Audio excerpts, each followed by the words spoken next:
You might just need to mute the mute yourselves on the Discord because I'm just getting some feedback from the players. I've muted them on my side, but yeah, I'm still getting them.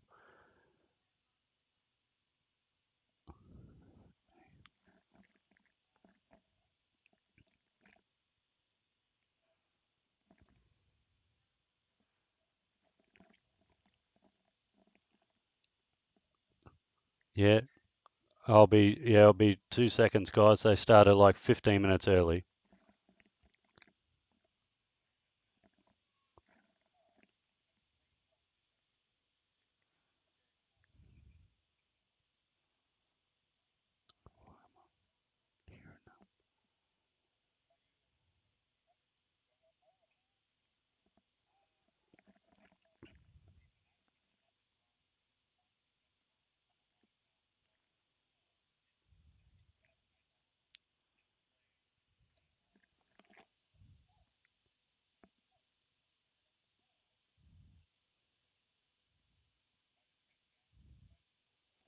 Nick,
All right, you should be able to hear us now then. Just test it. Testing, Mike, testing. All right, cool. Yeah, we're back online. So, yeah, hi stream. The technical difficulties. Yeah.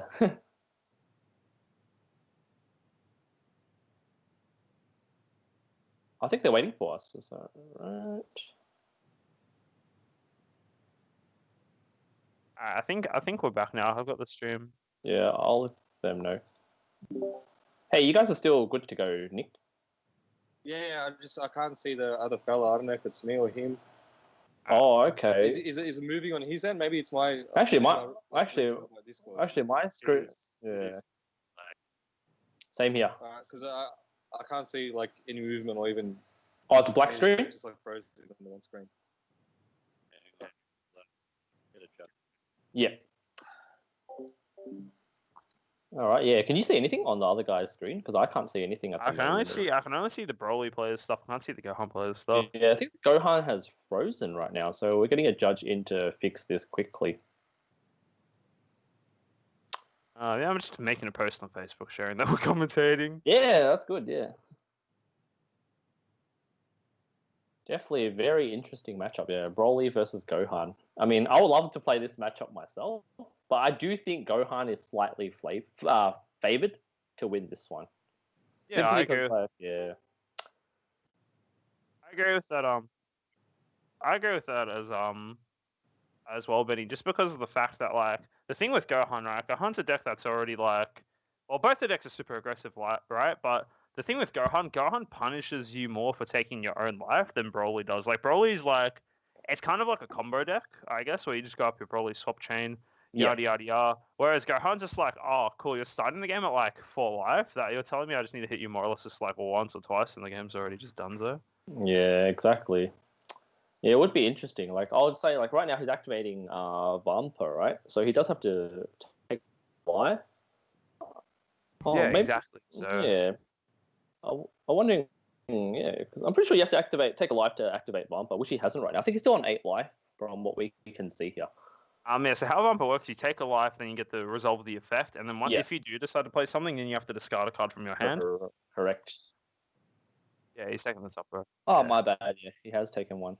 Yeah, so like this is essentially what Broly plays. Well, Nick's game plan is he's just probably gonna try and spam as many bars as possible because like Gohan will have to go swing through all of them. But if it gets to the point where, as I was saying before, Gohan only needs like 1 or 2 solid hits, and then he kind of just wins the game, right? Where Broly has to work a little harder for it. Yeah. And the hand destruction element of Broly isn't really as effective here because that only really starts taking place from turn 3 onwards.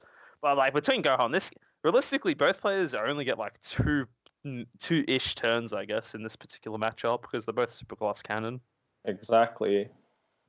It'll be interesting to see what they can do because right now all the Gohan decks do tech the Heart Arrow of Love.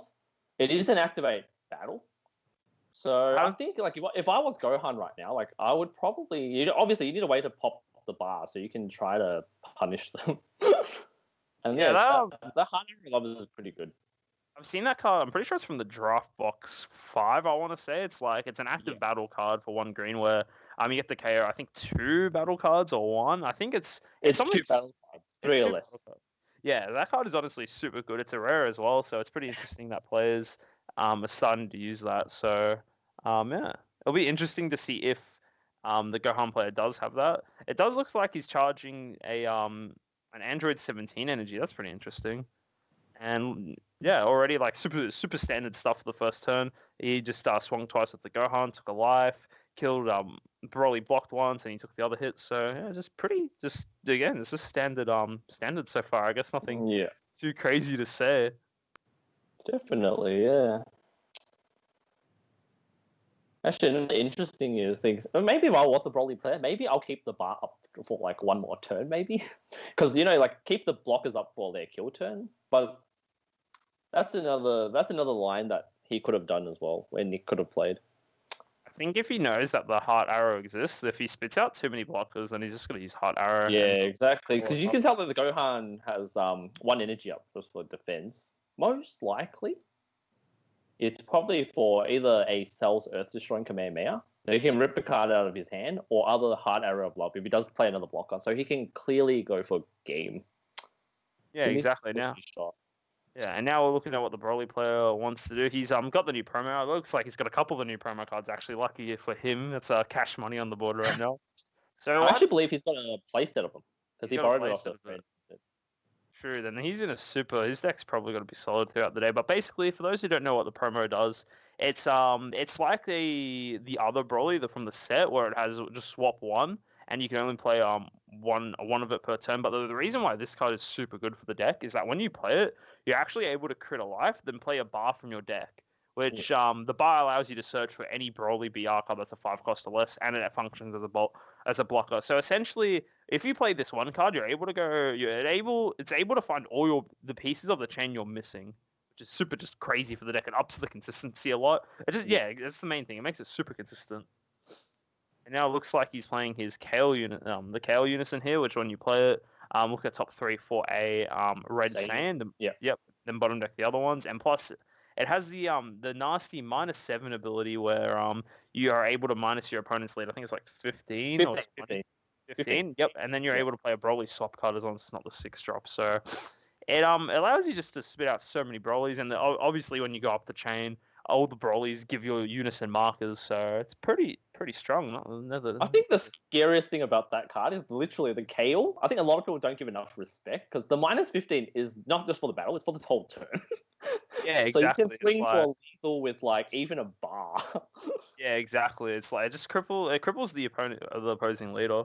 And now, yeah, we're just starting to see here the Broly chain do its thing. He swapped into the Broly 3-drops, which allows him to play this Paragus, which then allows him to look for the top 5 of his deck for another red Broly BR or I believe a Kale Unison. So yeah, just the deck. The deck's super consistent. You're not going to see any really innovative things in this deck, I guess, just because the build is so like. There's very little flex spots in the deck. Very little flex spots. You kind of have to like max out on all the cards in the chain. So like what you got the 1-drop, both the 1-drops, which is 8 cards already there. You need 4 of the bar. Then you need 4 of the 3-drop Broly, the 4, the 5, and the 6, which is like just like that. It's another 16 cards or something. So and then you need Planet Varn for Kale. So the deck kind of builds itself. So nothing too innovative, I guess. And this is kind of interesting here. Yeah, he didn't swing with the 3-drop. Okay, I'm surprised. That's kind of surprising. To me, that kind of tells me that he kind of wants to get effective swings in. But this tells me that he's worried of a dormant potential. Is kind of what it tells me. Yeah, could be. There's no reason not to do that. And another reason why he would not swing with it, the card we were talking about before, the Heart Arrow of Love. Yeah, exactly. He can hit the 3-drop, and if he's not awakened, he won't be able to utilize his Broly's effect. So it's just a respectable play, I think. He's not. I think it's respectable. Yeah, for those that don't know, when he's awakened, so whenever a Broly card is KO'd from his side, he can pitch a card and then bring out anything 4 or less. So he can go straight up the chain. Yeah, so exactly. Now he's not worried about the removal. Which I don't think there is any way for the Gohan to remove the 4-drop. He can target the 3-drops in like most situations, but not the 4-drop anymore. Yeah. Unless he has like some crazy like removal or whatnot. But yeah. Oh, you can have one card, which is the Grade 8 Marseille, the secret rare. It can blow up anything, but that is true. If it does want to play it turn 1, okay, fair enough. Yeah. If he deems it to be worth it. It looks like this is pretty interesting from he's just opting to go straight up the chain here. He's played another Broly here, and he's just waiting for his opponent to choose what card to swap. This is kind of interesting. I wouldn't have expected him to go straight up the chain already. I would have expected him to swing more with it, because that other one does have crit, and I don't believe there's a way to remove it, so that's kind of interesting. I guess he's just trying to get cards out of his axe. 4-drop. Only the 5 does, yeah. The 4-drop's the 20k servant swing. Oh, I thought that one had crit as well. That makes sense. Then he's just trying to get like maximum value out of this thing. Doesn't want to give the Gohan player any additional resources. So that's fair enough. That's pretty solid. Because sometimes it's pretty interesting. Like Gohan may not have the fit Kamehameha, but sometimes if you swing, like you give them an additional one, they might actually draw it. So yeah, I mean, limiting the hand is always good as well, because Broly can play like an aggro version, but it can also play somewhat hand control, which is exactly what Nick is doing right now, denying his opponent resources, especially from the life. Yeah, exactly that. He's like, because the Broly leader gains crit as well if you've got a Broly BR in play. Yeah. And the Broly leader, like even without the Broly cards on board, it generates so much value. Like, yeah, he swings, he gains 5k power. It's pretty solid. And this is interesting. He's going for a swing with bar here. No, he's No, he's blocking. He's blocking. He's I'm blocking, playing yeah. like a turn behind. I'm so sorry. I'm like playing in slow motion. He's blocking. He's blocking. Blocking, yeah. So it looks like he didn't have Heart Arrow of Love the turn before. Otherwise, he would have definitely popped the block already. Yeah, Because exactly. now, effectively, technically, Gohan still has 2 more swings with the leader. Yeah, and the thing is that because Nick is sitting at 4 life, he just needs to negate 1 attack. So Yeah. it's not And he too kept- it's not too and he- awesome here. Yeah. Oh, there it is. There's the negate. Violent Rays. Violent Rays. So Violent Ray is interesting. Yeah, he can opt to pitch a card if he wants. That's what he's thinking about right now. Because Gohan doesn't swing with much battle cards that I are feel like that. I 20K feel like plus. pitching card here is a mistake. Yeah, I Because don't think he Gohan- needs to. Gohan doesn't Correct. attack with 20Ks like battle cards, and he's definitely not attacking with 20K unisons. I guess he can do the battle card one to be safe from like Bell mods if he decides to play them. Correct. And another card that he might be thinking of is also the Bardock Overrealm. It's also a 20K 4-drop. So okay, I do see why he chose. There's some value to it, but I do think it's like you don't really need to do it. But yeah, Zach's in a super awkward position here. He's essentially got 1 more attack with his leader this turn, but the 2 attacks he's already done have kind of been mitigated. Like he hasn't really been able to generate any value out of them whatsoever. Like he's still got both of his energy open. He does gain cards back from his hand at the end of his turn, so he'll get the feet and the cells back, which he just passes here. So now let's go back to the Royal Players turn. So honestly, like no complaints from Nick. Nick's actually in a super good spot right now. He's got his full turn ahead of him, and he can definitely start going up a second Broly chain here. Realistically, don't see him resolving another Planet Vampa. He doesn't want to ping himself down 2-3 life. So, Yeah. and we already know he's got pieces. He's got the chain in his hand, right? Because obviously, when you swap cards, the cards from the board go back to your hand. So he can probably just start a fresh chain. And this is interesting. He actually chose to charge a super combo. Okay. His hand must be really stacked then. Yeah, if you're willing to charge a super combo, that's saying something. That's a bit of a flex. Not gonna lie. Mm-hmm. Going for straight. Oh, I'm curious whether the Gohan player actually plays Dormant or not. I think he should be playing Dormant for stuff like this. Like, you just get value out of having Dormant in these situations here. And this is nasty. This is a 25k crit swing by comboing the Paragus Fair. And this is smart as well because Paragus has Unique. And if Nick is planning to go up the Broly chain again, the 3-drop does allow you to play a Paragus, but obviously you can't play one if you've already got one on board. Hence, it does have that keyword skill Unique. So this is a good play here. This is like nice. He's just really dictating the pace of this game quite nicely.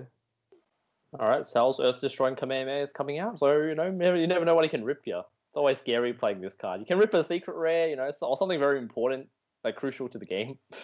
Yeah, exactly. If you rip one of those super important pieces, then this is kind of rough. Let's see what card he's got to rip here. He's choosing this one. What is it? It's kind of baiting him. It's like, come on, choose this one. This is my favorite card. What did he pick? Violet Ray. That's pretty good. That's pretty good. That's a Violet. That's huge. Yeah. I'll take that if I was the Gohan player. Honestly, I think I'm still pretty fine in this situation if I'm Nick. He's forced his opponent to awaken defensively. You never really want to be awakening defensively as the Gohan player. It means you only have 2 swings, effectively. Yeah. 2 swings, yeah, instead of the 3. So Nick, even though he lost the negate, he it kind of makes up for it because he's worrying about 1 less attack. So that's pretty good. Yeah, I think it's not looking very hot right now for Gohan because it doesn't seem. If he had a Dormant, he would have played it already, and the chances of him picking up off his life is very low as well because most likely Broly players just gonna swing with critical hits until like the final swing. Ooh, playing another Broly 1-drop. You're gonna crit another life, going to 3. I'm not sure if you do opt the crit a life here. You don't really want to put yourself onto 3 versus Gohan. Like, that seems just kind of like a mistake, right? Like, the Gohan player's like, yeah, put yourself onto 3 life. Do it for me, please. So, doesn't seem like a good idea. But anyway, now he's swapping into the 3-drop. This is exactly why he comboed with Paragus before. I assume he's going to play another Paragus here if he has it in hand, which he does not actually. Okay. Yeah, it's pretty interesting. It's going straight up the chain. It's just going straight up. Okay, that's fair enough. Needs to tap another energy for that one. Just I'm curious to see if Nick decides to swap all the way up into the into another 5-drop here because he gets to take 2 cards out of Zach's hand this turn. But the problem with that is he's tapping himself out. So Ooh, wait a minute. He's Planet Bumpering. Yeah, damn, interesting. This is pretty interesting. Okay, yeah, this is I greedy. mean, yeah, it's Planet Vampire is also nice. If you can, especially if you can hit a bar right now, I think that's a think really good target to hit. I Oh, think sorry. this is kind of a misplay, right? Because he played the promo Broly, which allows him to play a bar. I think if that was the line of play he was intending to go for, he does it just off there. I think he's just second guessing himself in this situation, right? Because if you're using this Planet Vampire to play a bar, you already had a guaranteed way to play the bar. So I guess he's just trying to dig for cards. I think getting that Violent Race hit the turn before is very very detrimental for him. Just like because that might have been the only negate he had in his hand, right? So now he's kind of digging for another one. Yeah, generally, like apart from Violent Race, the other one they play is like After Image, but that causes you to take a life as well, and it's not a hard counter. So Yeah, exactly. Like the Gohan can most likely like swing over the After Image. That's how insane the Gohan combo power is. As crazy as that sounds, like because After Image is essentially just 50k combo on one card, right?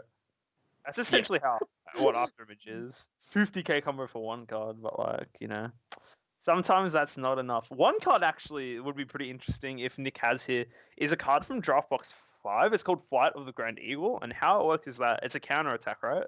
And when you use it, you can play it for free if you choose 2 of your battle cards and minus their power. I think it's 15k, and all it does is give your leader 100k power. So if he is running that card, I think tapping out here is fine to do.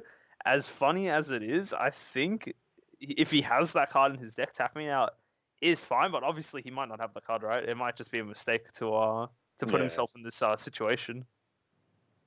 interesting. Actually, let me have a look at Flight of the Great Eagle. If your leader card is red, you can activate this card's counter skill from your hand by choosing 2 of your non-token battle cards and reducing their power by -10 for the turn instead of paying for its energy cost. And its counter attack, choose up to one of your opponent's leader cards or battle cards. It gets plus 100,000 power for the battle. Yeah, Which so is pretty insane. strong. It's pretty insane, but it's a glorified After Image. But now looking here, this is pretty interesting. Nick's opted to use his KO's -7 effect to play another Broly here.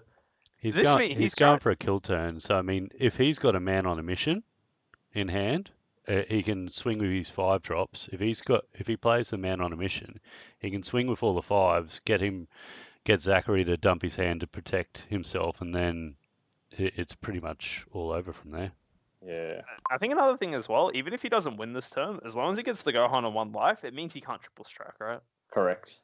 So I think this is a pretty cool play. I wouldn't really. This is a very fun way to go about trying to close this one out here, right? Because now his leader, the Gohan leader, is like -15k right now because of the KO, and on top of that, he's been forced to drop 3 cards out of his hand from the Broly. So this turn is going to be really about like Zach trying to best mitigate how weak his leader is. And I do agree with what Trent said. It doesn't even have to be the man on a mission. If it's any overrealm here, I'm pretty confident that Nick just takes this, right? Like, because Gohan can't kill Broly in this situation if he's got no cards in hand and doesn't have a life to crit for triple strike. True. Yeah, it looks like it's kind of just looks pretty like, rough. like literally what I was saying before. Like even when the KO Unison, it does this -7 effect. Now even Paragus is swinging. Yeah, exactly. The swing for lethal. I'm like, oh no, it can deal some damage.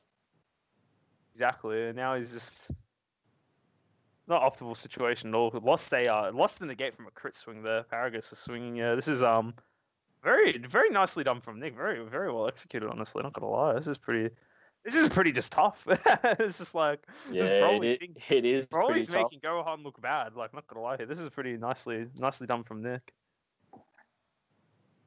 Let's see. Does he take another crit swing here?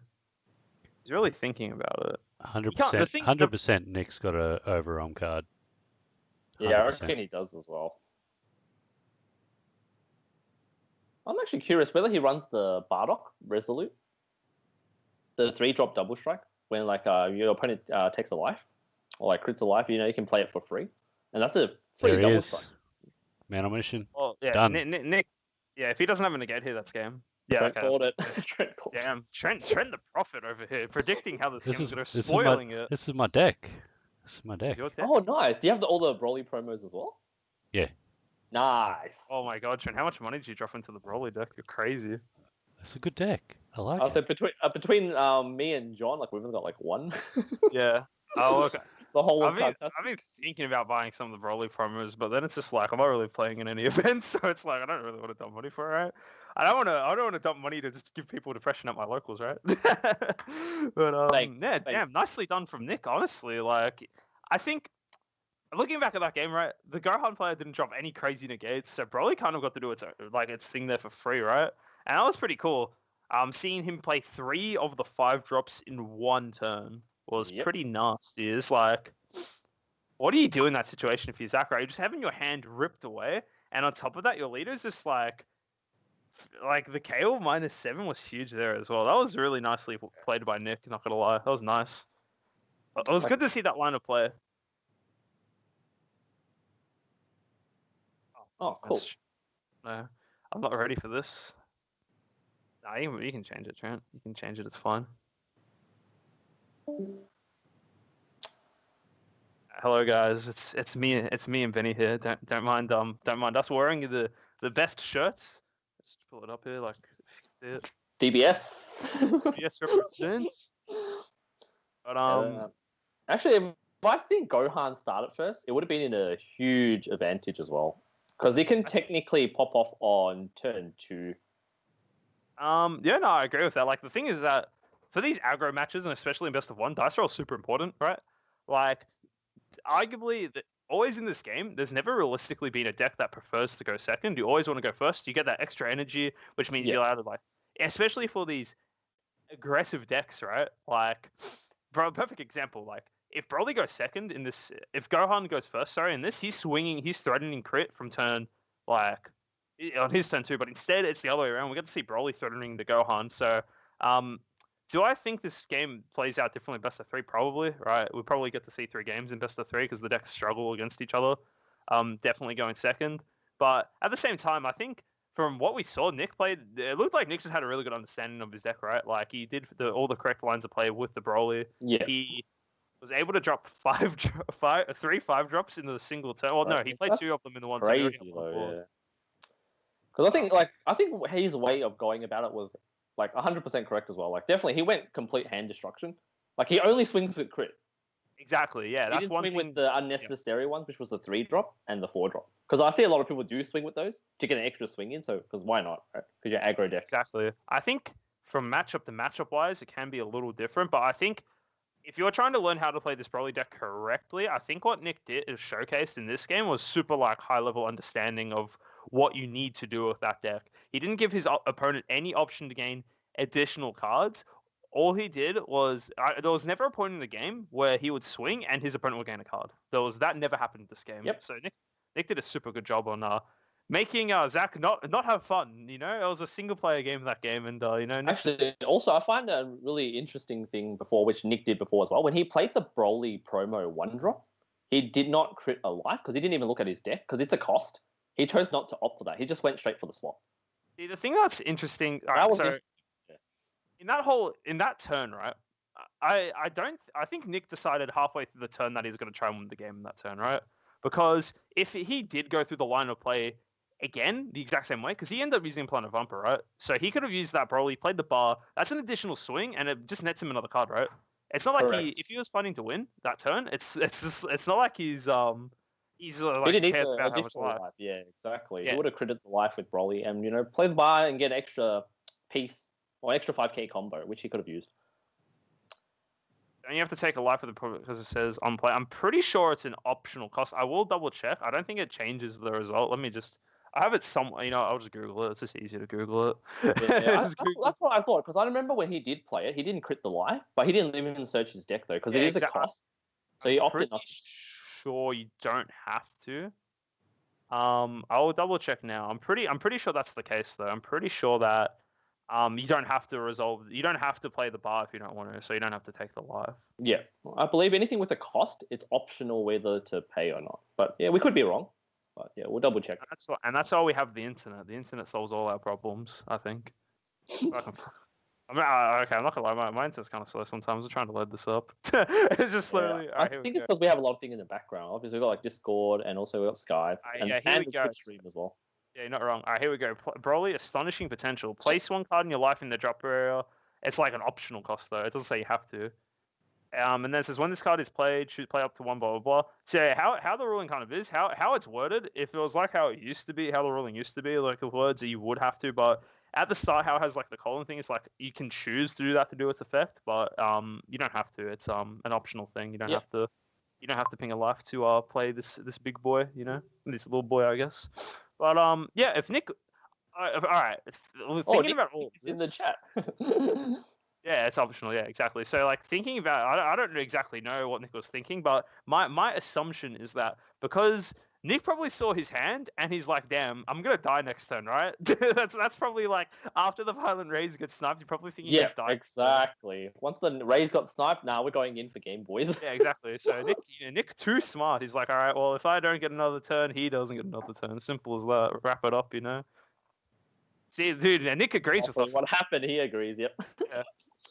And not gonna lie, Nick is a really good aggressive player. Like he's done really well with the Jex, also in the past webcam tournaments as well. So yeah, he definitely knows his aggro stuff. Kale is what got him. Yeah, exactly. Kale looked really good there. That's one thing I've played against the Broly BR deck a couple of times, and it's just like that Kale is just like if you don't respect it, it just ends you. That's literally what we said at the start of the game. Once you play the Kale, if you don't respect the Kale, it will get you. Because the minus 15 is so strong. Like minus 15, you can't combo. You take everything's a threat, and looking back at that game as well, like because of how Nick sequenced everything in that, even if he doesn't win that turn, Gohan's sitting on 1 life and he's got no hands. Yeah, when Gohan's crippled, it's hard to come back from. Big props using that. Man on the Mission, good card. Trent seems to really like this Man on the Mission card. You know, Man on the Mission's super good. It's probably one of the best overall cards to come out of set. Yeah, definitely. Like it's a staple. Like if you haven't picked it up, I think it's only going for around like $2 at the moment, like AUD. So like you should definitely pick it up. It's such a good card. So get one of these foil ones real quick. I'm just putting it here on the camera so the stream can see. The foiling looks pretty good. Let's see. I'm just waiting for it to come up on the stream. There we go. It's such a good play. So I talked to a few people about it because I've been playing the Red Broly at locals for a few weeks now, and I mean I see deck lists with like the double strike chompers and everything like that, and I talk to people and I go, well, I'd rather have more men on emissions in my deck than use a double strike chomper, because one energy in a Red Broly deck is another swap. It's another swing. It's another swap. Whereas I think then the man on a mission gives you the option of going, okay, exactly what Nick did there. He was able to tap out, and his opponent's like, all right, maybe I'm going to get through it, and then you just drop man on a mission, double strike crit, and it's over. Like you can just. I agree. Yeah, I agree with that. I think I don't know the thing that's really weird about Broly, in my opinion, is that like not necessarily weird, but it's one of the decks that it literally builds itself, right? From you probably like 98% of the Broly BR decks are the exact same. Like you don't really have any room for creativity, and I completely agree with you. The point you're making about like I would rather run a free overarm double strike than a card that than double strike chomper. Right? Like exactly what you said. That extra energy can be used for something more optimal in the deck because it's like the deck plays the game in the first couple of turns of the game. You don't really have the energy for double strike chomper, and then it's like the overarm stuff kind of functions as your double strike chomper in a sense. But like even regardless of that, like the Broly BR deck, if you just list off all the cards, pretty much every card in the swap package is a 4 of 100%. You have maybe to run not the 6 drop. Maybe not the 6 maybe drop. the 6. Okay, at a minimum, the six drop is a 3 cost. Yeah. Yeah, a 3 off. And then if you have the SCR as well, you probably run one of that. But even then, you don't even need the Broly SCR, right? The SS4. Just because you just kind of kill them anyway. It's just like, damn, you hate to see it. I've used the SCR once in like Exactly, probably it's probably been like 20 games with it or more. Yeah, so. you don't really need it, but it's like an icing on top of the cake. Like, Icing on the cake. It's a bit of a flex. Beautiful. It's better if the game goes longer, but like again, you're kind of just winning the game in the first couple of turns of the game. You're winning the game before you literally have the option to play the 6 drop. Just like let that sink in for a second. That's just crazy. It's good against the blue cards. It's good against the blue. It's good against the blue. I mean, the blue's going to grind you out to turn 3-4 anyway. So, yeah, you got to have that out if you're going to be playing coming up against blue decks. Yeah, that's fair enough. But actually, Trent, I have a I've question seen for Trent you, play the Trent. SCR at locals. I played it once. Who did I drop it? I dropped it on. I think Unlucky. I dropped it on Rowan on the stream like 2 weeks ago. Oh no, it is what it is. The Bris Vegas stream. I think I dropped it on him. But that's like the only time. Actually, I had a question for you, Trent. Just say Yep. if the Jex was going first against you and they drop a Dark Power Marseille in, Yeah. where do you go about from that? Being a red Broly So player? if I think I'm gonna be coming up against Vegex decks, I use paralysis technique as my Nice, very negate. nice. So Because I would just I wouldn't use your Vampa or anything like that. I'd be just trying to grind out the games until you see your paralysis technique to be able to get it off the field, and then go from there. oh, so you run yeah, I do see people running paralysis technique right now. But Yeah. another card that I've just been seeing people running is Planet M2. So you can search that off the leader skill. M2. Yeah, Yeah, so and you can you search play- paralysis technique yeah. off the leader skill as well. So if you're playing against Vegex, you're going, okay, well, I need to either see a paralysis technique in my opening hand, so you try and mulligan for it or something like that, or you go, okay, well, I'll just go get my paralysis technique off my front side power.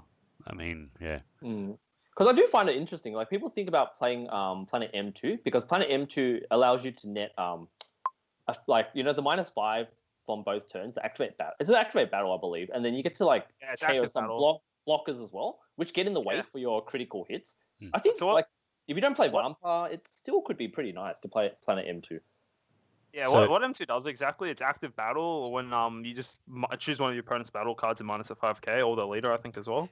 I don't know, I feel like Planet M2 isn't the Yeah, best it's a bit- idea. I think it's a- You rather play yeah. Vampa every time. Yeah, Like, yeah. I feel like I think the There's no- paralysis technique for against the Vegex decks, if they're running that, if the Dark Power Marseille, I mean, Yeah.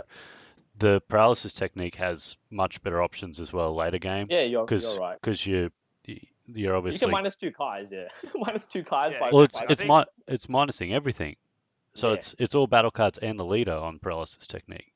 So it doesn't affect their unison, but which is the biggest threat. But obviously the thing that gets them there is their board presence. So Yeah. exactly, yeah.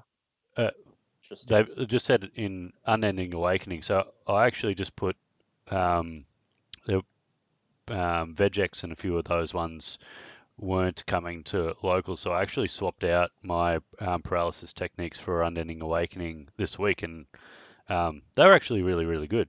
Actually, is Unending Awakening the one where It's Goku actually- throws the dab, the 5+5k? It's a Yeah. negate, Red Sane. It's a negate if you can only use if your leader's Red Sane and negates the attack and gives your leader a 5k. Well, then For if the we're on turn, the yeah. topic of that, there's a card from the draft box that works out pretty good. This current tower card, I'm putting it on the that Skype. card.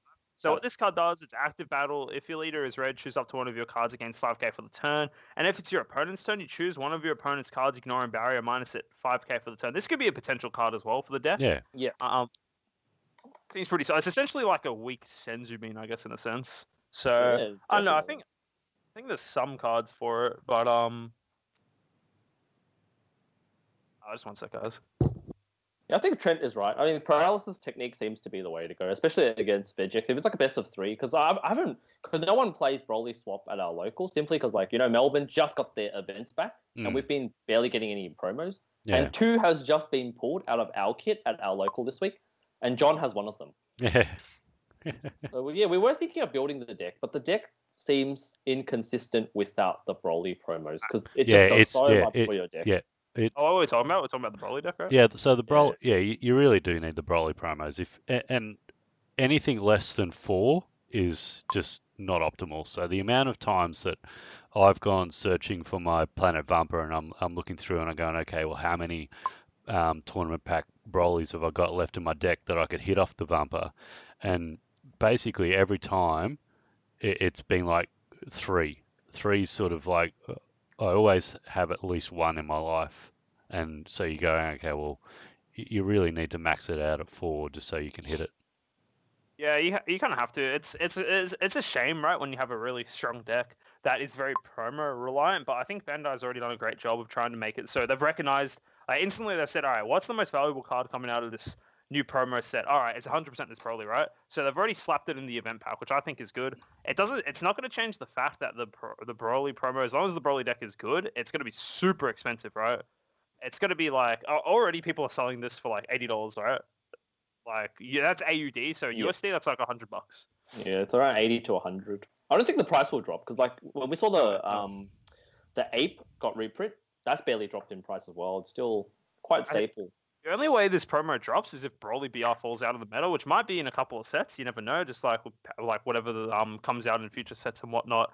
But I don't really think that's the case. It's one of those decks where it's like there's no inherent way to stop the deck initially. Like, yeah, cool, Mass Power, Dark Power Mustang, the one drop is like, all right, cool, pitch 2 cards, but there's already so many cards that exist that just deal with it, right?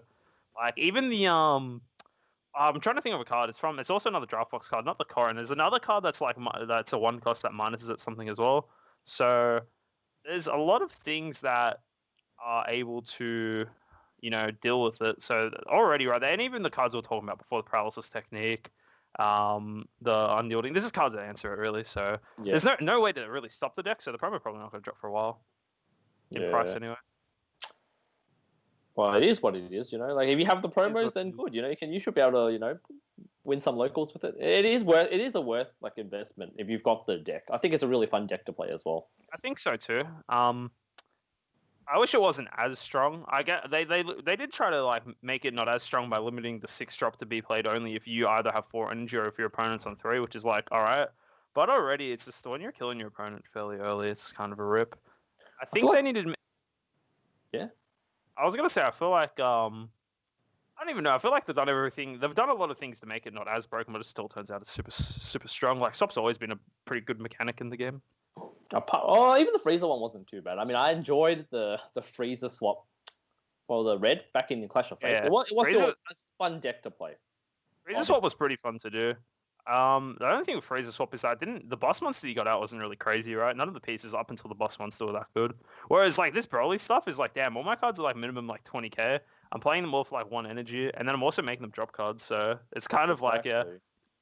That's the best thing about the Broly. The crits are so good. Like, you're playing like literally hand control and aggro in like one deck. You're like, yeah, that's strong. As the red Broly, like the only deck you fear is Sin Shenron, Sin Shenron, 100%. Yep.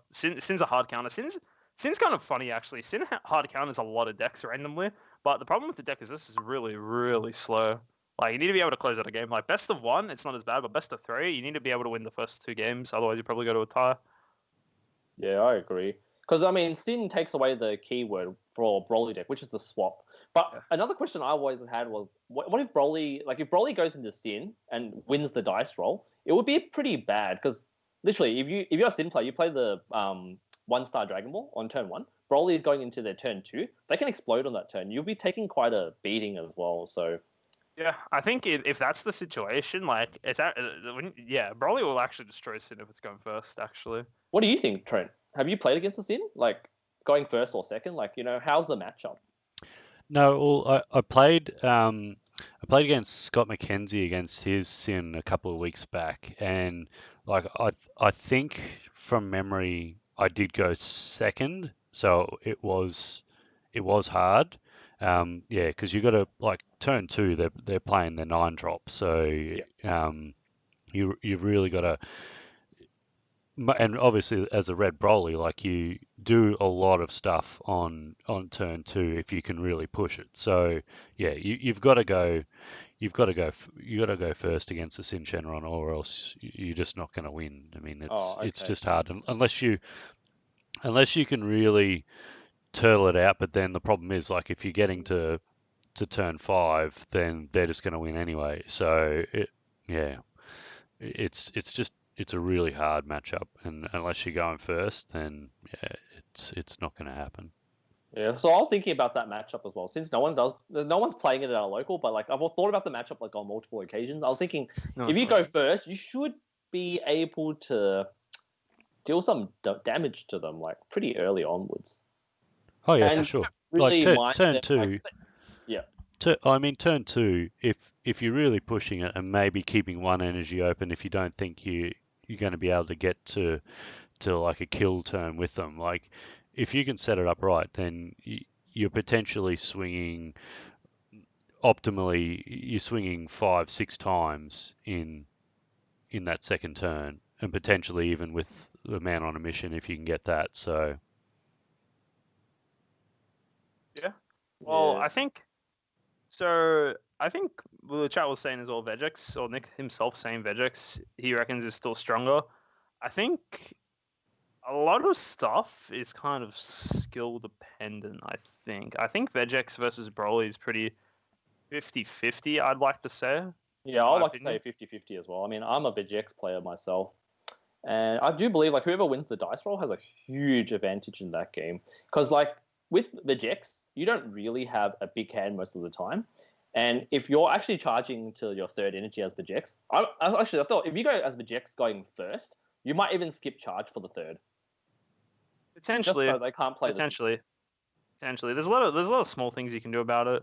Yeah. I just think though I think either deck can kill the opposing deck on turn 3. Like Yeah, exactly. That's a thing with that too, right? I don't think you really care too much about the big boy as well. And yeah, I don't know. It's just kind of interesting. I think it'd be interesting. I don't know, because blue also exists. I don't really think blue has a good matchup in either of these decks, right? Blue kind of struggles against the super aggressive stuff. Green as well. Green, realistically, if you have dormant, like Gotenks should have a decent time into either of these decks if you just dormant loop, right? Because Gotenks just draws a lot of cards, so the hand destruction probably shouldn't be as bad, and it can have an easy time just looping dormants, and it can kill the cards as they come out. I'm just curious to see a lot of these matchups, right? It's like Yeah, I me just don't too. know enough. I think Gotenks does like if it goes second against Broly Swap, it's gonna have a rough time. But if it Any goes deck first, going second in the Broly swap has a rough time. yeah, It that is doesn't true. matter what deck it is. Yeah, I was gonna say, but if it goes first, you can turtle it out because Broly's most explosive turn is turn 2. If you can literally freezer one of their chain, and if they don't have another like 4-drop, sometimes they don't. You know what I mean? That's what happened last week when I was playing. I don't know, the week before we were playing the last call. I remember back when, like, before the promo was announced, I tried the Broly swap engine, and I honestly thought it was horrible. The reason why I thought it was horrible before the new card existed, I never saw any of my pieces, and every time I was playing against AOD, I'd swap into the 3-drop, and it just got counterplayed by Android 13. It actually was, like, one of the most unfun things I played in a long time, and I thought, why would you ever opt into playing this deck? And then they announced the promo, and it's like, wait a second, this seems pretty good. Because the problem is that, like, on the unawakened side of Broly, right? If you hit it with a counterplay and stop the chain, they don't have the option to fix the chain. They don't have that thing there. There's an opportunity to exploit them there, but a lot of smarter players will probably just try to awaken earlier, just so they can't get punished, I guess, by counterplayers. Yeah, definitely. And yeah, I don't know. That's about it, really. I think we've just been talking about Broly swap for like 30 minutes or something. Trent's new favorite deck. yeah. My new favorite. Look, it's my time to come back, I guess, Trent. It's another Broly BR deck that's good. Is it my time to come out of the commentator's booth, or what do you reckon? Yeah, for sure, mate, for sure. Sure. I think we're just about to finish up the round 1 matches, so we'll be dropping onto table 1. Table 1. Table 1. Nice. The next round isn't up yet, but it should be very soon. I think they've got less than a minute. They've got less than a minute. Yeah, straight table 1. Straight table 1. Spicy. Or what do you reckon, Benny? Who do you reckon we're gonna be? What decks do you reckon we'll be seeing next round, and why is it gonna be a Gotenks mirror? Just out I have a feeling it's got to be a Gotenks as well. I think Gotenks is just a really strong deck. I mean, you won locals with it this week, so. No. I won through a tie. I tied for first and won by default, Benny. I didn't win. Well, you still won. Won by default. Right? Yeah, I think Gotenks is really strong. Like against like the field. Yep. It's pretty good. I think, dude, no, not even lying, real talk though. I swear coming first to locals is a bait sometimes, I swear. Dude, you're always full of crap cards from coming first in your boosters, I swear. That's a fact. That's actually just winner's cursed. Second always pulls the best stuff at locals 100%. Yeah, that's kind of true. I mean, Jesse pulled a Broly, right? So that was pretty nice. He pulled the Broly swap stuff, you know. Beautiful. And he sold it to you? To be honest, has John done anything since 2019 anyway? Whoa. Hold Yeah. on. I mean, he's topped the. All right, real talk. Don't get me started on this. Don't get me started on this. Before lockdown, I won every store championship in 2020. Every single one. With 3 different decks, by the way. So do not talk to me. Have I done anything in 2020? Pre-COVID was like 5 years ago, mate. It does feel like 5 years ago, but yeah, I mean, actually, does your buy still carry over then? No, it doesn't. I got robbed. I worked so hard to destroy everyone at those events, and I get nothing for it. They lock me in the booth to commentate events, and then they talk to me like this. I'm done. I'm gonna start rioting soon. Ah, man, disrespect. You're good. You've been good. Like I think you've won locals and you qualified for the finals coming in December as well. I qualified for the finals. I could have qualified for the other one too if I actually played. I thought it'd be nice to let some other people have a chance to shine. Commentate for them. And how do they trip? They spit in my face, Benny. They spit in the hand that feeds them. I've had enough. Well, the main thing you're after is really the majors, right? So obviously, like we'll definitely be participating in like regionals and nationals. Like I think those are the majors that everyone aims to win in. Like obviously, I've topped a lot of events, but I haven't won anything like you. So, man, I'm still waiting to pop that win. True. Look, for me, it's more just like I kind of just try and do whatever I enjoy more. Like definitely these online events, I prefer commentating because it's a lot of fun. Just talking nonsense. It's what I'm good at. My specialty. I think it's nice providing insights, especially like we know what most of the decks do, so it's pretty nice. Yeah, 100% once things go back to normal. What was I trying to say? Yeah, once things go back to normal, 100% we'll be playing like way more, trying to actually go back into that 2019 form that Trent fears so much. But yeah, it's just about having fun, really. Yeah. Like, commentating is pretty fun. It's something different. It's relaxing. I'm not stressed out thinking how I'm gonna do, win an unwinnable matchup in some events. Yeah.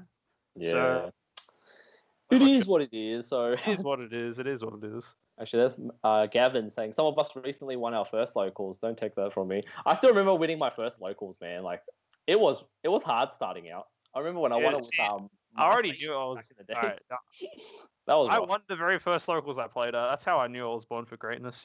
I went there. I didn't know what to expect, and I won. I was like, damn, I'm so good at this game. And then I came last at the next locals. So it is what it is.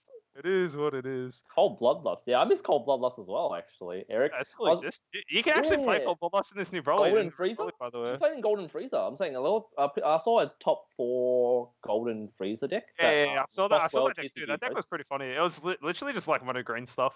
Like it's kind of cool. It's pretty crazy that there's still a leader from set 1 that hasn't been rebooted that's still viable. Like I love that Golden Freezer leader, right? I've come back to that deck. Golden Freezer is insane. Like literally we were playing a list with like the I think Andrew Duvall's list, playing like successes and everything. Man, it's still really strong.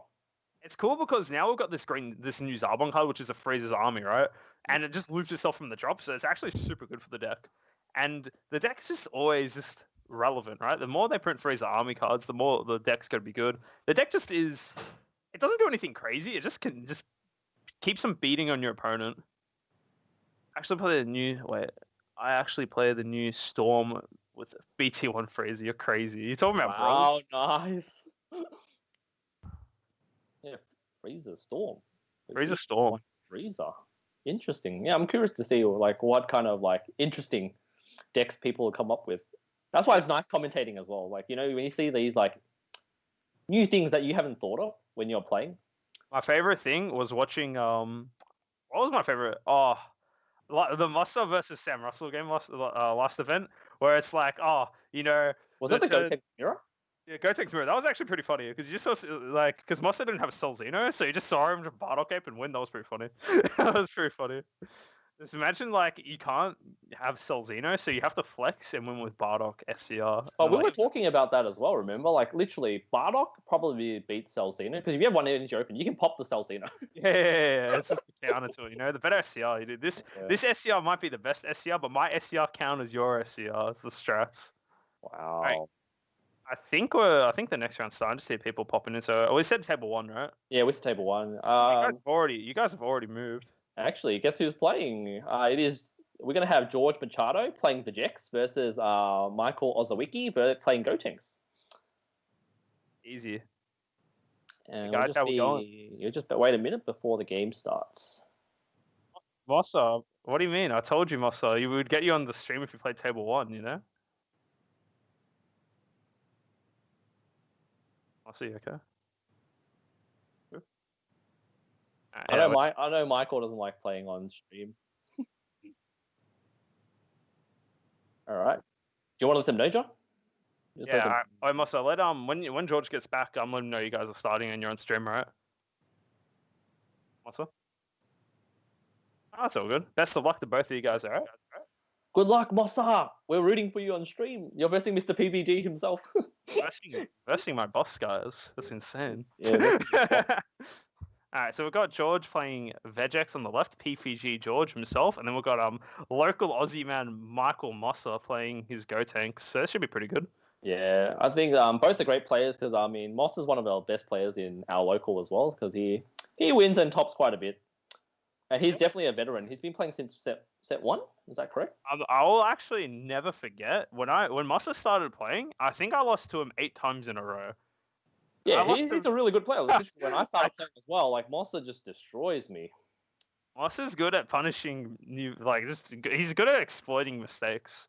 It's kind of I don't expect to see George make any mistakes. Obviously, we know, if you don't know who George is, he is the owner of PPG. You know, he does a lot of content for them.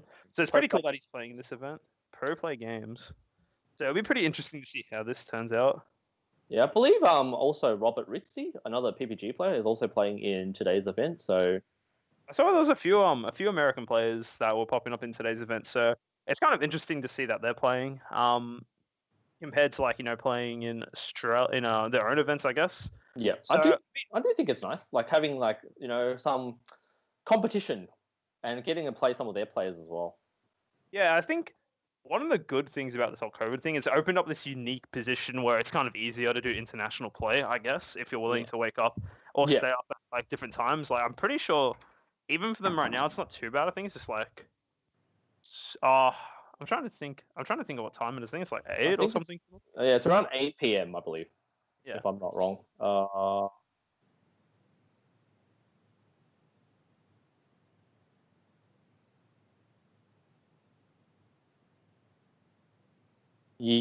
Okay. George's hand, yeah, mainly because I don't think. Yeah. Yeah. Alrighty. The matchup we have today is Vegex versus Gotenks. You have played this matchup in best of 3, Benny, and you were able to win as Vegex. So what do you reckon is more favored in this matchup? Definitely winning the dice roll. Once again, winning the dice roll is huge because if Gotenks wins the dice roll first, and if they have enough dormant and Roshis, they will literally dormant loop you, and man, life is going to be really rough. Dormant loop the dream. Yeah, well, it looks literally this match is about dormant loop and recurring Zarbon. Because that obviously they make them lose a card in their hand, and also playing revenge blockers. It's huge for Gotenks. Makes sense. Well, Michael is going first. Oh wow, he's using the card I lent him. He's crazy. But yeah, it's pretty interesting that yeah, I don't know. Best of 1. This is the problem I have with best of 1 personally. It's very a lot of the time it can be dice roll dependent. Sometimes it's not dice roll dependent on certain matchups, but a lot of the time. I feel like one thing players will say about best of 1's oh, he went first, so I lost or something like that, right? I'm not saying it's an automatic loss if you go second, but sometimes it just feels a lot harder when it doesn't have to be. I mean, it is what it is, but best of 1 is its unique format of itself. Yeah, exactly. A lot more decks, different decks and different strategies are kind of more viable just simply because it is best of 1. Correct. I feel like one of the leaders that's been receiving a lot of hate is definitely this is Gohan reboot. A lot of players hate versing it in best of 1, and I don't blame them because sometimes if you don't have enough negates in your main board or the right defensive tools, it can just run away with the game. Yeah. However, other decks kind of are harder to work with. Invoker is a deck that's kind of weaker in best of 1 because you have to kind of get ready for all these aggressive options that can exist and can ruin your strategy. So it's kind of interesting, I guess. Yeah, definitely. I'm saying best of 1 is definitely a different format. It's a different game, Benny. It is a different game. Yeah, different game at all. Alright, so looking at here, looks like George has gotten some really great mills off his first turn. He's gotten the Kai, he's gotten the Vegeta time agent, and he's also got his Unison. So already super solid stuff. Yeah, it's unfortunate that he had to hard cast the Unison and deal some early pressure, which is also the right thing because he probably doesn't have the Overwhelm Trunks in his hand. So being able to get swings into your opponent early is very important because right now we're going to Michael's turn 2, which is when he plays the Unison and starts dormant looping you. So things are going to be really rough from now on. Because the main card that the Jacks try to play is Splintering Mine. And unfortunately, it does get answered by the Freezer counterplay.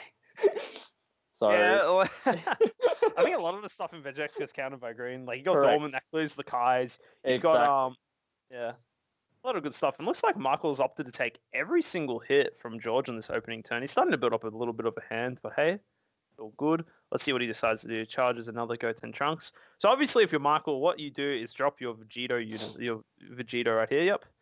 There he is. Gets the markers on him. Yep. Awaken here with your leader. Untap 1, draw a card. If you've got more than 6 life, you draw cards until you're at 6 life. So yeah, very, very strong Awaken condition, honestly. It's pretty cool that a lot of the cards they have introduced have this Awaken condition. It's a pretty strong one, but it does kind of force you into a monocolor strategy.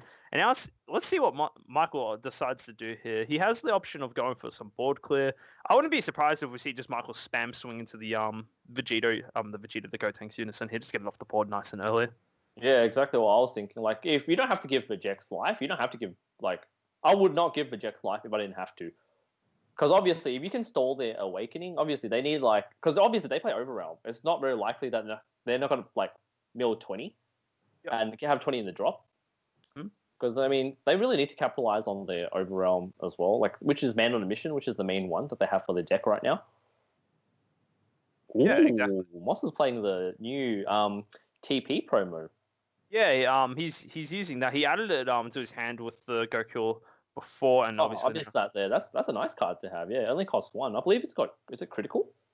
It has. Let me double check. I don't think it doesn't have critical. I'm pretty sure when you play it, you get the KO, you get the removal marker off an opponent's Unison, so it's an easy way to clear it. So it's look, I'm personally not a big fan of it in the Gotenks deck because I just do think it's a weak alternative compared to the other options you have. But I will say, being able to do this play that Michael has done here, being able to drop it on his turn 2, this is one of the only 2 Gotenks you can drop on turn 2, and the other Gotenks option isn't good. Was the other one the critical? The other one the critical one? I'm pretty sure the other one is the critical one from the main set. This one is indeed the promo. All right. So for anyone that wants to know, this 3-drop Gotenks that Mossa just played has Deflect, Unique, tap 1 green to Union Fused, and then if your leader card is green, when this card is played, you can draw 1 card. So you get to draw another one off the green Unison he has on the board. So that's 2, and then choose up to one of your opponent's Unison card and remove a marker from it. Yeah, pretty good. Yeah, so it's able just to clear. I think the big thing, obviously, is just it's another fusion target, right? For starters, another fusion you can play, and it lets you play it on this particular turn here. Because there's normally how it goes is that you don't get the chance to drop the Unison here. There's no way to do it, right? You can't fuse with 2 energy. You've only got 1 energy live. It's just a good option, I guess. Removing a marker is pretty solid as well. Getting the free Gohan out. Michael has established pretty terrifying board, and he's already started to ping George's life down a little bit. But I wouldn't be surprised if we saw the legendary Dormant loop. Yep, it'll probably come out really soon. But the only bad thing about this Gotenks compared to Grim Reaper, which is a 6-drop we usually see being played in Gotenks, is that you don't get, once it's removed from the board, you don't get your 2 fusion pieces back. Exactly. It's a bit more of an investment. It's just not as good. Simple as that. Yeah, I think that hurts a little bit. But the Gotenks is great because it is 19k power, for those that don't know. So, like, 15k is trying to swing into it, we'll need to combo up. Exactly. And, like, I don't think Michael's pretty chill here. Like, there's no way George will opt to swing into the Gotenks. It has revenge now because of the leader. His leader can't swing because of the Gotenks permanent where his leader has to attack his leader. So, it's pretty solid. Yeah, and another thing I tried to do with my Kais, I'd literally try to combo them, like, as if I can. But obviously, if he was swinging at the Unison, there was no way that he could combo the Kais off. Because when I played my match, playing for Jex into Gotenks, I literally tried to combo my Kais whenever I could. Yeah, exactly. Because, like, the fact that the Kaisers get cleared by Dormant every time. Yeah. And it looks like we've got the Time Agent coming out here. We've got some Overrealm stuff going on. The general turn. This is the general turn one. You can't play. You won't do with it. Actually, so I would like to say something. Like, if I was for Jex, like how I would play this turn, I would swing with something first to check for Dormant. Because right now, if you mill a Kai out of this mill here from the Vegeta Reluctant, you might get them both cleared. Well, that he did. Oh, he's got the new Goku overarm. Interesting. The SS4 promo. That's interesting. That promo that George just milled. I'm just getting it up here right now. It's overarm 6. If your leader is black when you play this card using overarm, choose a battle card with energy cost of between 3 and 7 from your warp and add it to your hand. Kind of interesting. I don't think it's the first option you'd go for, but fair enough, I guess. It's an interesting tech option. Yeah. Now, it looks like just George has decided what to swing with. He is tapped out. He hasn't declared an attack yet, so... I think I swung with the Vegeta now. Yeah, he's swinging with the Vegeta. Now it's just seeing whether or not Michael has dormant potential, right? Dormant potential is kind of okay. There's the dormant. That's why I'm saying, if you're a Vegex player, I believe that the correct way of sequencing the turn is to swing with a battle card or like your leader, unison, whatever you want, to check for dormant first and then burst. Because like literally he did 2 bursts before he started swinging. It means that his Kais are more susceptible to be removed from the board. Yeah, and you lose more value. To be fair, George only hit 1 Kai there, so it's not too big of a deal. It wasn't too big of a deal, Yeah. And this is smart what Michael is doing. He's so because Dormant doesn't stop the attack, he can actually also activate blockers during it and that. I think he can activate blockers even to get the attack anyway. So he's using Dormant to stop the like limit his amount of turns and also negating the attack quote unquote as well by using the Vegeta blocker. Yeah. And also I think George missed the fact that when Vegeta gets removed from the board, he actually goes to the warp, not to the drop area. That is a fact. Yeah. Hopefully they figure that out. Because it might matter for the awakening. Not that I think it really does, but it's only 1 card difference, I guess. It's not end of the world. Because another thing that might matter, like in the long game, because you see George has charged 2 Vegetas right now, yeah? Because if he has that Vegeta in the warp, in the drop, it might go back into the deck. So it might affect the longer term, but we'll let the players figure it out since we can't interrupt the gameplay. Just whack him over the head. Yeah. Because the chance of George milling another Vegeta is quite low as well, since he's only got 1 more. Because he has charged 2, so it might matter, might not. Curious to see what Michael decides to do moving forward. So that Vegeta that's in rest mode, the 20k guy, I feel like you have to kind of clear that as soon as possible, right? It seems like a pretty important card to clear. And this is also another thing that's pretty interesting as well. Michael still has Goku on board, so a good play he can potentially do next turn is use 1 energy with Goku, grab his Goten and Trunks from his deck, and then just fusion out a Grim Reaper if he has it in hand. Exactly, and then he can swing twice with Grim Reaper into the Reluctant. Yeah, which like obviously you don't get to KO anything with the Grim Reaper effect, but like you're playing a good card. Even another play as well if he has the the EX Evolve guy, that's a good play too. I don't know. I feel like Michael's in a really good spot. He hasn't really been pressured at all. He got pressured the first turn of the game. Well, that's to be expected, right? But now he's sitting at 4 life. It's not the end of the world, so see how he goes. Not. He's in a good spot because he plays I don't know if he plays Paragus Super Combo actually. Because our locals on Tuesday, he was playing Giroux and Android 18, so it was interesting. Yeah, he does use that over the Paragus, which it can be good. It can be. No, I remember that was like when I versed him a couple of weeks ago too. He did have that. Like, literally, the good thing about Gotenks is you can run any super combo and it'd still be pretty decent. Like, we have also seen, like, I believe it was Devin Butterworth from the US who was playing Nappa super combos to make the Gotenks deck more aggressive. Really? Okay, that's so, yeah, cool. You can literally do, like, a more aggro version by playing Nappa super combos as well. You could actually consider running the new Draft Box Goku in the deck if you're running Nappa super combo. That Goku? Oh, yeah, the rival one, yeah. Because it's a rival for green energy, so... Yeah, and exactly as I said, he's used the Goku to fetch his pieces here, and then he's going to slam a Grim Reaper 100%. There's no way you don't slam a Grim Reaper here. Grim Reaper is too good. The only thing I'm a bit worried about for Mosso, he's got 2 of the Gotens in his energy. Oh, well, it doesn't matter. The Goten Trunks cards in his energy from the anniversary box. Well, but if he just adds the Goten promo to his hand and just another Trunks, I guess it just doesn't really matter, right, Benny? No, it doesn't really matter, like you said.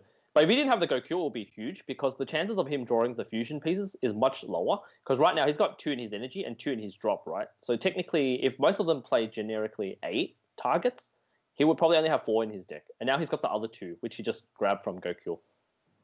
So he probably realistically has only like 2 more targets in his deck.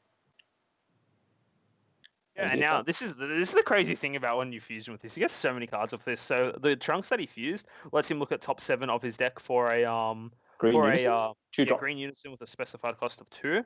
And then the Gotenks itself lets him draw 2 cards, and his unison's like, you know what, you can have another card, why not? So literally the 3 cards you invest in defusing the piece get replaced just instantly. And you get an extra one. So it's actually insane. And you get another +1 by KOing one of your opponent's battle cards. Doesn't have barrier. Yeah, well, obviously that effect isn't gonna be prevalent here, but like, hey, we take those, right? Yeah, we take those. Anything better than nothing. Curious to see what George opts into here, because if he does want to combo over to defend this Vegeta, he has to invest 2 cards into it, or he just uses a Kai from hand. You don't know. So we'll see what he decides to do here. If I was George here, I might not save the Vegeta, because the only bad thing about Reluctant Reinforcement, Reluctant Reinforcement is great because it's got barrier, but when you play Splintering Mind, that's the problem. Because you need to sprint with it to actually get its burn effect off and awaken, which is what he wants to do probably sooner or later. But then that's susceptible to Frieza counterplay. And most likely... Exactly, yeah. I was going to say that Michael can just counterplay with Frieza and he doesn't even care. But generally, if you have Vegeta, you could bait out the Frieza, because it is once per turn that you can activate that Frieza. You could bait it out with like a man on a mission or something, but I don't believe Mossa will play into that. He recognizes that Splintering Mind is a bigger problem. Yeah, exactly. Yeah, this matchup is actually very interesting. To be fair, it looks like George is getting pretty low on life, honestly. Like, George is getting hit a lot here. Oh, and he's going for the... he actually still has this card. He's running the Android 18 Super Combo. That's pretty funny. Yeah, Mossa is a... He loves playing hand control, so, He loves playing stuff that annoys me. That's what he likes to do. A lot of people don't like hand. Like, when you look at your opponent's hand, how many cards in hand? That's his favorite question, probably. His favorite answer. We love it. His favorite answer is 0. If you're not answering 0, he's not in a good mood. He's just so good with hand destruction cards. It looks like he's comboed a bit here. He's comboed 15k. The Gotenks combo is up to 34k, so George has to combo at least 2 cards at a minimum here, which it's kind of getting hard to defend this Vegeta. I think this is a good play from Michael, because if he clears this Vegeta on his turn, right, he can save the Frieza counterplay for something else, so he doesn't have to use it. So he doesn't have to worry about. Correct. Yeah. Generally, like I said, Man on a Mission or the 6-drop Vegeks that comes out. Like those two are really good targets to hit with that Frieza. Yep, and looks like George has comboed off that Kai he had back to hand and the and a Marseille. He really wants to keep it alive. So this is kind of interesting. I don't know who this is punishing more. They're both like trading card for card to keep this Vegeta alive. It's quite interesting. I personally think that I would have just let the Vegeta pass, because you need a lot of cards to defend that Vegeta. Yeah, which is obviously he's been doing now. I think George only has 2 cards in hand here. Yeah, exactly. And by the time you have 2 cards in hand, literally, we know Mossa runs Ribrians as well, right? So it's going to be, the hand destruction is really going to take in effect. And Vegex doesn't draw a whole lot, which is going to hurt, definitely. I would not be surprised if he doesn't charge here as well. Yeah, he's only on 2 cards in hand. Yeah, exactly. It's rough right now. Obviously, I wouldn't be surprised first line of play is Splintering Mind into just dropping Splintering Mind straight away, and then it just gets counterplayed by Frieza. Oh man, it's kind of rough for George. I don't think he's in a great spot here. I think he's running low on Vegetas as well, but obviously he's only got 1 left. We haven't seen. One of them is in the drop. Yeah, exactly. Which should have been in the warp, like we said. Yeah. He's paying 1 straight away. Yeah, I think he's playing out the Splintering Mind. Oh no. Koitsukai. Oh, interesting. Okay. Yeah, just in case he plays a Frieza, right? So I think even though you lose a little bit of cards, I think the freeze is still the correct play here. I want to say. Yeah, also if you realize George actually put 2 cards back, which was the 2 cards he had. So he drew 2 fresh cards. So those 2 cards probably dead that he couldn't use as well. So it's nice. I think if he Mike was not dumb. I think this is actually doomed for George here. Yeah, it's in such a rough spot for George. He's got him pinned down. The thing that's crazy as well is if Michael has another Unison in hand, he just pops it under, just like, yeah, you discard your last couple of cards. That is correct. Yeah. What's the saying, Benny? It is what it is. It is what it is. Like, literally, I've been destroyed by this dormant loop a few times as well. And obviously, I played Gotenks as well. And, when you dormant loop your opponent, it is really strong. The only way... Gotenks is such a good deck. Yep. The only way that George is actually able to win in this situation is if he swings with Splintering Mind and puts a double strike on this particular... on it. I can tell you one way George can win. If Mossa makes a big misplay. Well, the thing is that George has only got one more attack this turn. I can tell you what the big misplay is right now. It is literally that new Black Marseille, the new TP promo.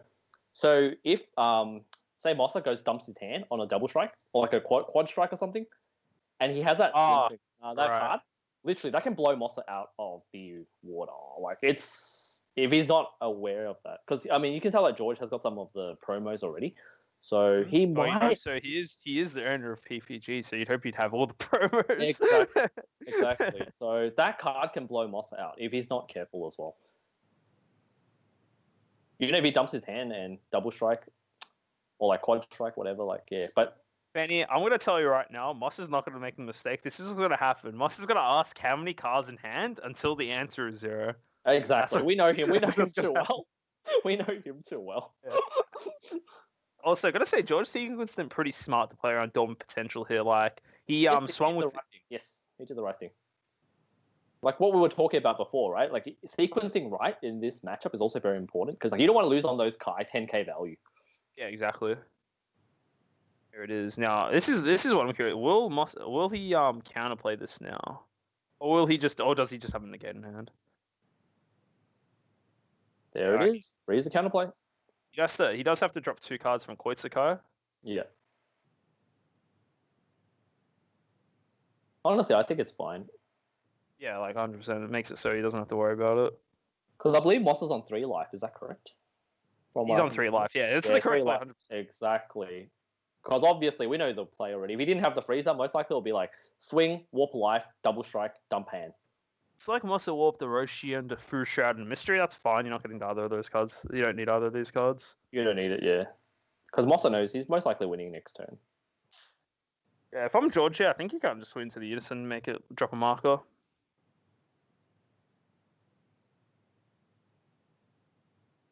Yeah, Mossa probably has some cards in hand. Now we can see that he's got 2, I believe. George has 2 cards in hand. It's not that many. I don't believe Moss has got a Ribrianne in the drop. Yeah, neither. But he can set that up with Giro as well. Or he can also, before he swings, he can also ditch a card. Oh, this is interesting. I think George has changed his mind and chosen to warp that Gotenks instead. Interesting, because that means this Moss gets 2 cards back in hand. Fair enough, I guess. That's fine, yeah. It is important for the Jex, or any player that's playing against Gotenks, to kill as many Grim Reapers as possible. Exactly. You have to just grind them out. Yeah, because 25k dual attack swing at you is no fun to deal with at all. Especially playing mono black, there's no floodgate that deals with many cards swinging at you. You can do Protector of the People, Benny. But it's not that good though. Still, it's okay. It's only Protector of the People's only good into 15k swingers, which correct. Booney example. Yeah, it's good into a Booney token stuff like that. But for the more attacks that are just high, I guess it's kind of really hard to do anything. So here we go, swinging into his leader here. Oh, is he swinging? I just assumed leader. I presume it's Unison. The correct play is the Unison, 100%, because that's his last attack for the turn, right? Yeah, exactly. Because you're not killing him, so you might as well swing at the Unison. Only thing I'm not sure about is if Mossa has Ribrianne in the drop area. It would be really funny, Benny. He can combo one from his hand. He can drop one from his hand and play 2 tokens, or he can do quite a bit of plays. I reckon he's got maybe. I don't think he plays tokens here. That's just a waste of an energy. No, just to ditch a card. I would have just comboed the Ribrianne off instead. Yeah, I would. Yeah. I'm just saying he could, without swinging into anything. I don't think there's a card in George's hand that really is crazy in this situation. I don't That's what I think. said. The only card that I see saving George is Mossa misplaying, and him The only card that could save him is Mossa misplaying. You sure? I don't think that's a card that exists. and swinging into Just, that Marseille, your and he hand drops needs it to be on there camera because at that all Marseille times. literally crit a life, Thank you, mate. and then you don't take damage for the battle. Mossa's Right. whacked his webcam. There he goes, fixing it up. Let's see what he does here. Yeah, Mossa got 6 cards in hand, so I believe George is 2 to 3. yeah, much better.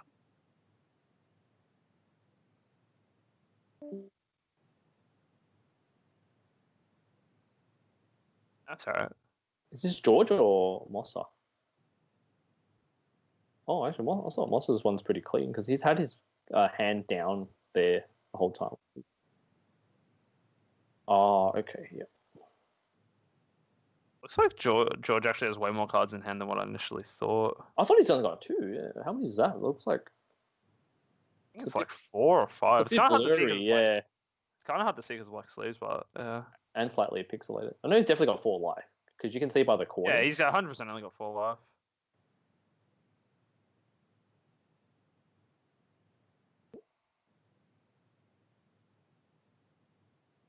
He's going for a little swing here.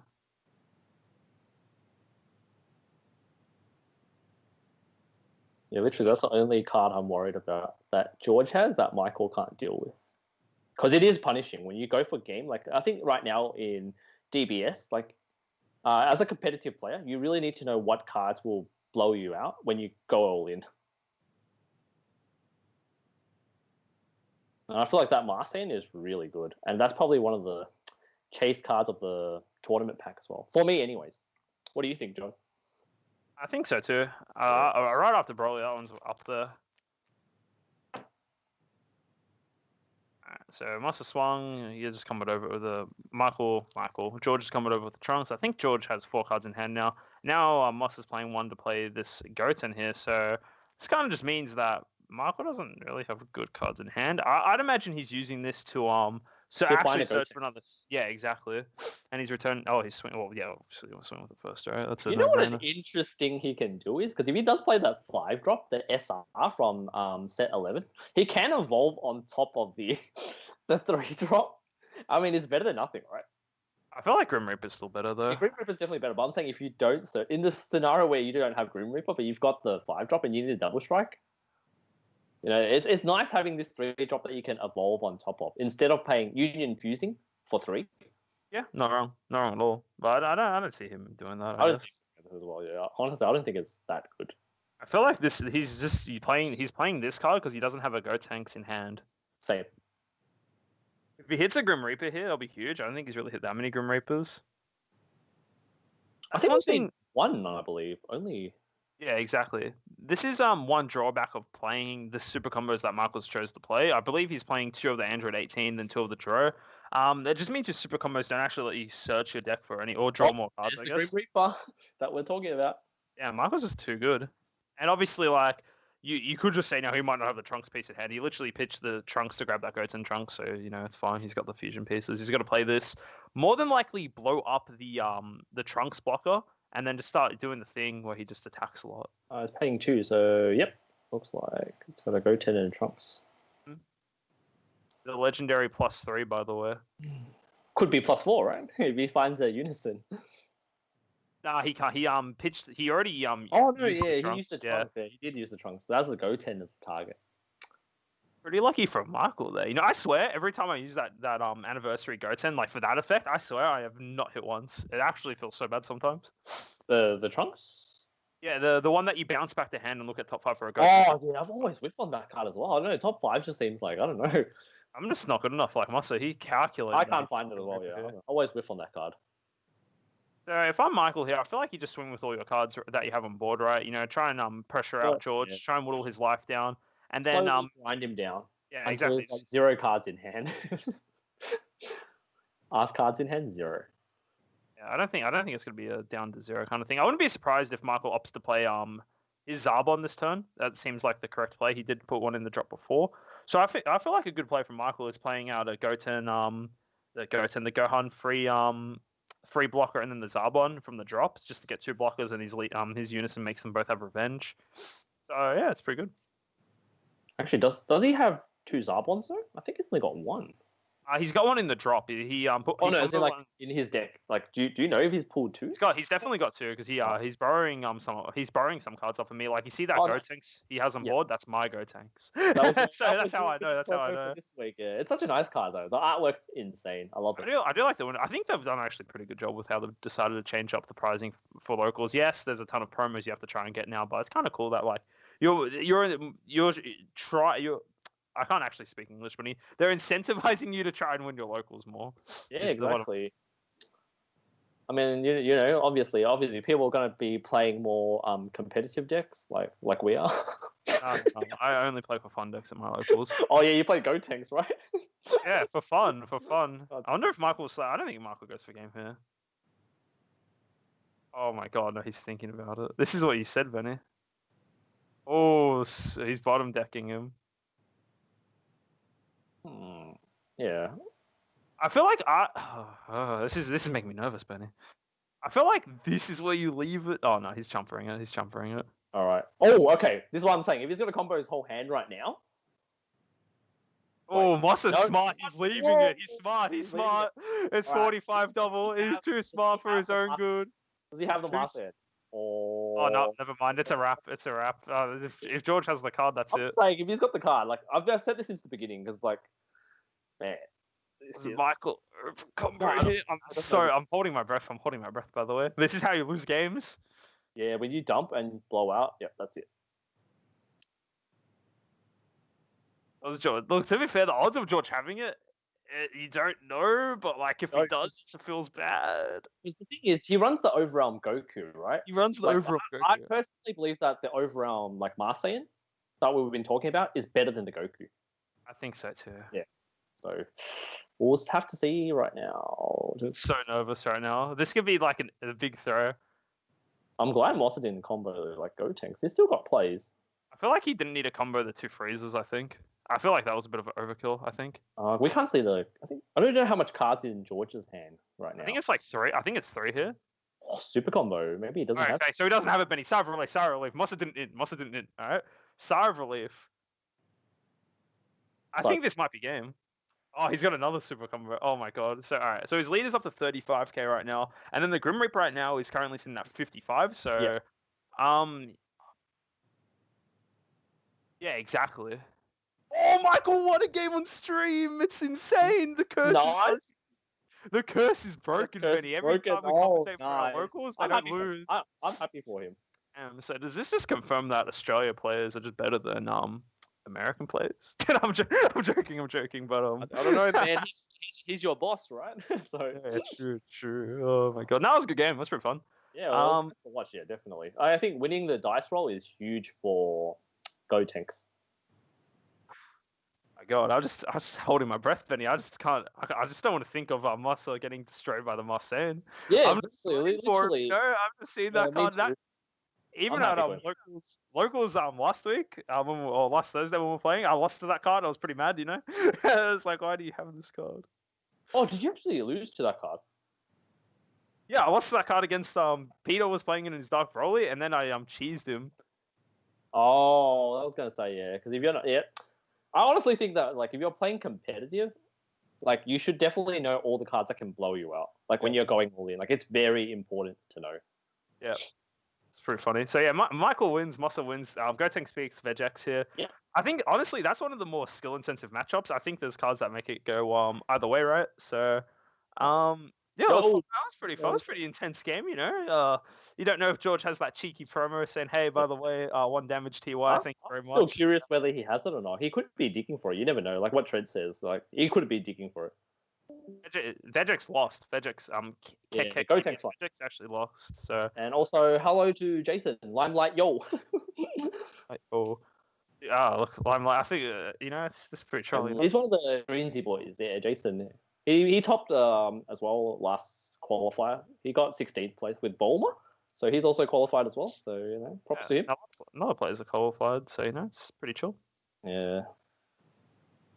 Hope I get an exhibition match. Look, If you're on table 1, you might possibly if you're on the top table, we could be just streaming like you. people on table 1, So let's break that game down a bit. So things that were different from that game from like other things, I guess, from like previous versions of the decks, is that okay. So Mossa just said he was scared of I was scared of Bardock. Yeah, exactly. So if George has Bardock there and Michael combos a bit higher, then it's kind of like. Wait, I'm just trying to read the chat. Wait, he said, Yeah, I was literally worried about like Mossa not knowing that card existed, because I'm like, please, like So things that looked good from that game, like promo perspective, I think that if George does have the Marseille promo, it doesn't actually get him out of that game, because the problem that Michael was having, George was having that game, sorry, right, is George's hand was constantly like below 3 for majority of the game, right, and there was even at a point of the game where he used the robot thing, I can't remember the name of it, to shuffle his put his 2 cards in hand back to the bottom and draw 2 new cards. So the odds of him, even if he does have it right, the odds of him drawing it aren't particularly high. And I think this is kind of relates to the problem of like going the dice roll meta, So Mossa went first. He got his unison on board, and then even though it negged him 2 cards to play the freezer counterplay in one of the turns, he's just able to control the board, right? 3 Dormant's pretty nice for multiple turns in a row. Playing the Gotenks 2 turns in a row, yeah. Playing the Gotenks turn on turn 3 was pretty good. No, turn 2, sorry. So that's I don't think that card is great. I would not personally run any Gotenks, but I think that in the best, most optimal situation to play it in is on your turn 2, because you're able to get a Union Fusion piece out that already starts digging, and it gives you just another use for your energy. So Trey said, Marseille, Bardock take a life for the effect. You have to take 1 life for the effect, but it essentially makes you immune to the damage, though. I believe it's crit a life, actually. I believe it's crit. You have to crit a life to take no damage for the battle. Yeah, exactly. So you crit the life and take no damage for the battle. So essentially it just makes you mitigate any double strike or triple strikes, right? So it's a very good defensive. Like, the quad strike would be hurt if they mitigate the quad strike. Just imagine you're playing a Gohan player, dude. You're black, you're chilling, like, damn, no negates. Did they dump their entire hand? You're exactly. Like, I'll use my Marseille, I'll crit 1 life, and I'll take 0 damage from your attack. And they swing again and still kill you because they Gohan. I mean, that'll be pretty funny. It is what it is then, all right? If they've got it, then they've got it. Yeah. But I'm there. Back to the game, though, that just happened. I think, like, realistically, from... I can tell you what the turning point was there. Like, literally, I already said, like, I don't think George should have saved the Reluctant. It costed him too much cards, I honestly think. Yeah, I think it cost him a lot of cards, and even then, he still had to play into it, and he dumped a lot of cards in his hand. I think another thing as well I noticed, I don't think George was playing the Vegex engine. I think the Vegex engine in the Vegex deck is kind of slept on, because some people aren't playing it for some reason. I don't understand why. Like, you literally, the 3-drop...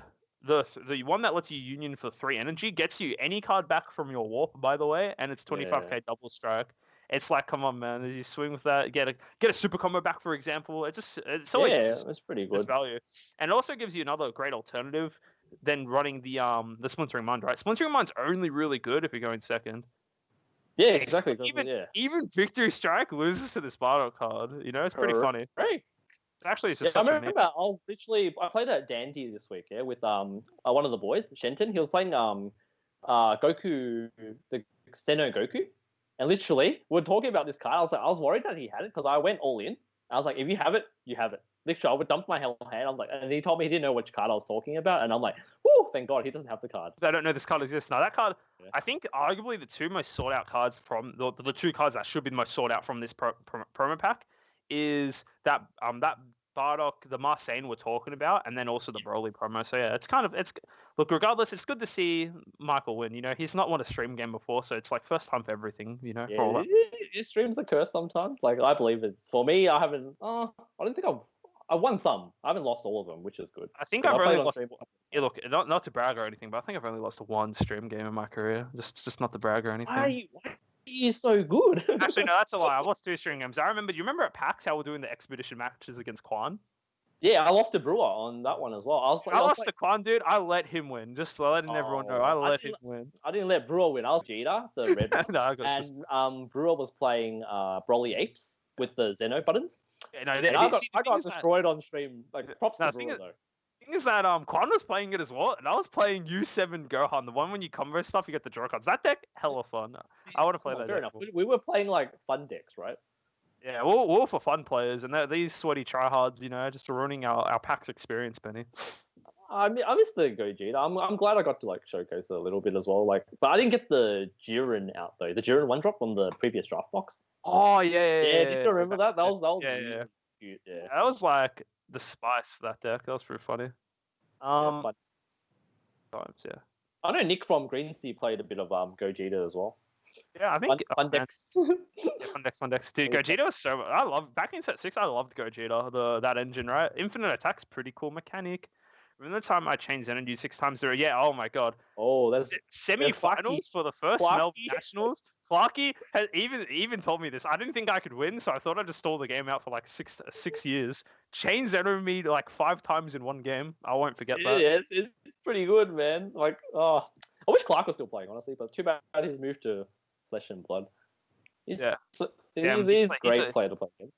Yeah, dude, they play for money, dude. How dare they? How dare they try and get easy money from playing Flesh and Blood? How dare they, Benny? Clark actually selling out for money. Yeah, he sold out. Yeah. I'm trying to think of other things. Set 6 was an interesting format. All right. I loved and hated Set 6 format. I loved my Gogeta baby with that deck. That deck, very fun, able to defeat the Luke Fletcher victory strike quite easily, quite good times. Yeah, I remember that celebrations was. I really enjoyed the celebration format that we had. Like the events were really nice. Yeah. Yeah, that was fun. Celebrations was good actually. Celebrations pretty chill. I really wish they did more of it because they only hosted one in the Sydney. They did the Sydney one, and they did a couple in Melbourne. They didn't think maybe 2. Oh, no, they only did one. They only did one in TAC. Yeah. One, which was nice. I think. What was the same about Set 6 format? Oh, all right. The thing I hated about Set 6 format, I swear, the one deck I played lost to what's that deck called? Skillless matchup, and everyone, because it was so cheap to build skillless, everyone had a skillless deck, and I was actually torture. I don't know how I won against skillless with that deck. It felt so bad. Yeah, it's pretty good. Skillless is too good. What was it? The only downside about that meta, the actual only downside was that Super Shenron was a thing. Super Shenron was. Skip their turn. That was rough. I did not like playing against that deck. That was not fun. I was playing skillless as well. I still remember. Like, you remember, I literally brought 2 decks on that day. Yeah. One was Shenron, and the other one was skillless. And literally, I asked Christelle to pick one for me, and she picked the skillless one. So I ended up playing skillless that day as well. Yeah. And then I lent the deck to Jaden, which we played for teams, us 3, and we won. Yeah. Man, I was so happy with that. In teams, by the way. I just thought I'd put that on my resume, That was the best team event that we won, honestly. I think it was funny because I will not forget the first game. I just lost like instantly, and I'm like, I looked at you and Jane, all right, guys, I lost. Good luck, and you guys were like, wait, what? I'm sorry, what? This is not meant to happen. It was a really good team event because it was really even as well. We all ended up losing one game. Yeah. But it was not the one that mattered, so. Exactly. It doesn't matter. Yeah, it was in different matches, so it was nice. I'll be right back 1 second. All right, guys, it's just me. Feel free to ask me anything, guys, because I'll answer every question truthfully. 1v1 me. I'll 1v1 you right now, Neeson. Let's go. Where are we going? Back on Nando's? I'll you hear that? You hear? That's what I'm gonna do to you, mate. Let's go. I don't know. I'm just crazy. I'm just trying to think back on other formats. Have been pretty fun. Honestly, what are you playing? What are you gonna play post Draft Box 6? Post Draft Box 6? I don't know. I think I don't really know if Draft Box 6 really changes too much because I think this is probably the best Draft Box they made just because of the fact all the cards in there aren't really staples, right? They're not really turbo expensive, and I think as well there's some stuff that seems pretty cool. I think someone's got to find a really good build for Lord Slugs. That'll be pretty cool. But what I'm personally going to look at probably the stuff I'm playing right now. I really enjoy. I'm surprised how much I'm liking Soul Striker actually. But the only thing with Soul Striker is that it kind of just auto loses the green. It's actually like that matchup is super hard to play, close to unplayable, honestly. But I think if I wanted to win, I would actually drop the money on Broly promos. I think if I'm genuinely trying to win, I'd do that. Yeah. Broly BR seems like I think the thing as well is that I haven't played the deck. I played it a little bit online, but I haven't played it a lot, so it'll be a new experience, like a fresh experience for me playing it as well. So I wouldn't feel too bad being a scumbag playing a broken deck. So that's one, and I think I'd gravitate towards that. Another deck my thing that is trend. I kind of just play like every deck, right? I try to get like cards for every deck so I can have options to play every deck. So, yeah, it just depends on the day, really. Like I'll literally change my deck on the day depending on how I feel. So I'm not really, I'm super back, boys. back when he's back. Trent just asked me a question: what deck would I choose to play in this format after Draft Box 6? After Draft Box 6, yeah, I can answer that question. I actually really like the skillless Gohan yellow deck with that the deck too. That with deck the too higher is- yeah, dragon. It looks really nice to play. Like it's something fun and fresh. That's not Red Broly, Gotenks, or Vegeks. What about you? I said if I'm trying to win, I'd play Broly because I'm that guy. Yeah, honestly, like those decks are still really strong and really relevant in the current meta. But like, yeah, honestly, something fun to play. Definitely looking at higher dragon. Yeah, that's right. Yeah, that's another thing. Yeah, that deck looks really fun. And I think with the new High Dragon support and the new Bagamo, I think you'll actually be able to make a solid deck with it. I think that's just me anyway. I'm planning to build that deck too. I'm missing one Higher Dragon for it actually. Thanks for reminding me, Benny. No, that's good. Okay. Well, I've got you covered because I pulled one higher dragon. I've got one of the TP promo. I wouldn't run the TP promo personally, but Really? like, all I right. think it's really good. I think it's okay. It's okay. My problem with this game is that I like to play every deck, but I don't own every card in the game. So it's kind of just like, all right, what am I trying to scab whatever to play? Like, there's That's only not true. I mean, like obviously we got our local group as well, right? Obviously we always lend card to each other, so we can play the decks that we want. exactly. Everyone's pretty chill at our because everyone's willing to lend people cards, which is nice. Exactly. But yeah, definitely Higher Dragon Gohan's It's a fun take on skillless. I think it's like I don't know. It's cool. Nothing too much crazy to say. Do I think it's going to be competitive? Probably not. Actually, I'm quite curious to what Trent would be playing if he's not playing Red Broly. You already know what he's playing. He's playing Red No, Broly. I'm not going to play Red Broly for a while. I think I'll next play it. I think I'll play like 2 store championships up here for the series 11 and 12, and I'll definitely take it to once to that. And I don't know what I'll take to the other one, but I think I'm going to actually try Invoker again. Crazy! You're crazy! Don't do it! Don't do it! You're crazy! I played Invoker on Tuesday for fun. Just played for some fun games against. You don't know the cards for it, Benny. I don't. The only card I proxied in the deck was Victory Strike. Trey, we don't know when the next round starts. It's probably going to be like 20 minutes, I think. No, right, it's only like a couple of minutes away. Table 2's just waiting. So. Okay, probably 5-10 minutes then, Trey. Oh, not even. Not even. Probably like 5 minutes then, yeah. So. All right. Well, in that case, I've been talking the whole time. I'm gonna grab a drink. I'll be right back. Yeah, go for it. I mean, I'll chat with. Oh, so Trent, so you're looking at playing Invoker, right? Yeah. So I don't think there's going to be much I would change really. Yeah. With anything. I think I might try the Heat Phalanx card. Correct. Maybe. Now, I was about to just ask you on that card. Yeah. Do you prefer that card over Royal Condemnation or not? And why? The problem is it doesn't give you the same options for the looking at the top of the deck that Royal Condemnation does.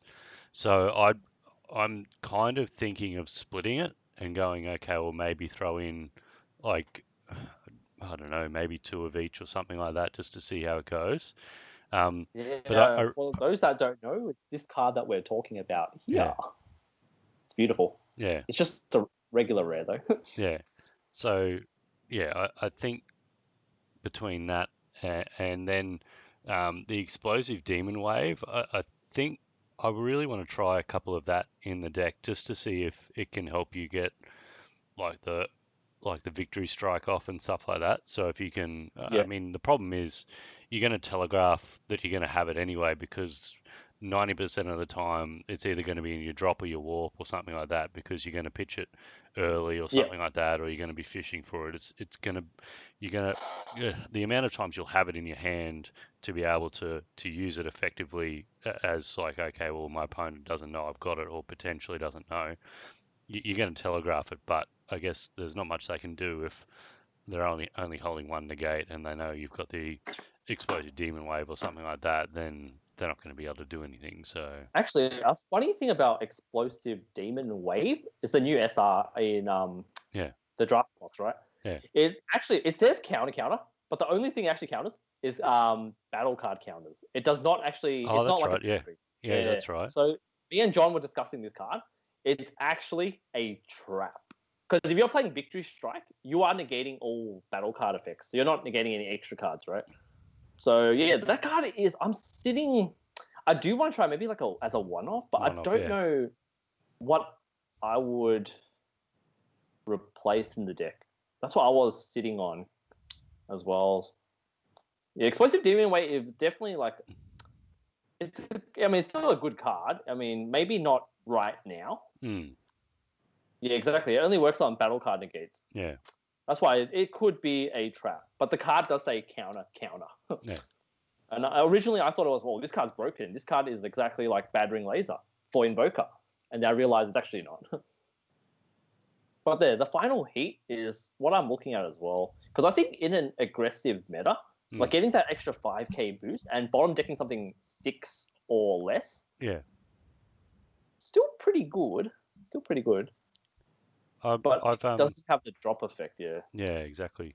The card that I'm also trying as well, so I've got 2 of the red-blue super combo, obviously, but then I'm using 2 of the Zeno super combo as well. Yep. As a way to potentially, not energy fix, but go, okay, well, is there anything in my energy that's potentially useful? That, okay, well, I can get that back and all those sorts of things. So I think a really nice card to grab is like you can also charge Invoker, like the Victory Strike early, because obviously it's pretty dead in the early game, right? And being able to grab it back with Zeno is really nutty, I reckon. Yeah. But as of now, like for my personal Invoker build that I was still playing is still just the 4 Beerus super combos, but playing the cooler arrivals to stifle any aggro matchups, pretty much. So that's the build that I'm currently still sitting on. Yeah. But I do feel Invoker's strong. It is, yeah. I thought I'd just try it. It's been sitting on in my pile of decks, and I keep looking at it, and I'm like, oh, I do want to go back to it. So yeah, it's a really fun deck to play. I feel like because the only reason why I played it was because Invoker does require a lot of skill and sequencing. I believe like being able to just play it a little bit more, maybe that can improve my like skills as like a player. Yeah. So yeah, that's why the only reason why I play it as well. Yeah, it's a really complicated. It looks easy to play, but it's actually more complicated than you think when you're actually playing the deck. Yeah. Because your choices, it really rewards the player for making good choices. Yeah, for sure. No, and that's the thing. Like you can play out your turns. Like there's obviously things that you need to do on certain turns, but the way that you use your front side power and everything like that, and how defensively or aggressively you use it, and all that sort of stuff. When you draw, when you then use your like your drop effects to try and look at the top and fill it up. So I mean, what you play as far as battle cards are concerned are probably pretty linear, but the way that you play the rest of your game isn't very linear at all. Another question is, right now, I see a lot of people cutting the Whis one drop that searches the Tournament of Power. Do you agree on that? Or... So I'm running Krillin. Krillin, all right. What does that do? So that looks at the top 7. So Krillin battle ready. So he looks at the top 7 for the Tournament of Power Arena, or a red-blue multi. Yep. Extra card. So I don't think I've seen anyone play that card. That's why I'm not quite sure what that. Because I figure, well, it gives me other options, and I mean, if you're not seeing your Tournament of Power Arena, like if you're not seeing any opening hand, you've got it. Like, surely it's got to come up in the top 7. Like, yeah. Oh, it's very nice, actually. Yeah, I'm reading it right now. So Krillin Battle Mastery. When you play this card, auto look at the top 7 cards from the top of your deck. Choose up to 1 We Are Universe 7 or Tournament Power Arena or a red-blue multicolor extra card among them. Add it to your hand and shuffle your deck. Wow, it's actually really good. Can't believe I never really even heard of this card. Yeah, I much prefer it to Whis. So yeah. Because the chance of you hitting a red-blue multicolored card, extra card, is really high. Yeah.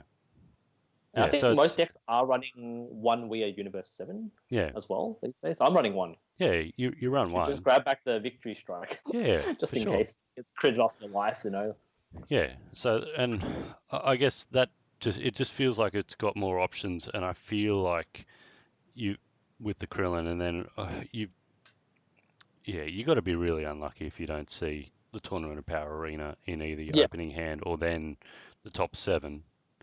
So Yeah, because I remember one of the games when I was playing Will just for practice on Tuesday. Like I didn't see TOP, and I literally didn't see it till like turn 3, and that kind of hurt a little. And I ended up losing that game as well. yeah, Because oh well, it is what it is. But yeah, Invoker definitely is a good deck to play. It Is there any is. draft box 6 decks that you want to play?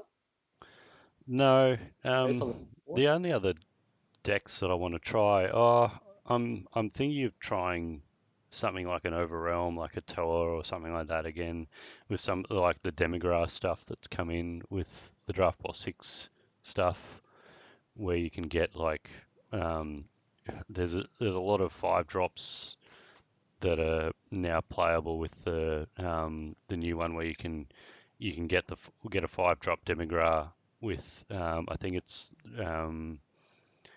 like a Overrealm for 4, pay 1. I can't forgotten the name of the card, but you Overrealm, but then you can activate pay 1 to at the end of the turn play a Demigra 5 on top of it.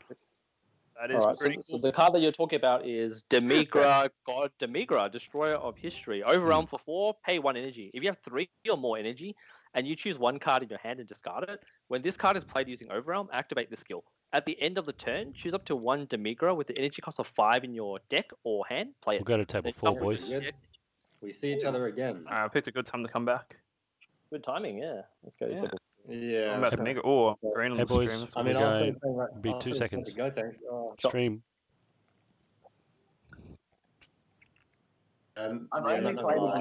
Hello, boys. Don't start yet and wait for us. Wow, we got 2 celebrities here. I'm glad. Oh my god, Sam actually got the Champions Path sleeves. They look pretty juicy, not gonna lie. I want to know. They're nice though, yeah. And you probably need a double sleeve. It's alright. Can you send an Elite Trainer box my way? Wait, Sam, real question. Did you pull the Charizard that's expensive? Not Benny. Mossa convinced me to. One of our mates convinced me to buy one so I can pull a very expensive Charizard. Did you pull that Charizard? I bought one as well. The rainbow ones, which is the most expensive. Did you PSA ready coming back? Yeah, I sent one to PSA and I traded one for the shiny and sent that to PSA. I'm so jealous, man. Like I bought it. I did the pre-order for January shipments with Cartastic. It's $100. On that one as well. And look what we have here. Look, I like how we have like PX3 versus Cybermen here. Hey Chris, I bought cards from you before. And I love your Gohan deck. I love your Gohan deck as well, bro. Oh no! Just wanted to say, I'm pretty happy you're playing aggro again. Yeah. I like it. All right, you guys can start when you're ready. Luck, boys. Best of luck. All that good stuff. Yeah, good luck, boys. All right. We're back, guys. All right. Guess what we're back with? Same Vegex versus Gotenks again. Yeah, not gonna lie, Trent has picked like the same matchup again. I just don't know why Trent gives us these bad matchups, Benny. I just can't believe this. But 2 great players though, actually. So we've got Mr. Russell, so Sam Russell himself, the owner of Cybermen, and we've also got Chris, which is a member of PX3, so Perth Pro players. Great members, cool. Yeah, great members of our community. Yeah, I have a lot of respect for Sam just because he's like one of the he's the main Australian player that's pumping out a lot of content, which I think is pretty cool. It's something I tried to do for a little bit, but I'm just lazy, so I stopped. I think it's because we don't have like a team, and we haven't really set up anything for recording as well. I think like Perth Pro players are actually doing a lot as well. Like I know like the boys over there, like Jimmy, Ash, and them, like they've been trying to pump out a lot of content as well, like best of 1 battles. Deck profiles, like they're doing a lot to support the community as well. So yeah, I think it's cool. Very thankful to these boys. It's just nice to see when players are just like trying to just trying to present like content for other people to see, and it's also cool to see like it's Australian based, I guess, because obviously a lot of the content is mainly just from American players, and that you don't really see too much from other regions. So it's cool. Yeah, definitely. It's just nice. Like, I mean, these guys are helping the community grow and giving us content. That good stuff. Huge props to them. Anyways, looking at this matchup we have here, looks very familiar. That's because it's literally the matchup we just had on the stream before. So, yeah, what do you reckon, Benny? Do you reckon it's going to play out the same as last time, or do you reckon someone's going to throw a spanner in the works? I'm curious to see who actually won the dice roll, and then I'll give my 2 cents from there.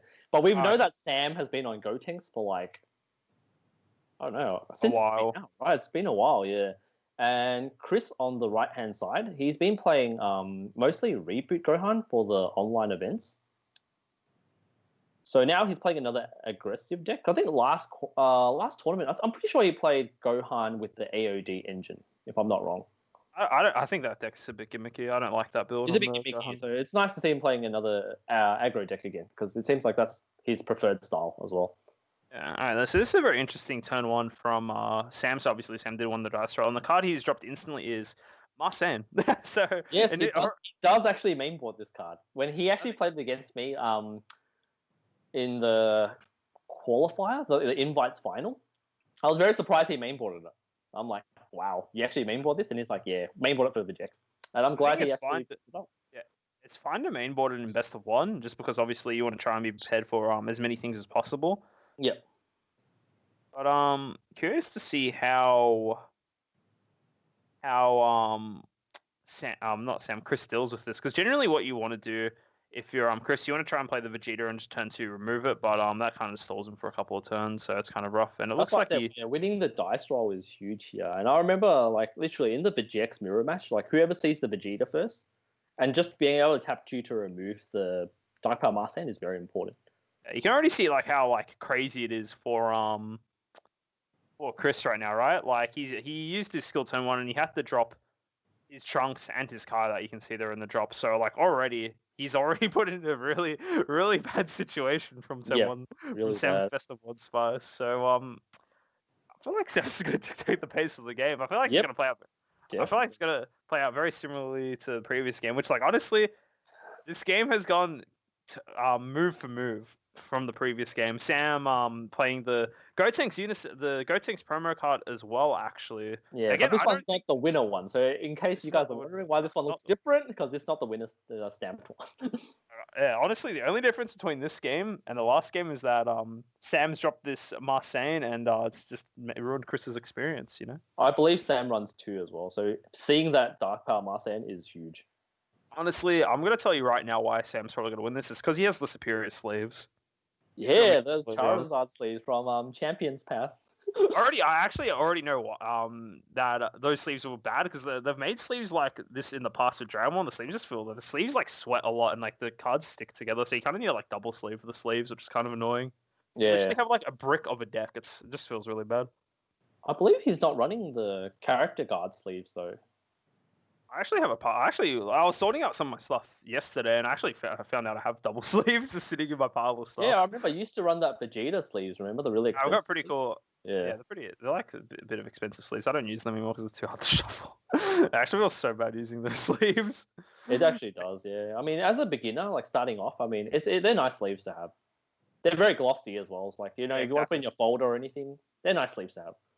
Yeah, exactly. But it does not live up to like if you shuffle it a lot, mass shuffle, like it damages the sleeve. It does. Well, this just feels rough for I'm gonna say so far, like this is exactly how the previous game went. Play the Unison. I play don't think it's like play the Revenge blocker. It's literally like, the Gotenks players done the same thing, but the problem is that now it's just like Chris actually can't play the game because he's got a Trunks in Engie, he's got a Trunks in Dry. He got the Vegeta finally, but I think he misses he hit another Kai here. I feel like this is too little, too late. He's already gone through 2 Kais in his deck. And Sam is playing the Frieza counterplay, so there's. Oh my god! Jesus. This is brutal. This is hard to watch. Viewer discretion is advised for this particular matchup. Oh my goodness. Yeah, so if anyone is like That's why we said best of one is a different game, and as you can tell, Sam, a very experienced player as well. He knows exactly like you have to tech different cards that Best you of one. play, for best of one. And he's been mainboarding this Dark Power Marseille for a while, so it's not just for today. This is literally a going first gap right here, Benny. This is what I like to call this. I remember when I versed him, I barely won. Like I beat him 2-1, but barely won that match though. I feel so bad for Chris here. He literally doesn't get to play the game. It's actually pretty funny. Right now, even if he mills another Vegeta off this reluctant, He's just effectively the Marseille, and if he hits the Trunks of the Kai, he's probably not going to play it. He's gone through 2 Kais and 2 Trunkses already, and he hasn't played any of them. It's not worth it. Do we see anything? Burst and hit 1 Unison. Okay, he hit one of the only 2 cards he could hit. Yeah, at least he hit a Unison, so he can swing with it. And doesn't get carried by Revenge, but I'll probably. I'm sorry, this game's It's rough. It is pretty rough. This is so funny. This game. I feel really bad for Chris, man. It's like everything that could have possibly gone wrong has gone wrong. It's just actually hilarious. Oh man. I think he was meant to. He's playing his. I think he was meant to tap his energy, not untap his energy. Yeah. Whoops, I think I think you're supposed to tap. Yeah, he realized second reroll. He did have this splintering mind, so thankfully he can remove the Dark Power Marseille now. Send it to the warp. Yep. He's just actually deciding, because the problem is that as well, is that the Gohan blocker has Revenge, so if Splintering Mind swings, he just blocks with it and it dies. No, he needs to get rid of that now, because right now he's going to swing with this. And then he's going to, regardless, he's going to block, and then he's going to warp 2 life. He can awaken, so he can give his Unison double strike. And he can actually burst on his awaken side and actually hit something and actually be able to play it on the board. I feel like it's kind of a risky play, though, because the only thing is that... he doesn't even have a Sparking 7. Oh, really? It's a wrap. It's over. Did he? Sam's taking him. It's a wrap, Benny. It's a wrap. There's no way. He overwhelmed. Did he realize he didn't have Sparking 7? It's a wrap. It's terrible. This is Gandhi. This is the best of one, dude. You came at a great time. We're just seeing just annihilation right here. This is actually PG 15 plus. What's happening here? This is insane. Wow. I feel so bad for Chris. I'm sorry, I can't stop laughing, but like everything that could have possibly gone wrong in this game has gone wrong. All right, I'm just telling you. Oh, okay. Because usually when I play the deck. Yeah, I sequence it that I overwhelm first with the Trunks. So I was expecting Sparking 7. Honestly, I missed that there. Then it's because he overwhelmed after he used his. Yeah. Oh man, I was not expecting that.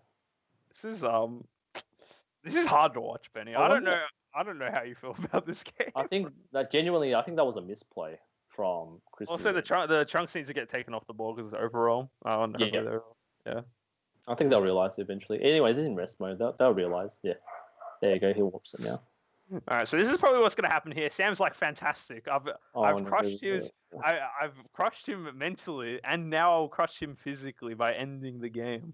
It's like that. It's one of those kinds of things. All right. Actually, like back on like playing seriously, I guess what Sam should try to do. He probably just plays just spams Grim Reaper. He probably just kills the Unison here, and then he just spams Grim Reaper. Yeah, and this is brutal. Oh, it's a wrap. It's a wrap. Oh no, he's gonna start ripping his hand now as well. To be fair though, I don't even know what to say anymore. But Chris has a pretty decent hand, so unless it's really hard though. Like obviously staying composed is pretty important, right, as a player. But then like man, if you were projecting that Dark Power Marseille on turn 1, like it's a wrap. It's hard to stay composed. Like even I'll probably be like, oh. The thing is that like playing. Oh, he's EX evolving. Okay, interesting. That's what we were saying before, right? Like if he doesn't have Green Reaper in hand and he's got this, like it is a possible play that he can do. Yeah, the thing about this is that he actually just clears the unison here. It's an interesting line of play. Again, I feel Yeah, like Grim I think Reaper's obviously spamming Grim Reaper's better, but I guess this is alright line of play. He's just forcing him to either awaken here or go to 1 life. So I think Yeah. this is not a bad time to actually play this. The only thing that kind of sucks is that Sam doesn't really draw cards this turn, because the benefit of playing Grim Reaper is that you cycle 3 cards out of your hand and draw 3 new cards. Obviously the 2 fusion pieces. Yeah, 100%. And then the Grim Reaper. So But the good thing right now is that Bajex doesn't really have a way to get rid of this 5-drop unless he goes into the Bajex 6-drop, 7-drop chain. Yeah. Because right now he's already used his Splintering Mine. Yeah, there's real. No, I think maybe he does play Max Power Kamehameha. I think I saw it in the drop area. Yeah, I saw it in the drop area as well. But Okay, so maybe he does play it then. Okay. I think we can both tell Benny that Chris has given up because he's taken like every hit. This is like. No, I feel this will be the final turn for Chris. I don't think it's over yet, because Chris actually does play the Marseille that we were talking about. Yeah, he does, but the problem is that Benny, if you're on 1 life, it doesn't matter. If you're on life, that card doesn't matter. I don't want to. Okay, real talk. Chris isn't out of the game, right? Yeah. But wait, one card. If Sam doesn't have a dormant potential unleashed, yep, it could be dicey. It could be good for Chris. Yeah, so basically, Chris has the option because he has 3 energy. Basically, if Sam has a dormant and a sparking the gate, it's over. That's it, right? He can't really do anything else. He hit a Kai. All right, if he plays dormant right now, if Sam plays dormant, it's doomsday. He's gonna lose a lot of. I think he only milled 1 Kai there. I could be wrong, but I think he milled back-to-back Kais. Yeah, I saw it. Okay. What was I gonna say? All right, so Sam's line of play is he dormants and sparking the gates, and then his opponent says, "What a great game we played," and we got a best game. Pretty much. If he doesn't have a dormant potential, like Chris can go off. Right? Still game. I'm telling you, like if the game Sam does make that one play, swinging with go tanks, no negates, and then dumps his hand, there might still be a chance. But Benny, Chris is on 1 life. Oh, he's on 1 life. Oh, okay, my bad. My bad. I keep forgetting. I don't want it to end like. You want someone to get cheesed, Benny, is all you're saying, right? Yeah. It's brutal, yeah. Watching this game compared to Moss's game. Oh, wow. Sam's like, yeah, I use my dormant to discard a dormant, clear the board. Yeah, he knows he doesn't need the dormant. Yeah. And now it's impossible for the only way that Zach can kind of why do I call him Zach? Chris can close it out this turn is if he double strikes this, then overwhelms a double striker. But it's like if Sam just has a negate, like sparking the negate, just yeah, it just kind of feels pretty bad. I think it's just showing his removing card from drop area with the, but that's alright. He played dormant, but he didn't remove the 2 Kais? Or is he just giving him a chance? He did remove the 2 Kais. He did remove. He did. Okay, sorry. I went into the stream there for a sec. The stream hasn't caught up to it yet. That's alright. Trying to see if anyone has any questions in the chat. Nah, chat's just chilling, dude. Yeah, playing best of 3 on webcam is a bit draining. I think most people have come to a conclusion that best of 3 is quite draining, even with like 80 minutes. Yeah, it takes too long. And 10 minutes overtime, yeah, because we definitely trialed it in the invites final. Yeah, it just goes for too long, right? You rather just have a quick game, especially like in this kind of online format. I think with aggressive decks, it's fine, but if you're playing a deck like Sin Shenron or like decks that go to like turn 5, turn 6, it's draining. And especially like technical difficulty is another issue that we have to deal with as well. So yeah, we had some in the first game, but it's not usually a thing that comes up too often. Yeah, it's an issue that exists, but I think we're pretty good at dealing with it, I think. Yeah.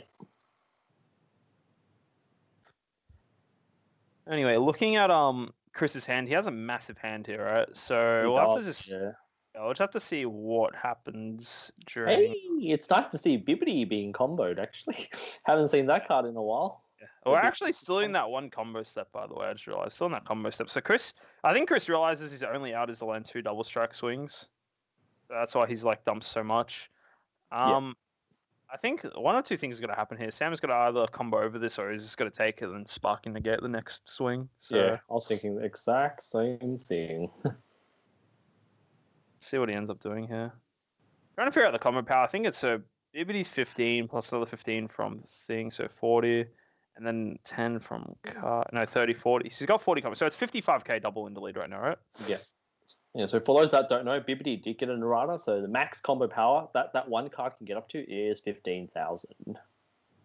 It's not as broken as it used to be. Oh right? wow! Huh. Sam's playing the blue-green Android 18 super combo as well over the Sure.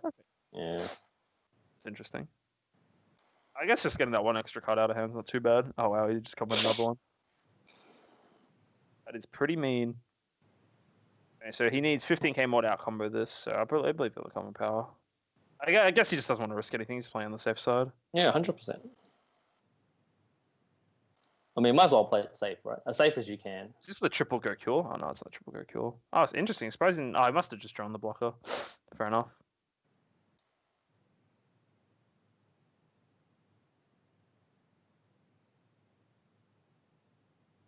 What does Mr. Christopher do? Oh, actually, we had a really good turnout today. 68 players. That's actually a lot, huh? Yeah, I was looking at the rounding. Yeah, I was like, yeah, it's pretty decent. Yeah, it's good. Or I think it does help a lot of American players are playing as well, up the numbers a little bit. Yeah. Thank you, everyone, for participating. Yeah, thank you for playing. Yeah, pretty good. And we know that TAC holds like the best events as well. Very smooth, like always. Smooth. Once all the results are in, straight on to next round. Yeah, that's good. Yeah, I learned a lot of the US players are complimenting TAC by holding great events as well. Yeah. Always. I don't know. I feel like we have to kind of say good things about Tech because Trent's here. And I'm joking. We're not biased. We're just being honest. Yeah, no, Tech's honestly good. I don't think I've had any like complaints with them. No, TAC's always Trent seems pretty like Trent seems like a top bloke. You know, always lets me in the commentators booth. Never gives us the same matchup 2 rounds in a row or anything like that of commentating. Isn't that right, Trent?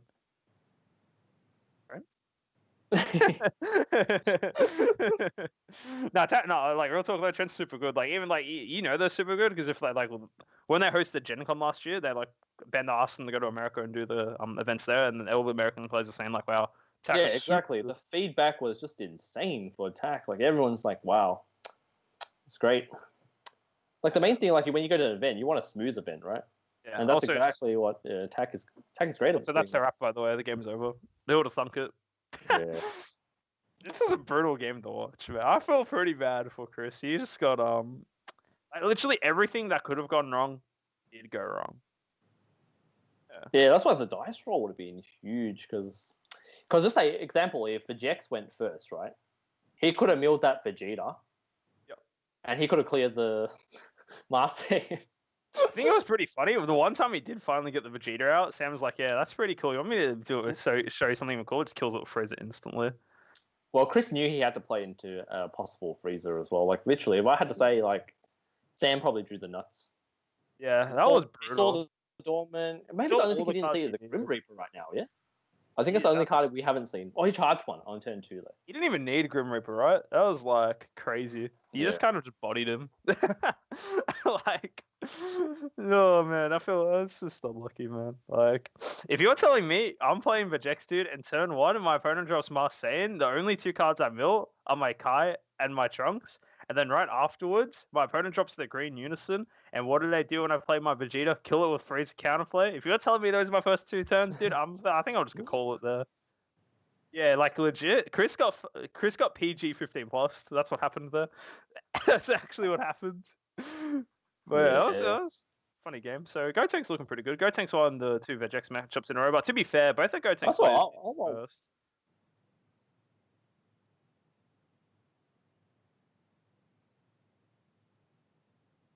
Penny, what are we talking? Yeah, easy. What do you want to talk about? I know before me and Trent were talking about Invoker, but we've already talked about that. Is there any other decks that you want to go over? Do you want to go over the expansion stuff? Expansion stuff. Oh yeah, we can go over the expansion stuff. I think the expansion stuff's pretty cool. Do I reckon any of it's meta defining? Not really. Like I think a lot of the cards are okay from the thing, which is fine. That's what you want, right? You don't want this. Yeah. You want these cards to make old decks kind of relevant, right? That's I think what they were going for, and I think they did a pretty good job for that. I think the only generic card that you can think about slamming in like every deck is probably the Mirror Unison. So I'll read what the Mirror Unison does. So let's go down a bit. So here it says permanent. This card can't attack if you have 2 or fewer markers on it. That's fine. It has a active main +1. You choose a card from your hand and warp it, then you draw a card, just fine, filter your deck. And then this is the one here that I think people are really excited about. So it's got -2 active battle. For each card in your warp, it gains 5k power for the battle. So obviously, when you're going for game, this card's super good for closing out a game. It's Unison as well, so there's not too many cards that interact with it. My only thing that I don't like about this card is the fact that it is a black Unison, right? Like, yeah, it's really cool. You can have a quote-unquote infinite attack. It's like the Mirror from before, but instead of Unison form, right? Yeah. But, like, the fact that it's a black Unison, you're giving up the best part about Unisons, which is all the free cards you get to play with the Unison. So I think that specifically makes it a little worse. But I think it's, like, other than that, it's, like, it's fine if you're playing a black deck, for example. But I don't think that ability can justify you running it over a main color Unison. Like, why would I choose to not run a blue Unison so I can't have access to Trunks to play this Mirror is the point of that. Like, you can't make the argument. You'd only see this card played in black decks. Yeah, definitely. I agree with you as well. I don't think there's anything that's too meta defining, but every card that they've released is pretty decent for their own specific archetype. Yeah. I think the 2 best cards that for the archetype that buffed it, I think the first one is the Green Margin Boo, the one where it's like when this card is played, choose up to a green margin, energy costs 7 less. This is essentially like what the bar does for the Broly. It lets you search for your chain. But this is for the Green Margin Vegeta deck, by the way, for the Boo chain. So you can choose you can play this Boo off the sealed ball, and if you're missing stuff, you get to add the pieces to your hand, right? So it kind of functions as that. So I think it's good for that particular deck. But I don't think that there was 7 drop. I thought it was 7 or less. Choose up. Yeah. No, it says choose up to 1 green margin card with energy cost of 7 or less from your hand. Oh, okay. So I never grabbed the 7 drop though. You're probably just only missing the 7 drop. That's probably why. Because usually what happens if you go into the 7 drop, right? Because the 5 drop you can fetch with the ball from the deck. So pretty much the only card that you want to grab is the 7 drop most of the time. Because right now I played some games with it as well. Like literally when they remove your 7 drop. Because the 7 drop allows you to bring back a 3 drop Boo. Yep. And also allows you to bring back a ball. And then when you bring back the Boo, that Boo gets played. And when you play that, you got to bring back a 7 drop from your deck. So literally, you got to go back into the chain again. Yeah. I think Barden was also like, Garlic gets pumped by TR. I agree with that as well. Because literally, Garlic was missing that 2-drop Garlic Jr. I mean, like something they can play on turn 2. So right now, you can go into Garlic 5-drop on turn 3 after you play the Unison as well. I think is that I don't think I've versed or seen Garlic played enough to have a proper opinion on it because I do think it's a very gimmicky deck, which like a lot of decks can play around it fairly easily. Like I think it's okay. I can't really justify it being like that good though. Oh, the other card I was going to talk about as well, not Garlic Jr. I do really like the Trunks 1-drop. I think for that particular deck, it makes it so that deck is kind of relevant, I think, because the Trunks effect where you take cards from your life and get really strong effects, I don't reckon it's going to be like the best blue deck or anything like that, right? But I think it makes it so you can consider it, especially for best of 1 format. I think that deck's super good in best of 1 because it kind of means you can't get aggroed out. That deck does super good into aggro decks. Yeah, definitely.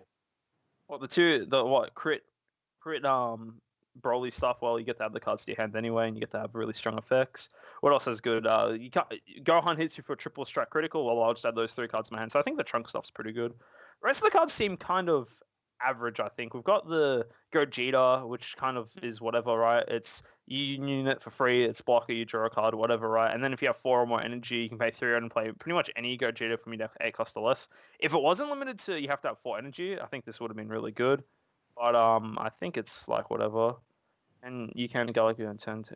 Yeah, but like you can do it technically turn 2. You can, yeah, but I don't know if you want to do it turn 2, but I like doing it turn 3 because I usually like having an energy up with Garlic to play some other different stuff. Like I get when Garlic Jr. hits the board, you can't clear it, right? So that's like it's got indestructible, It's got indestructible. So, you can still remove it from negging it. Like it has, you'd be able to kill it pretty easily with the right? So let's just read what it does. So it's got critical. It's got Overlord, and then its active main is that if your leader card is yellow, Demon Clan card, look from card of your deck that's yellow Demon Clan, energy costs 2 or less and play it. So it just essentially lets you like, it's literally the effect the Margin Vegeta leader has in a battle card. I just like you can play it turn 2, but it's not gonna. You just kind of slowly do stuff, right? Like I mean, I just definitely. I mean, it's better than what it was before because it's better than what it originally was, 100%. Yeah. only Garlic Junior was the turn 3, and the deck had like a what do you do on turn 3? Do you play your Unison or do you want to play that Garlic, right?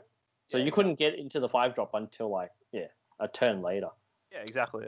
Like I don't know. I just feel like the Garlic Junior deck. I don't know. I think it's like a gimmicky deck. I just can't see it being played. And then like that's just I about played it. I mean, I can't see played. it being competitive. I can't see it being competitive, Benny. Jeez. I'll still play. Good. I'll still play it though. Like You'll play it's it, but pretty. you'll be upset when we versus an actual deck. That's all I'm saying. It is what it is, It is what it is. But yeah. So like for me, I think the 3 best cards out of it are definitely the Mirror Unison, the green Margin Moon, and the blue Trunks. So the rest of the stuff, like even the red Unison they got, the Ultimate Shenron, the 2 cost, that's for like the Earthling kind of stuff. Like what's its abilities? It can't attack for starters, which like kind of sucks on a Unison. When Unisons can't attack, that seems kind of lame. Yes, it's a 20k Unison, but like Unisons, you wish they could attack, right? It's got a +1, draw a card, then choose a card in your hand, place it at the bottom of your deck, then play a 2-cost Earthling from your hand. Earthling only. See, I don't think this is what Earthling's needed, right? And then it's -3 for 3 red energy. If your leader card is a red Earthling only, you get to play a Unison with a cost of 4, which is the Vegeta one. Yeah. This card seems pretty average. Like I don't think this Unison's good at all. Then what else do we have? We've got the Ginyu Force card. This card seems good for Ginyu Force. The problem is that Ginyu Force. Oh, that card's good. Yeah. I think it's really good for Ginyu Force, 100%. But then you just like Ginyu Force loses. Yeah, Ginyu Force is good. I'm looking forward to play. I think it's for like again, it's just like one of what this expansion pack does. The cards that it's making for the decks are all usually pretty good, but I don't think it's like something that pumps anything to tier 1. I don't think there's a card here. It's like, damn, this is going to be super busted in this deck. Yeah, for sure. You can Garlic Junior turn SR turn 2 now, 4 swings turn 2 with 3 draws. You can do that. That's fine, but it's just like there's better things to be doing turn 2, and it's like. It's a very dependent combo. Like, let's read the Garlic Junior. If your leader card is a yellow Demon Clan card and it's your turn, when one of your yellow Demon Clan cards is removed from your battle area by a skill, play this card from your hand. So basically, how you're playing this card, you overlord one of your cards with your leader and you get to play this card, right? Fantastic. Yep. Pretty good. And then you get to evolve on top of it. Fantastic. You get to use the effect, bring the card back, swim from the bottom of your deck, swim with it, overlord it again with the SR. Fantastic. Great. You've played a Garlic Junior. You've done it. That's all the deck does. It's just, I don't know, man. It just seems pretty average. Like, until someone plays this deck against me and they convince me, damn, this is super good. I just can't see it, man. There's no way. Like the Garlic, yes, you get all the Garlic Junior SR does is let you loop cards from your drop area. That's all it actually does. Yeah, and it's going to be 30k body of crit. You know what exists? Blockers, negates, anything like that. Yeah, there's like just ways to deal with it. It just seems average as. Like that's just me. And you're tapping out for this as well. You can't awaken the turn you do this. You're tapped out, right? If you're doing it turn 2, it's just. Yeah, you are tapped out, 100%. Yeah. I'm not sure if it's worth it. I mean, a lot of decks can. If you're tapped out on turn 2, imagine against like a Broly swap or something. Yeah, if you're up against Broly swap or Vegex, or guess what, dude, or Gohan, you're like, damn, you're tapped out. Pretty good time for me. Thank you very much. See you next game. It's like that. It's like, I don't know, I think it's pretty average. Yeah, because literally, if you're overlording on turn 2 to play that Garlic out, you most likely won't have 4. And then, all your negates. I mean, unless you're playing Time Magic, I guess you can play Time Magic. But then, because I think they have a Flying Nimbus as well, but you need 4 battle cards in the games. Oh, Jaden's in the chat. Oh my god, I love seeing Jaden! Is that his emoticon? Dude, Jaden, my favorite. Poggers. Yeah, that's what I think about Garlic. Other things I think that Then what's some other cards in here? We've got this Vegeta. Dude, this Vegeta blocker seems so bad. All it does is play the SS4 Goku a turn earlier. Let's see the Unison a turn earlier. It seems so bad. It's just so funny. That's a thing. Then we've got the Goten and Trunks. I saw this card. I was pretty excited for it, but then I realized that it doesn't really do anything for the deck. Because basically what this Goten Trunks does, it's a fusion target that's both Goten and Trunks GT for the yellow Goten stuff. And then it taps something. What was I going to say? Yeah, it taps something and you can kill it if it's in So how the combo works, you fusion this, and when you use Union Fusion, you get to tap one of your opponent's cards, ignoring barrier. And then what the 7-drop Gotenks does is that it just kills something, ignoring barrier after negating its skill. So it's super good in that regard. You get a clean kill on whatever, right? Which is great. The only problem with yeah, it is pretty clean there. I like cards that Union Fuse, and they actually have an additional effect. I mean, it always helps. Why not? That's always been good, yeah. The only thing about that is it doesn't really fix, like, the card can get counterplayed by Frieza, or it can die to Frieza counterplay. It can get hit with Trunks counterplay. So there's already like ways to play around the Gotenks already. And plus, I don't think that strategy specifically in yellow just doesn't feel that good, I don't think. There's enough cards around yellow that can facilitate that strategy very well, I don't think. Yeah. I mean, like I said, none of these cards are super competitive, but it's nice if you want to play that archetype. Because I mean, I do respect that there are a lot of casual players out there, and you want to play the deck that you like and you enjoy it, which is great as well.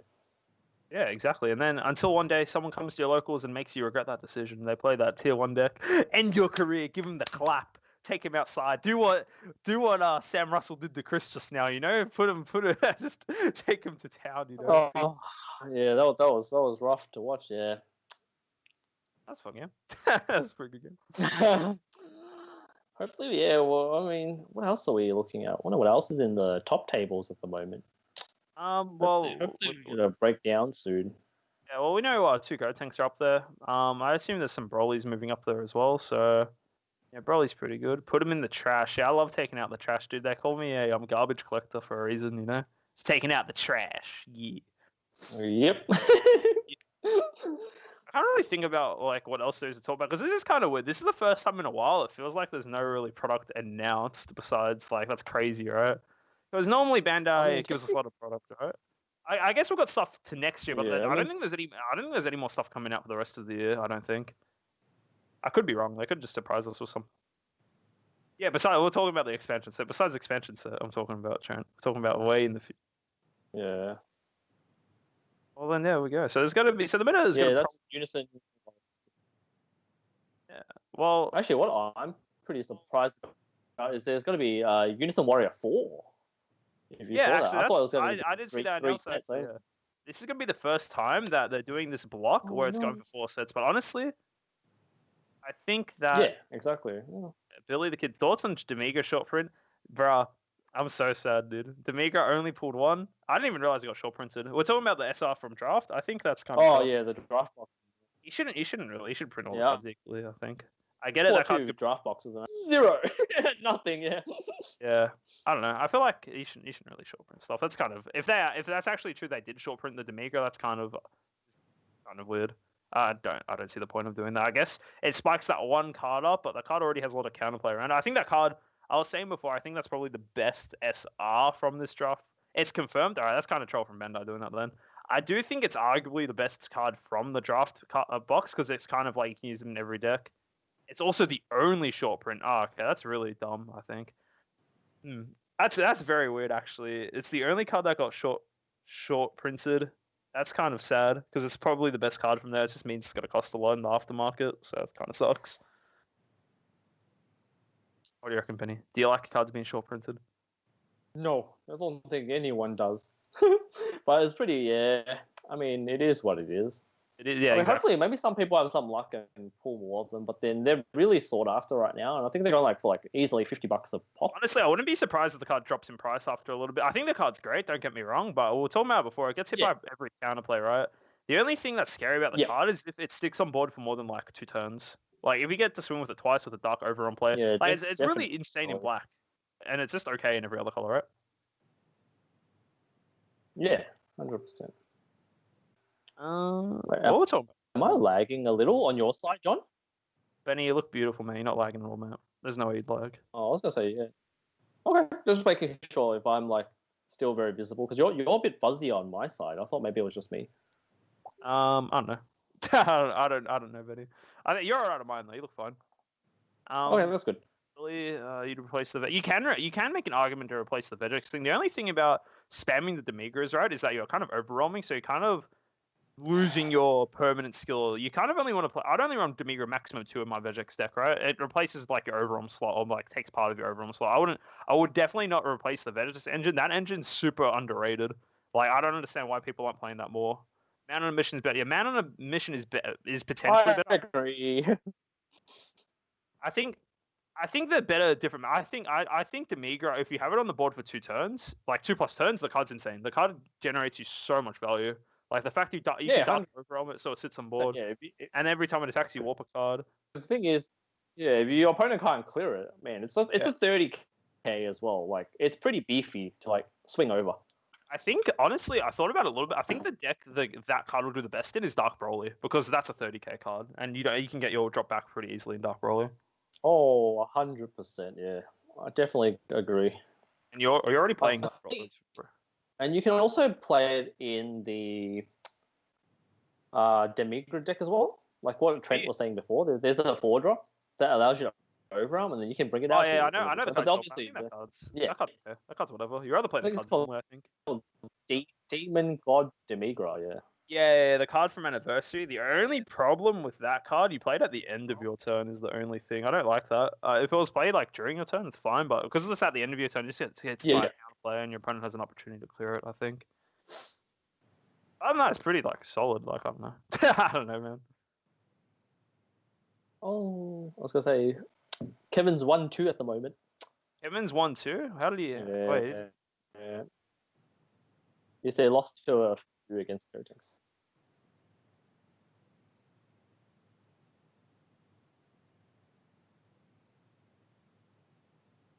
Someone in the chat said Billy the Kid in the chat said it's confirmed. I don't know who confirmed it. That's just what he's saying. I have no confirmation on. Oh, Benny's lagging a bit now. I don't know. I don't officially know, Trent. I want to know.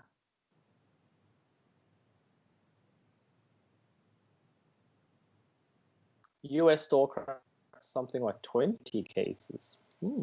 That's pretty crazy. I don't know. It's either that. All right, if it's not short printed, it's look. I can't see it being the only card short printed. I don't know. I don't.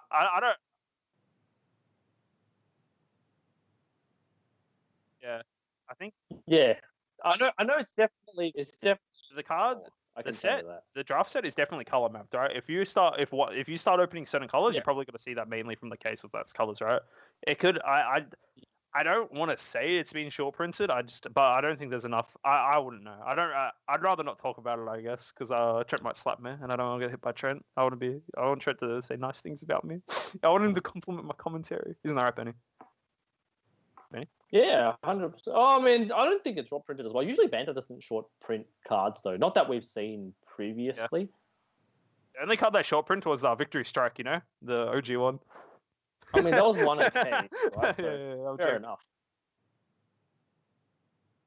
Yeah, exactly. Because what they print, they print off a whole sheet together, right? That's why I say if you're unlucky, you might not pull the card because it's a chase card, and I know a lot of people are after it. So yeah. Oh, no matter.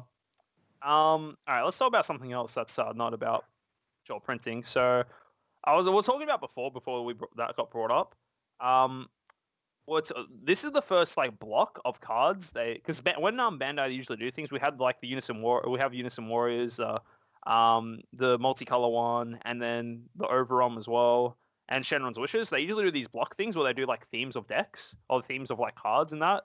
And this is the first time we're gonna get 4 sets. Normally they do 3, so this is gonna be the first time they do 4. What are your thoughts on that?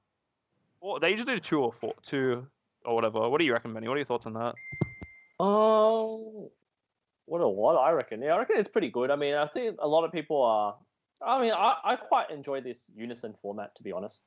So yeah, I'm definitely like, if they want to make more supports for the cards, yeah, why not? I mean, because we've already invested in like decks and like staples, like counterplays and everything for Unison. So yeah, I mean, I don't mind. I mean, hopefully in the next set we see multicolor come back. That's about it for me. I think, yeah. Well, I was going to ask this, so I must have said, yeah, what do you think of multicolor Unison? Like, what do you think of multicolor Unisons? I think it will inevitably happen. I don't know what I think will happen about it. I think the cards will be insanely broken. Because let's just say now you have a blue-green multicolor Unison. You can play Freezer and Trunks in your deck. That's insane, right? But then here's a really big problem that already right now people are having. Trying to build a multicolor Unison deck. So many of your cards are dead in your hand. Yeah. Like I don't That's know. a It's, thing. it's going to be weird. I mean, I'd love to see what they do with that. And hopefully it doesn't break the game. I mean, obviously, remember when they made the Surge Leaders? They were too broken. Now they have to nerf both of them. Honestly, I don't know how you'd balance the unison stuff if you do dual color unison. Because let's just say now, so no matter what, the unison has to have a specified cost of 2 at a minimum if it's dual color, right? Because it has to have the 1 blue, the 1 green, right? And on top of that, it also has energy Yeah. exhaust. So if you need to ever charge the unison, it comes in tapped. And then on top of that as well, it's like you can't combo with it as well. So there's a lot of negatives I can see initially with making dual color unisons. The only problem is that like once you do get one out, how crazy will it be? I just I don't know. I feel like that just thinking about it, I think the decks will be really weak. I think I could be wrong. I mean, right now, obviously, we don't have the cards. I mean, if we know what cards are being printed, then yeah, you never know. Like they could give us something really busted effect, you know. Yeah. So like, But for now, I think Bandai's been doing a pretty good job with balancing most of the cards that are being printed. yeah, exactly. But like the point I'm trying to make is that like if I were to think of how you'd make the card, all right, let's just you have a specified cost that you play it for 2. You get access to your blue counterplay, like 2 different color counterplays, right? Which is insane, right? Mm-hmm. Only thing. Well, all right. The counteractive point, master. So the thing is that right, you're forced to run 2 colors. You get around a lot of things, right? That's great. You're committing slots to that as well. And the thing is that too, right? Because you're running a dual color unison, you're probably running dual color cards in your deck. And the weakness that dual color has always had is that you can have so many dead cards in hand and you do nothing turn 1. And they're usually all 10k. Yeah, exactly. And the thing 10k. And the thing with unisons as well is like you have to the unisons are dead cards unless they're on board anyway. You usually charge a unison, right? So you're telling me I have a dual color unison, I charge it with energy exhaust. That just feels bad. I feel like the negatives outweighs the pros. And the thing is that as well, even if you do have the options of both Trunks and Freezer, like in your deck, you only get to play 1 per turn anyway. And the thing that's crazy as well, like you don't actually get access to the free negates. Like you can't play Dormant and something else. Having leader-specific multicolors might be the way. That could be a thing as well, but then that kind of just limits deck building, I think. I don't think they'll do that. It limits deck building way too much, in my opinion. True. I mean, imagine having like so many staples in the deck. I don't know. It's nice to see where they go about it from here because I'm quite enjoying the format right now. I think this is arguably the best format we've had, and I've been saying this. I think the formats since Set 9, the formats have all been really good. I think. Yeah, I think so as well. Like obviously, when you look at all the top cut breakdowns from the US events, like looking at the chart, I mean, there's a very diverse meta there. Yeah, exactly. And even at our locals, right? We had our locals is capped at 10 players right now, and then everyone was playing a different deck besides 2 people that were both playing Soul Strike, but every other deck was different, which is like really nice to see. And the thing is that as well, it's not like there's a lot of really great decks, right? But if you're a good enough player, you can actually beat the OP decks with like a suboptimal deck, right? If you just know what to do in the matchups. Yeah, definitely. But you'll be playing on a handicap, but it is beatable though. Yeah. Yeah, like I'll give you an example. I was playing Gotenks at our locals last time, and I was versing my cousin Nick, and he was playing the blue trunk stuff without the pack. Yeah, he was still able to take a game off me. We had a really close third game, even though green inherently has a fantastic matchup in the blue. But he just knew what he was doing. He's played he pretty much just spams that one deck, so he kind of knows what to do. And it was close. I did end up winning because haha, color matchup, But like, it's just if you're good at if you're a master of your craft, you can still do good. Yeah, and also like that, like you said, like Nick's has been on the Trunks deck for like so long, and he knows the deck pretty well. Like if you're playing a lot of players that don't know what the deck does, you can get like easy points off them as well. Exactly. When you're playing cards from your life, your opponent's like, wait a minute, isn't that illegal? Blah blah blah. Give me the sweet black green Solia. That'll be interesting. Dual color, colorless black multicolor. That's one way you can do a multicolor unison. That's actually probably the way they would do a multicolor unison, but that seems kind of like bad. I think actually, why would you ever want a multicolor card with black? That seems so bad actually. Oh, but no, actually, because that's funny. Gavin's been on Toa for like ages. He really likes the Toa engine. Even right now, he's still playing the Toa deck. What about I'm gonna put it on the camera real quick. What about the Toa unison? I think this card will be pretty good. Toa unison. Yeah, I think it's got a place, but I'm not sure how to do until I test it out. Yeah, I've got 2 of it. I think it's pretty good. Like what? It's base 20k, which is pretty good. And you can get the minus if you get it up high enough for the -4, you get the Stealer card, right? You can potentially do that as early as like turn 2 if you get like the nuts. I don't think you'd ever do a turn 2. It's probably a turn 3 thing. Oh, it is my girl. Well, damn, dude, you got your girl pretty fine, dude. Yeah. Actually, I want to know. Are you still playing? Are you playing Garlic or are you playing Toa, Gavin? Let's see what he says. See what he says in the chat. Yeah, because I know he's been playing a bit of Garlic Junior before as well. I'm like, yeah, I mean, those are nice casual decks to play. Yeah. No, the best casual deck, Vegeta Red, dude. Still waiting for my reboot leader, please. And thank you, Bender, if you're listening. That's the one thing I ask for. Yeah. I have a request. If Bandai if Bandai is listening to me, if they ever do a Vegeta reboot leader, please let me be the one to reveal what it is. Just let me, please. I'm asking for you, Bandai, if you're watching. If you ever reboot that red leader, I want to be the one who shows it to the world. That's my one request. And now, the announcer is the best deck, actually, hands down. The announcer is the best. We love announcer. Well, literally, I was telling my friends today we're going to be playing the announcer deck. I'm playing the announcer with John today, and they're like, "What's going on? Is the announcer finally meta again? Since like, I mean, it used to be really good, right?" I think announcer was super good back in the when it first came out, and I think the only downside about announcer, you're locked to the World Martial Arts cards, but honestly, those cards are super good with other stuff they've released. But yeah, I think it's alright. It's a fun local deck, but it definitely loses to a lot of counterplays, right? Like that's the thing. The cards don't have deflect, cards don't have barrier. They get bopped by free counterplays, you know. Even with a left right Ignite. Yeah. Something. Trey says reboot Pan. Yeah, I'll love to see how they go reboot. Why would you Pan as well. reboot I mean, Pan? was That literally leader is the still first playable. leader I've ever. Why would It you is playable, but I'm saying I feel like they need a new Pan leader. You know, just in general, whatever color. I don't really mind. They can I make like a new Pan in red leader, general. sure. That red leader doesn't need to get rebooted. That red leader is still playable as way. That card's still super good. Arguably one of the best red leaders we have in the game still. It's from set 3. Looking to build announcer. Yeah, if you want to build an announcer deck, look up on YouTube actually. I know Scott Dashy had some pretty good announcer deck profiles. He was one of the US players that was doing really well with the World Tournament stuff. Yeah. I think I don't know, World Tournament's fun. I think the cool thing about World Tournament, it's actually one of the things that I like about this game. You can do a lot of your theme decks in that, which I think is pretty cool. There's a lot of really cool theme decks, and actually World Martial Arts is getting more support in the that expansion thing. Yeah, like the TN leader that's coming out, that's World Martial Arts. That's pretty cool. Oh, actually, I want to find that TN leader actually, because if I remember correctly, it's got a really awesome awaken conditions. Like when you awaken, you get to play 3 tokens or something. Yeah, that's it. But they've only showed the back side, right? Front side. They've only showed one side of him. I'm pretty sure. I'm trying to find it. I'm trying to find it now because I think that's pretty cool. I think it's one of the cooler awaken conditions in the game. I think when you awaken, you get to play 3 tokens. That's pretty cool. Alright, here we go. Can I find it here? Okay, they announced some reprints. Yep, the Basil reprint.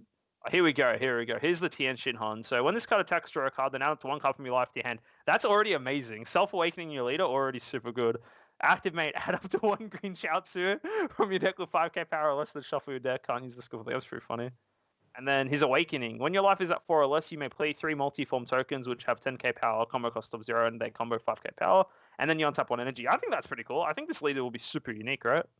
Yeah, it would be unique, definitely. I'm just happy like they're finally like supporting that WMAT tournament, like World Martial Art tournaments. I mean, it was really fun back then when everyone was playing it. Do you remember when it first got released? There were some pretty cool decks with it. I think that deck got a lot of I think that set anyway. It was pretty easy to get that set because there wasn't too many cards for it, and I think people really liked pulling the SPRs. It was like one of the easiest to get SPRs from. Yeah, I know. I remember when Jaden had a playset of the Goku Oob. I love having a I think he's still. No, he's definitely got rid of that. He's definitely got rid of them. There's no way. Yeah.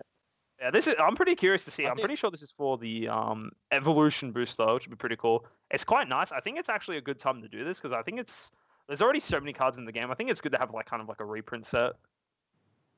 They're reprinting a lot. I agree. Too, so. I think Bandai's been doing a pretty good job. I mean, I reckon they listen to the community as well. So like, they do. Props on their end. Like they're definitely reprinting a lot of the more expensive cards, so that more people can have access to the cards, which is really nice what they're doing. Yeah, exactly.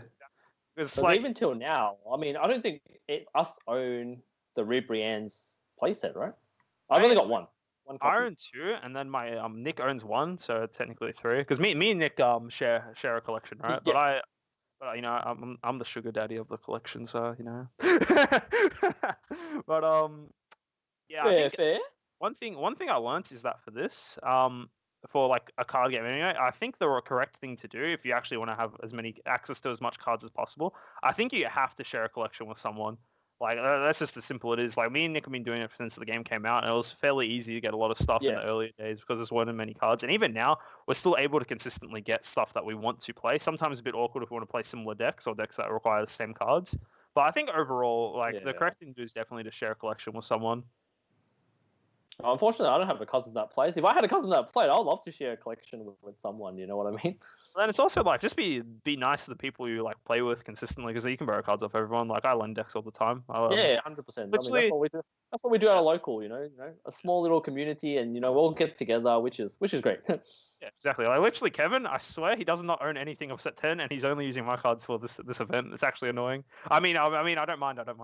It's fine. He can use my cards. It's all good. Did you borrow the full deck for Sin? I didn't borrow the full. He didn't buy any cards from. I already told him before set 10 that he can have any of the Shadow Dragon stuff I pull because I'm never gonna play that deck. My thing, I only try to play decks of characters that interest me.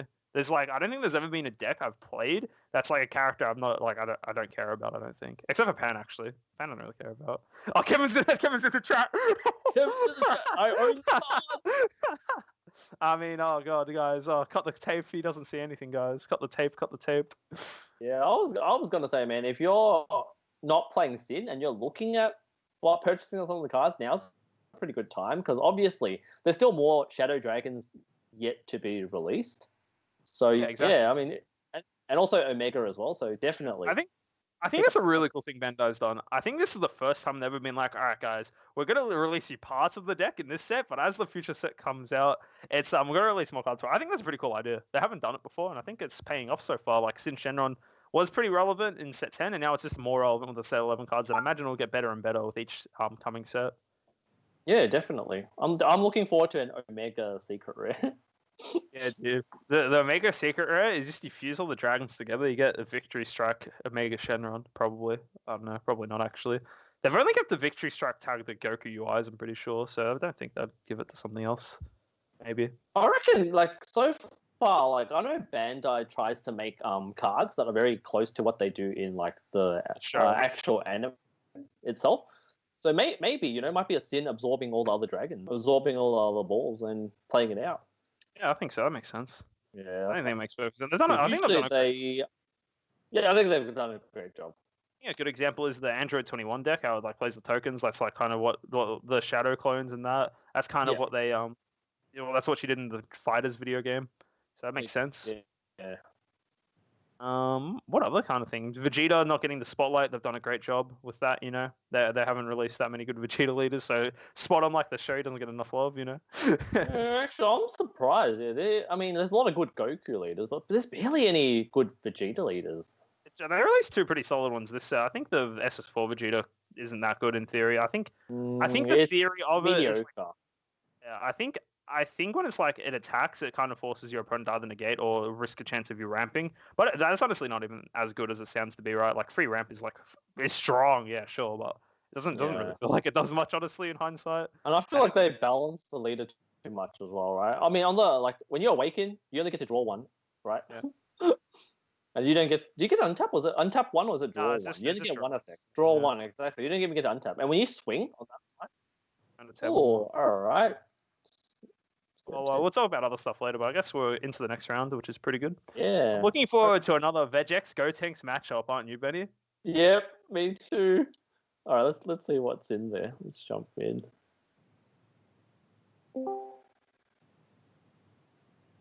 Ooh, holy surge, nice. Respect, by the way, respect. I like what I'm seeing so far, man. Oh, shit.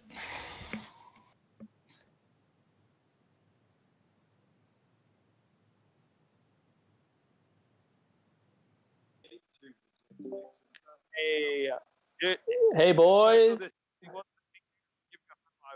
Me too. Probably Surge. Dude, here's the clap. That's me high five. That's a high five to you, dude. Nice. Well, Let's see. Anyway. yeah. Sorry, do you guys mind waiting 2 seconds? We're just Trent is just quickly fixing it up. For a bit. Yeah. Man, Steven versus Samson. Man, Steve, you've been on that deck Broly Surge for ages.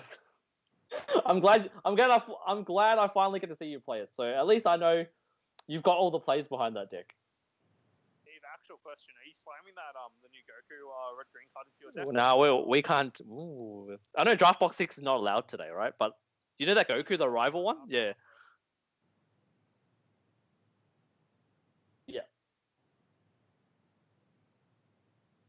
Yeah, I was thinking, man, that card is bonk. All right, you guys are good to start, by the way. You guys are good to start. Yeah. Best of luck to both of you, and yeah. Thank you. Thank you. Do you have D6? Is it? All right, this will be a pretty interesting game. Yeah, it's something different. We've got Broly Surge versus Gohan Reboot. You know, something different. We haven't had a Broly Surge on the stream today, so that's nice. Yeah. So it is Steven versus Samson. Yeah. I feel like this is Gohan favored, right? Like, Yeah. Briefly I honestly touched think on it is. before. I mean, hopefully, if Steve can win the dice roll, I mean, obviously, I'm expecting to watch a good game. You know, like hopefully Steven can win the dice roll because with Broly, he does have to charge multicolor turn 1 for the deck to start going. So. And also, Broly's only really good at punishing like battle card aggressive strategies, not really leader ones. So I feel like this is Correct. I feel like this is gonna be an oofed. If you want me to answer honestly.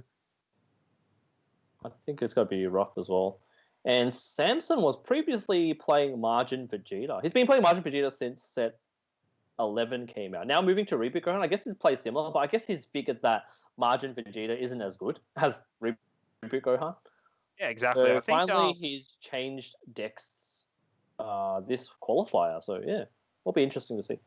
Yeah, I think Reboot Gohan. I'm sorry, not Reboot Gohan. The Margin Vegeta stuff is just a weaker version of Gohan. Like the leader inherently does less, and it's much more reliant on your deck. Whereas the Gohan kind of just takes over games on its own, which the Vegeta leader will never do. It's just impossible for the Vegeta to output the same amount of aggression through itself compared to the Gohan leader. Because like, yeah, I get it. Every turn you're swinging for double strike with your lead. The only thing is like. It's only like the turn that Gohan goes off, he goes off. Vegeta doesn't really have a go off turn. He kind of just is like whittling away a bit more, like constantly, whereas Gohan just slaps you in the face and just wins the game. Oh, Broly player charges the cure. Nice. I think this is what this is really good that Broly has a chance because he's going first initially straight away. Yeah, I'm glad Steven's going first. Nothing against Samson. But I don't know if Samson might actually be playing on my list for Reboot Gohan. I wonder if he plays Demigod Unison. Oh, he does. Okay. I was wondering if he plays it. Because we played on an online tour, and then he got a lot of deck lists, and he was asking me about the Reboot Gohan. Yeah, I think Mono Green was pretty good. So I wonder if he's playing the exact same list here. I wonder what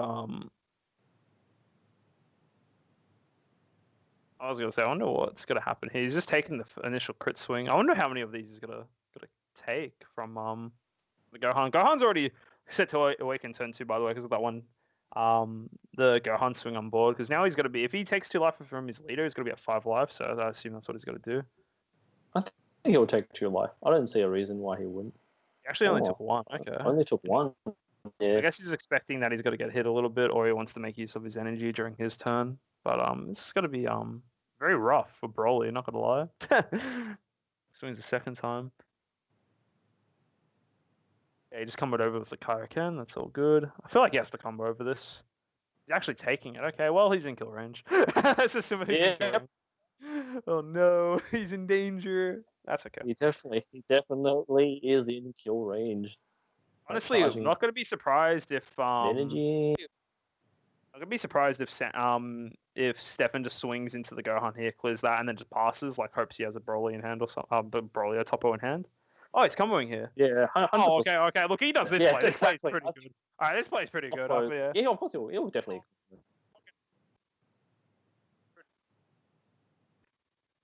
See what he I wonder what card he's got to pitch, Benny. I think it might be a dormant potential, a hidden. I don't even know the name of the card. Dormant Awakening.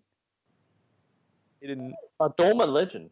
Dormant Legend. I could not remember Yeah. the name of the card. Also, Dormant Potential, because he can't actually play Dormant. No, he can't play He has Dormant to be a Potential. mono. Yes, sir. Yeah, I Yes, was gonna sir. say, what? Yeah. Benny, I don't know what I'm talking. Do you think he'll rival? I don't think he would. He has to keep up 2 for Topo. Yeah. I think the only reason he would arrival here is if he's planning to awaken, which I think is not a good idea this early. Not gonna lie. Yeah, same here. I don't think it's a good idea. I think what he did was the correct play. They're getting that, using that like as a free draw. It's a free +2, right? Filtering out his deck. 3 +2, right? Yeah, because you don't want to be drawing the Dormant Legend. Imagine Awakening drawing that card. That feels pretty bad. Imagine using a Surge Awakening and drawing 2 Dormant Legends. That'll be pretty sad. But he's essentially just digging here for Topo. How he survives is just slams Topo every turn, and eventually he might be able to survive the Gohan Burst. Because my best of 1 list for Gohan actually plays Focus Breakthrough. But obviously, he's not on 4 life at the moment, so he can't actually play it. But I'm just curious whether Samson actually plays it or not. I think Focus Breakthrough is pretty solid, but in this situation, it doesn't really matter. Like, yeah, exactly. His life hasn't met the requirement. Is this just a we're gonna Topo see it. slam? I feel like this has to just be a Topo slam. He's not negating this, okay. He's only taken 1 life, okay. Maybe it's not a Topo slam, because the thing that's kind of weird is that I don't understand why Sam only took 1 life on his previous swing with the Gohan. Because he'd be able to Same do here. all his... You can't Yeah, be able to do survive all as these Broly things. I wasn't sure what he was Surge. worried about as well, yeah. You can't survive as Broly Surge just against Gohan just by dropping the topos, because inherently, obviously, Gohan draws a lot of cards. I don't think it's going to really matter you having to swing and drop some cards. So Yeah. I don't. I'm think so confused about Sam's line of playing, though. He's going for a double strike Champa on this attack. Definitely is interesting. Not the usual line of play that we are used to seeing. I feel like we're just going to see, like, Stefan combo or Goten or something, right? And then just pretend like nothing happened here. This is kind of bizarre, if you're asking me. Like, because I just don't understand why he didn't take the additional life the turn before. Because now he can't. Same. It's just weird. I'm very confused. Because there's not many attackers, right, with Red Broly. Yeah, exactly. I mean, unless he's worried about a double arrival or something, like, playing 2 Resonant Explosion Gogetas. But even then, you're attacking with you're attacking with the leader. He's going for a 30k swing double strike. Would I be surprised if Stefan just takes this? Not really. It's like, I don't know, man. Even if Thingo does, yeah. So even if he's going to play a 1-drop here and just like awaken, right? Oh, interesting. I don't think this really matters anywhere. I feel like this is kind of just like he kind of played himself here, I think, because he could have just had triple strike already live from the previous turn. I think it was a misplay, only taking 1 life in the first turn, or his first attacks. He did use a Paragus. Maybe he was missing a self-awakener, but you're right, yeah, definitely. Even I agreed he should have taken 2 life. Yeah, it's like he didn't. The Paragus, I don't know. It kind of seems like just a misplay, I think. Like, I don't want to be that guy, but like, he could have done this better. Because here's the thing, right? This attack doesn't even matter right now. Because all Stefan has to do is be like, all right, I'll negate it or something. Like, he just negates this now, right? Stefan's in a great spot. Gohan's like got 1 attack left to turn if he really wants. He's got 1 energy, right? Definitely a great spot. If he has another Violent Ray in hand, if he restands right now and goes for another one, I don't know. Yeah, it's not in Gohan's favor at the moment. I like Stefan's probably just gonna try and like negate or he has to have dormant potential is all I'm thinking right now. I feel like he definitely misplayed a little bit in the not taking that additional life. Yeah, 100%. Because he could have gone for the triple strike earlier. Because he was on the perfect 6, right? And he said no. Perfect 6. He was on. And he said no negates. He played the Gohan, swung with it, took 1 life. Then he swung with his leader, only took another life. He could have just been on 5, right? Exactly. Like, Broly can't really do anything aggressively in this particular matchup. And now, yeah, he's scared. He's past turn. Damn, if I'm Stefan here, I'm like, yeah, I'm so good at the game, is what I'm thinking, right? He's cruising, dude. This is a good time for Stefan, I guess.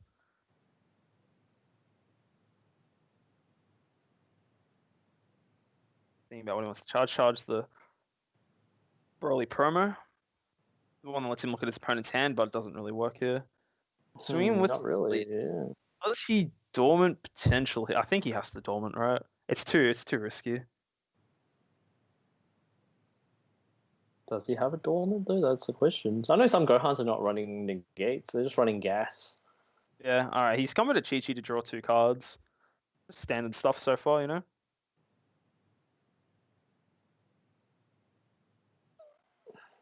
Here it is. Here's the big meaty boy. Oh, interesting. All right, he's active battle, playing this boy. So what this lets him do allows him to take a life, minus something 10k, and his opponent has to drop a card from the hand. Yep, and it's also got critical Swift Executioner. One of the best. Swift Executioner. That's the name of it. Yeah. Yep. Untap 2, draw 2. Pretty insane. That is the plan. Yeah. And they're just choosing the card to discard now from his hand. Like legit, he's been on this deck for like quite a long time. I remember talking to him about it. The thing that's pretty cool as well, I don't think Stefan really cares about winning this turn. I think he more cares about getting his opponent down to 1 life. Yep, I agree. It's like, that's a pretty good hit. Because otherwise, he just wants to cripple Gohan down to 1. Yeah. Because the thing is that if Gohan's on 1 life, it's kind of just like a normal. It's just a normal leader card, really. Like it's a dual attack leader if you want to lose the game, right? So, if you want to lose the game. If you want to lose the game, you know. And he's got a Surge Awaken, put his green Gohan there, and I can't see the second card he's put underneath. All I can see is a Gohan as well. Yeah, I couldn't see the second card. What's in his drop? Can he grab anything to like turn this into a good, decent double? I think what he might do, he might arrival something else than come with a Goten from the drop. I think is the right play to do. Because the Goten, like, if he arrivals something, if he pitches a card with the Goten, he gets to untap an energy and then draw another card. Mm-hmm. How many cards? I think a really nice play that he might be able to do is like if he swings with the Swift Executioner, he might be able to give it double strike crit if he arrivals a Champa Beerus. Yeah, exactly. Because I know he did play them previously, but I don't know if he still runs them in the deck right now. He's just waiting to see what he decides to do. Oh, it looks like he's actually not coming anymore, just leaving at 20. Interesting, huh? Fair enough, I guess. Seems like a pretty standard thing. Well, I guess now if Stefan has 2 negates, he doesn't really need to do anything crazy. Oh, if he has 2 negates, I'm chilling, bro. If I'm definitely chilling for at least another turn, right? Yeah. Because he just negates both the leader swings, and you can just combo out. Like, any battle card is not a threat for Gohan. Yeah, exactly. Because he can pop it, ignoring barrier. Pretty sure he ignores barrier, if I'm not wrong. Which card are we talking about? The leader card. Yeah, ignoring barrier. Yeah. That's why I say if you're sitting on 2 negates, you're definitely chilling right now. Doing a Swift Execution. Oh, he put a dormant underneath now. I can say I put a dormant. Oh yeah, dormant legend.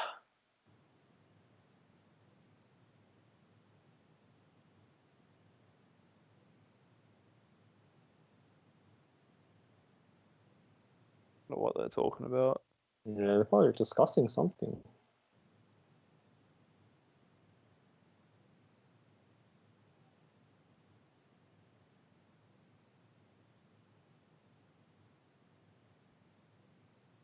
Oh, someone's just vanished off the face of the earth. You know, he's just had enough. Actually, Steven's just dropped. Lagged out a little. Oh, yep, he's DC'd. We'll just give it a sec, guys. He'll be back in a moment. Yeah. Bear with him. Yeah. I don't know how I feel about this game. I feel like the Gohan player is not having the most optimal of game or like of sequencing. I guess kind of just all feels okay. I guess it really does depend whether he have those negates or not. Because if he doesn't, triple strike range, here we go. Yeah, exactly. So it's like it's kind of weird. I don't know. I guess we just kind of have to wait and see how it plays out. It looks like he's coming back. Yep, he's back in the Discord now. He's streaming live again. Issues? Yeah, this matchup is definitely interesting. Never played it before, but yeah. Winning the dice roll once again, being huge. Winning the dice roll once again. In a best of one Excuse format. me, Winning hand over your cards. dice roll difference sorry, Brian, once what's your name? again. That's alright. That's alright.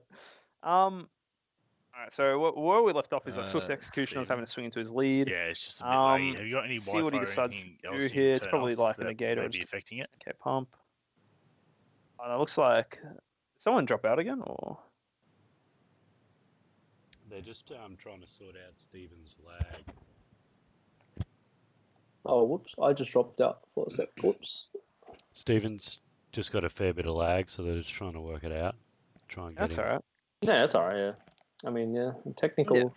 Technical issues, all good. It's still very laggy. I don't know. I feel like Sam could have been more like No, you're crazy. jumping a I lot. guess like it's kind of weird that he just Uh, didn't. I'm still I'm gonna- just very confused as to why he only took one life instead of two on his first turn. I'm It gonna just means take a he quick wasted an energy, right? He didn't need to do like all this photo of extra your stuff. game His leader state. could have been do you triple wanna strike jump swings out and of the double channel strike quickly and swings. back in, see if that So helps reboot it. Does he play That's probably blue? the Can last he thing we beat? can do to try and get it back. Look, both green there. I think he's just running the super combo. The Oh, the Android 18. yeah, I've noticed a lot of people are really. Maybe. A lot of people no. are actually running this Android It's one 18 of super the, combo today, which is kind of Hard weird. parts about online connections. I think it's a Hopefully I this think can it's a get good it super rebooted combo, for but us. it just feels like it's getting played a lot more than I anticipated. What's happening now? Uh, I just run back in. yeah, just sorry guys, watching this on the stream. We're just having a bit of technical difficulties with one of the players, the Broly Surge Stefan. Yeah. Players, not able to connect Wait, properly, so we're just kind of just chilling waiting. Right now. Chilling like a villain. I don't know. Just waiting patiently to get this issue resolved, and then once that has happened, we'll be all good. We'll be on the way. I like that playmat that Samsung is using right now. Goku Vegeta, was Yeah. that was a participation one, right? For the invites, yeah, it was, yeah. For the Invitational, October. Very cool. Because he made top 32 as well to participate in that event. And that event, he was playing Margin Vegeta. He was actually my first round opponent, actually. Oh, really? That's all right. Our game was really quick, though, because I was playing Vegex and he was playing Margin Vegeta. That's all right. Yeah. That's what I said, yeah, actually. I'm quite curious to see what his thoughts are for not playing Margin Vegeta. Because I knew he was pretty big on that deck. I think he probably he decided that it's not as good as Gohan, right? Which is fair enough to say. Gohan's super good. Because he's been working on it for a while, especially on Untap. You see him playing it a lot before. Right, okay. Yeah. Oh, hopefully this issue gets resolved shortly, but we're just gonna have to wait and see what happens. Kind of sucks that he's lagging a bit, but hopefully it doesn't take too long to fix this. Yeah. So I guess we can just kind of talk about where we've left the game off for the time being. It's at the point it's Broly's turn. I think he's swinging with the Swift Executioner? Yeah. with the Swift Execution in the lead. I think if his hand, I think if he has two negates in hand, I think he's fine just passing the turn. Realistically, if he's got even one negate, is fine to turn the Gohan off because swinging blind. What I would do if I was Steve, literally, I would combo a Nappa and then a rival a Champa-Beerus to give it double strike. So that's a 30k double strike crit. That Gohan has to deal with it. Otherwise, yeah. I think if he does do that, I think he also uses his leader skill to combo from the drop area, combo the what's that card called? The Goten from the drop, because that lets him draw a card and untap an energy. So I think that would be the correct thing to do. Yeah, and then you can still have free energy, right? And that's pretty exactly. Big. Yeah, exactly. So, and because if Gohan doesn't win next turn, he's definitely out of the water.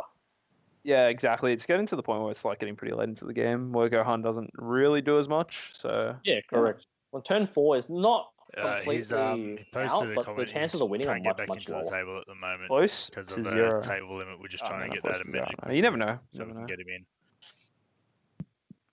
You never know. It's hopefully this gets resolved. Hopefully he's back as soon as possible, you know? Yeah.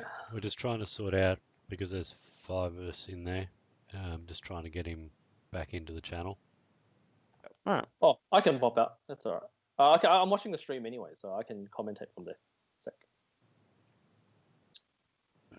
You should be able to join back in. Because I'm watching the stream as well, so I can commentate from that.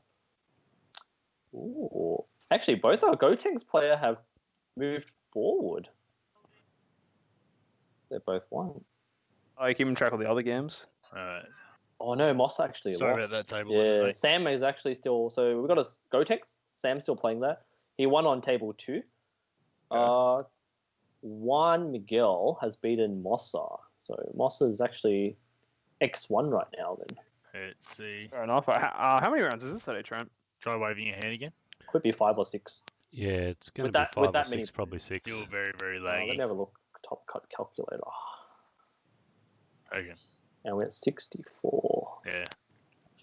Sorry, not much we can do to try and fix it up. Oh, Apart from that, looks- they're pretty much the Alright, Alright, troubleshooting. cool. Looks things like we all the can do. players are back, which is good. That's the one. Thanks, NBN. Yeah, it's just a shame. This is one of Alright, the things sorry you run about that, into mate. like with online events. Sometimes people's internet connection drops out and it gets a bit like laggy. So yeah, this kind of sucks that it's happening right now on the stream Yeah. game. Stephen's just conceding. Steven's just conceding. Because Oh, his connection's really bad. Right, that's no that's, good. that's unfortunate, but yeah, that's That is a shame. Well, that's kind of that's just unfortunate, I guess. It happens. It's one of the things that can potentially happen in this on these online events. You can't really do much about it, unfortunately. It's just like it literally is what it is. Like you can't really it is what it is. control these like variables, which kind of sucks. Sucks to Steven because it looks like he was in actually a pretty solid position to win this game. Definitely, yeah, I agree. I think Sam's counting his lucky stars, I guess, because I feel like the game was kind of over for him potentially. I don't know. Both players still had a lot of cards in hand, Yeah. but it happens. So I just had a look. So based on 68 players, 6 rounds of Swiss and 16 player top cut. So should be 6 rounds. Is there person a top cut today as well? Surely No, it's no, not. Nah, no there's top no cut. top cut. It's just top 16. So I based it Okay. based on that. That's So alright. So Yeah. at the end of round 3, we had 1, 2, 3, 4. should be 6 rounds. We Based had, off the we had calculation. 7 undefeateds as at end of round 3. So at the end of round 4, we potentially go down to, well, yes, obviously Stephen there would. It's just the matchup between Corey Felder and Zachary Treganza. So if Corey wins that one, then he drops out. He basically takes out that undefeated. Then I think we finish at round 5. If Zachary Ooh. wins, we go to round 6. So yeah, we'll see what happens. Yeah. Either 5 or 6 rounds. So Actually, Trent, do you know if you know how like 16 player gets the invite for the final? Do you know if it gets passed down or No not? pass downs. No passed down. Interesting. so does that all the American players who got invite playing in the invite only event? I'm guessing then. I believe so. Wanted to confirm, dude. It's gonna be interesting. Yeah. It's gonna be very interesting. Me too. I'm just gonna grab a quick water as well. I'll be right back in 2 minutes. All right. Well, Yeah, easy. I'm gonna have maybe a- we just have a break. We'll have a break. Yeah. Have a quick Yeah. break. Yeah. I don't mind. Yeah. All right. Easy. I was I'll, getting prep. I'll We'll be be 2 back. minutes anyways.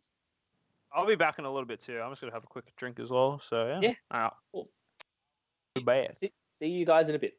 You guys in a bit.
No, You are green. Why? What do you? I'm feeling pretty sick. No, that's fine. I'm normal now. I feel better. my camera's. I need to get a new camera. This camera's super old.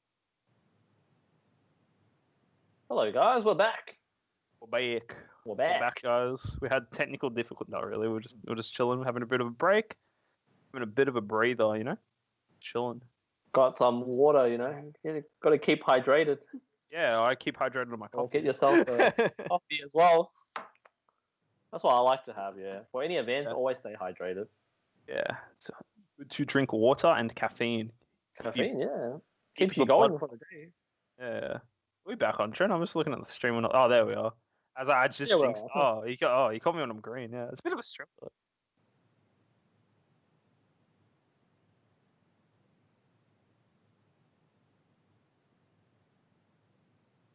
Oh, that's alright. That's It's fair alright. enough. Yeah. All right, well, we've probably got 2 rounds left, I want to say. 1 to 2 rounds. Depends on the results of the next round. Yeah, definitely. We know one of the top decks is still Gotenks, played by Sam Russell. Yeah.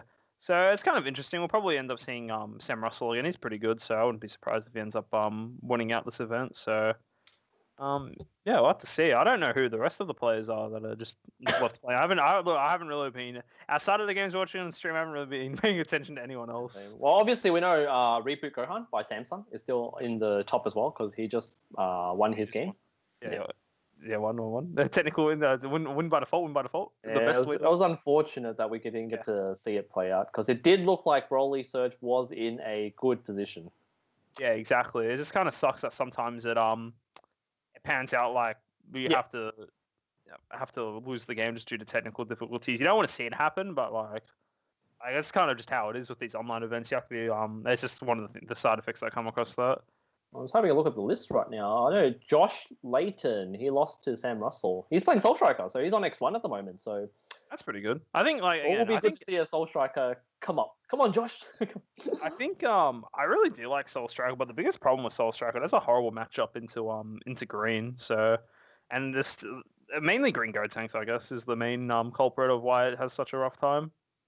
Yeah. Ooh, 2 Gohans is not looking good. Best of 1 king. That's the one deck. Yeah, Gohan is pretty good. Given the right matchup, and if your opponent doesn't draw the negates, it's kind of doomed. Yeah, it's kind of. I think realistically, it should only be 1 Gohan, but like the technical difficulties from last round kind of just got it the win. So you never know how it would have played out. Maybe you never know, but like it was like looking at that, it was very favored towards Steven. Yeah. Yeah, exactly. Yeah.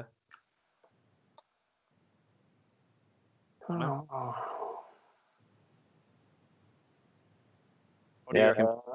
Don't know. Actually, I wonder what Mossa actually lost to. He lost to Juan Miguel. How did the Broly lose? So what ended up happening? The Broly player ended up conceding Billy just because he couldn't actually reconnect to the Discord. He was having a lot of technical issues, so he ended up conceding the game to the Gohan player. But at the time being, it did look like Broly was in a very commanding position to win out the game, which is like why I'm saying it's unfortunate that he had technical difficulties and was just ended up conceding. So, yeah. Damn, Mossa actually lost to Gohan. So there is 2 Gohans in the top at the moment. Okay. Yeah, that's kind of expected. Gohan's still a really good best of 1 deck. It does So what it does. So the only people undefeated. Samsung is Gohan. Sam Russell is Gotenks. And then Juan Miguel, Gohan. And then we got Corey Valda versus Zachary. That is the yellow Topo versus Broly. Dude, put us on that one. Showing if they're playing. No, it's not. That's not. Once they finish, we'll know what the results are. So right now, that's the top at the moment. So 2 Gohans undefeated, 1 Gotenks undefeated, and possibly a Red Broly undefeated as well. I wouldn't mind seeing another Red Broly game. It was pretty good watching Thing play before. Is it the same player that we watched before? Or? No. Oh, actually, Zach just won. So it'll be 1 Broly, 1 Gotenks, and 2 Reboot Gohans in top. Okay, so that means we've got 2 more rounds no matter what. Yeah. Anyway, you sound so sad. We get to watch more Dragon Ball. There's some very aggressive decks there. Yeah. There's some very. I'll love to see how Sam gets out of it. Alright, here's the request, Train. You got to put us on Zach's, whoever the Red Broly player is for Zach. We want to watch some Red Broly again. Yeah. Yeah, Zachary. Yeah, I need to learn how I need to beat Trent next time I see him because this is his deck. I need to get the download. Yeah. Mainly because I don't know. I wonder if he's bursting it. Yeah, it's either Gohan or Gotenks, right? He has to be bursting one. Here's the plan. But here's the plan, Benny. Right? We'll get we'll no matter what get a Gohan, right? We'll see a Gohan unless this is a Gohan match here, and then like both the Gohans lose. How fun will be both the Gohans lose here? What do you reckon, Benny? Oh, hopefully, Gohan reboot mirror match is actually very fun to watch. We played one before, so we know. Yeah, it's legit. I pass. I'm just. It's like it's like literally just playing chicken, right? Yeah, exactly. Yeah. But I played a dormant on you, remember? So. Hey, don't talk to me like that, Benny. Okay, sorry. So what table are we going to? Sorry. There's no table yet. I'm just telling you who the I'm just telling you who the top 4 undefeated players are. That's all. Okay. Well, it'll be pretty interesting. We've got a lot of green actually. You know, this top here. Oh, Nick says I've been unlucky. 4 Gohans in a row. That's not fun. That's not fun at all. That's just sad. That's just very sad. Actually, Nick, so you won one of them on stream. So how did you go with the other games with Gohan then? Curious to know. Yeah, damn. Jesus, 4 Gohans in a row. That's pretty depressing. That's pretty depressing. Yeah, I mean, because technically Broly, I mean, he did win on 2-2. That's still a good effort. That's actually really rough. That's not fun at all. Not gonna lie. That's one of those things you hate to see it. It is what it is, Benny. Huh? It is what it is. Yeah, 4 Gohans in a row. What is the chances? I mean, yeah. Brewer says should have put in more negates. You should have, dude. You should have. Only run negates in your deck. I don't know how many negates that deck actually runs. I would only see it running like 3. But that's a good question for Trent. If he's still here, maybe he can answer that. How many negates would you run in Broly? Oh. 6. Yeah. Paralysis.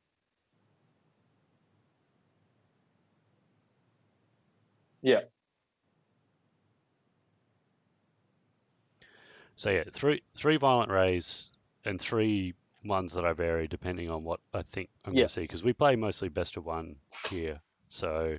Oh, best of 1. Yeah, okay. just for time and stuff like that. Yeah. So yeah, violent rays is definitely the one. But then like if I feel like there's going to be a fair bit of like green and the Gotenks stuff, like I might throw in the max power Kamehamehas. If I feel like there's going to be some Vegex and things like that, or I'll throw in the paralysis techniques. If I feel like it's just going to be general sort of, whatever, I'll use the unending awakening. Nice. So Okay. there is, so those 3 are your flex spots, which is Your pretty flexible. Okay, Flex. but then the rest of your deck's the same as every other Broly deck, right? Making sure you don't. Well then I'd just run man on a mission and then basically the same. So then 2 men on a mission and then 2 Broly Crown. Oh, Broly Crown as well. really? Interesting. How do you find that card? Oh, yeah, no, that makes sense. You get the sniper to card out of blue, there. yeah. You get hand information. It's really so- against the blue. Yeah. So it's really just to try and snipe that blue sort of Trunks. floodgates yeah. or something like that. You can also hit a topper with that. That's not bad. Yeah, you can also snipe a top player as well, which is pretty good. Mm. Yeah, it is interesting. Just because no one's played Broly at our local, so I'm not really sure like what to expect. Oh no. Some of the guys have been playing Broly at our locals, but like he doesn't have all the promos yet, is the thing. So. Soon they will. Yeah. I almost lost against him with Soul Strike when he had like no promos, so I'm not looking forward to when he does have promos. Oh, actually, yeah, I nearly lost to him on Tuesday as well. Actually, he has no promos, and I was playing the GX, and I nearly lost. It's just rough, you know. Yeah, I mean, Broly is just a really good deck. I'm just glad we're seeing more of it now, though. Yeah, it's cool. It's cool to watch. It's very strong, so yeah, we'll have to see. It's not completely taken over the format because obviously like it's kind of hard to get the full promos right. They're expensive. Everyone wants them to play the deck. So they're sold out instantly once they go on the buy sell. As soon as someone like buys it, it's just a bidding war, really. Yeah. Oh, actually, a funny thing before, like when I was watching Zach's game, like the card we're talking about, Flight of the Grand Eagle. He charged one, so I saw it there. I'm like, oh really? That's interesting. He actually plays one, so Yeah, I think the real thing about that card is that it's free, I guess. So that's the only real crazy thing about it, right? It's free. You can maybe sideboard it, I guess. I don't know. I feel like it's better to get options. It's more of the fact that it's free and it's certain matchups, I guess, like versing Gohan. Like the free negate is huge without pinging a life, right? Like that's certain matchups. That's about it. Actually, Bojack has been pretty good. I actually played a game against Stuart Holland. He's playing Bojack on Tuesday when I went to the Dandy local. Man, that deck was actually pretty good. He taught me a lot about the deck because I just don't know what the cards do, right? But I managed to beat him by 5k in the end, and I was playing like what full power Vegek. So props to him. I didn't know what the deck does, and he played the anniversary box Aegis blue yellow stuff. So he had a lot of like fun stuff in there. It looked really fun. I think that Aegis Bardock is actually pretty underrated. Bardock even calling, but the Aegis Bojack's pretty underrated. I think for like a blue yellow deck, it's super good. It's got barrier and so much keyword. I was like, wow, this is cool. I think that's a good card. Like I was thinking for like in a yellow decks in particular, you kind of run that and it kind of lets you play the Bardock Ape for free. Like you just use that on tap 2.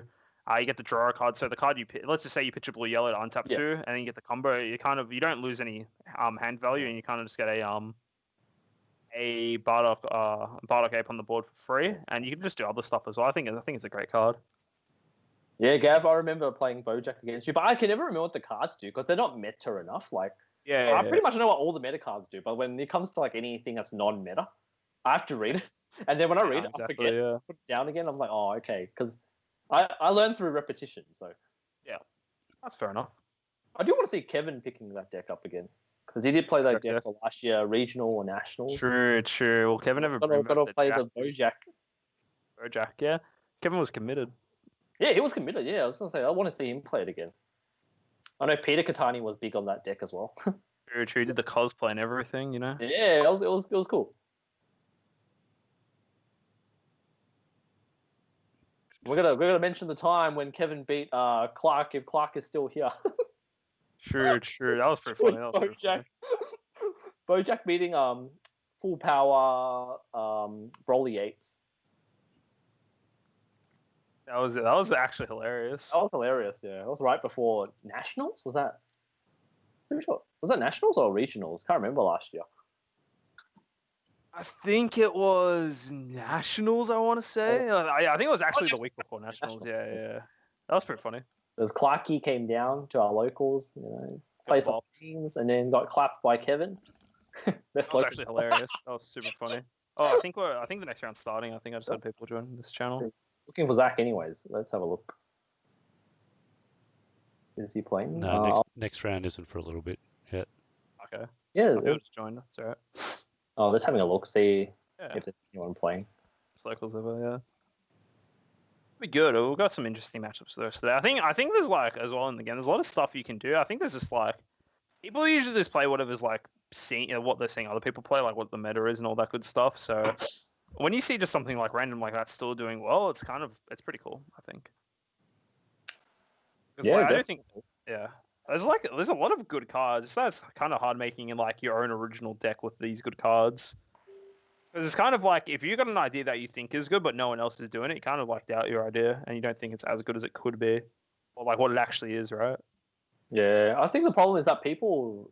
I mean, if you think you have an idea, like you do need to also spend time practicing the deck as well and getting some repetition with it. Yeah.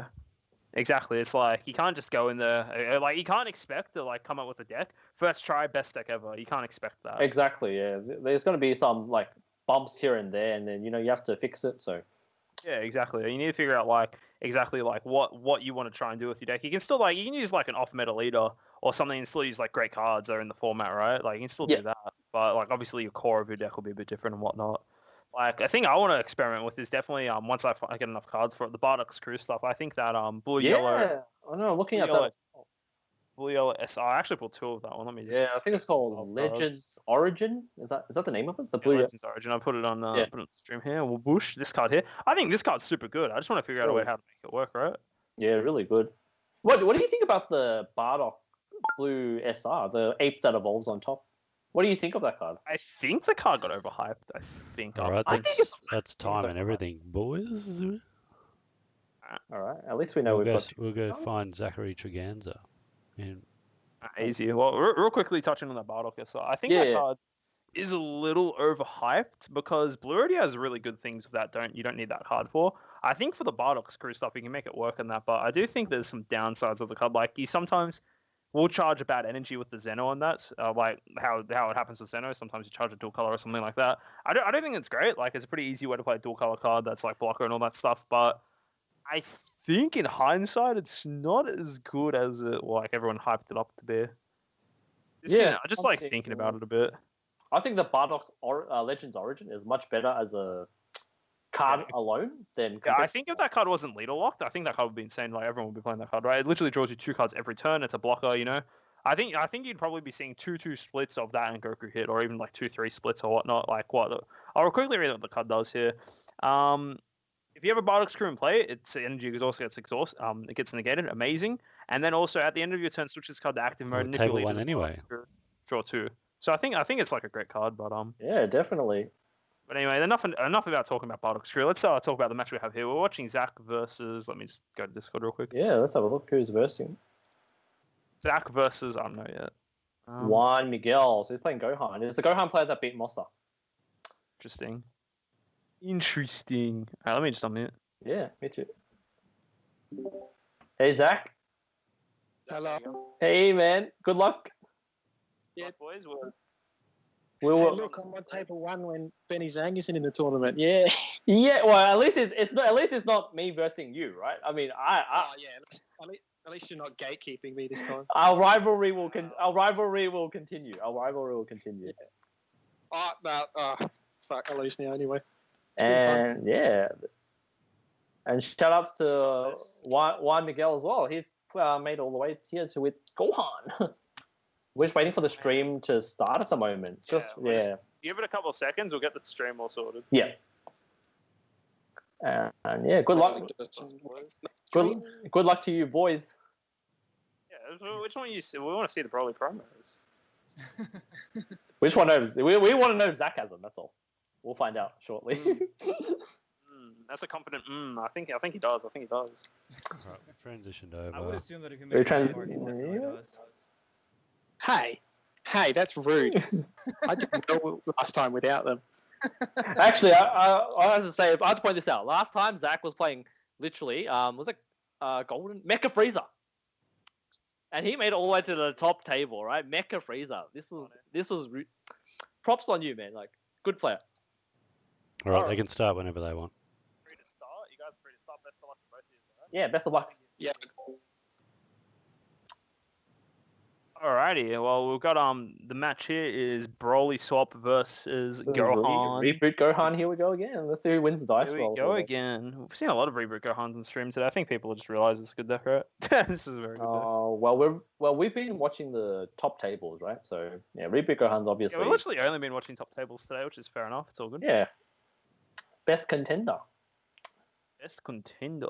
Or best of ones, you know, like all aggro is pretty dominant. I don't think because we saw this matchup, the same matchup earlier today, right? In round 1, we saw Broly honestly kind of body the Gohan, right? Yeah. Thinking back about it, so we'll just have to wait and see what exactly happens here.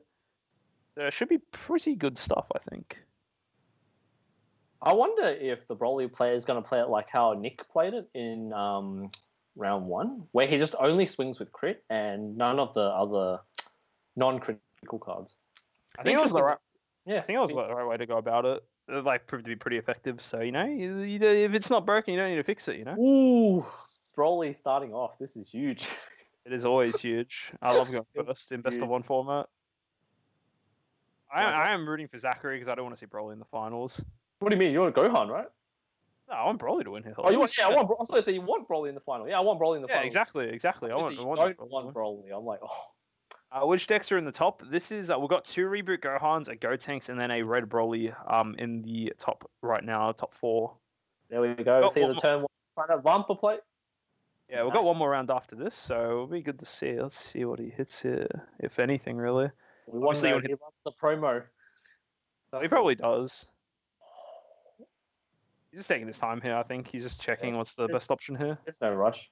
especially the best of one game. 45 minutes, plenty of time for these two players to think about their decisions. Almost like he hasn't hit. Yeah. Oh, yeah, he had the promo. He had the promo. He's just baiting. He's just baiting. Oh no. Literally, man, this card, like its name says, astonishing potential. Astonished. It's got so much potential. He has to crit alive. Yep. He's gonna do it now. Yep. And then he's just gonna play the bar, and he's probably gonna search back that 5-drop he put into the drop just then. Turn 1, by the way. Yeah, this is the best turn 1 play. You can go up to the 3-drop and play a Paragus as well if you've got it. Literally, one card does so much work for you.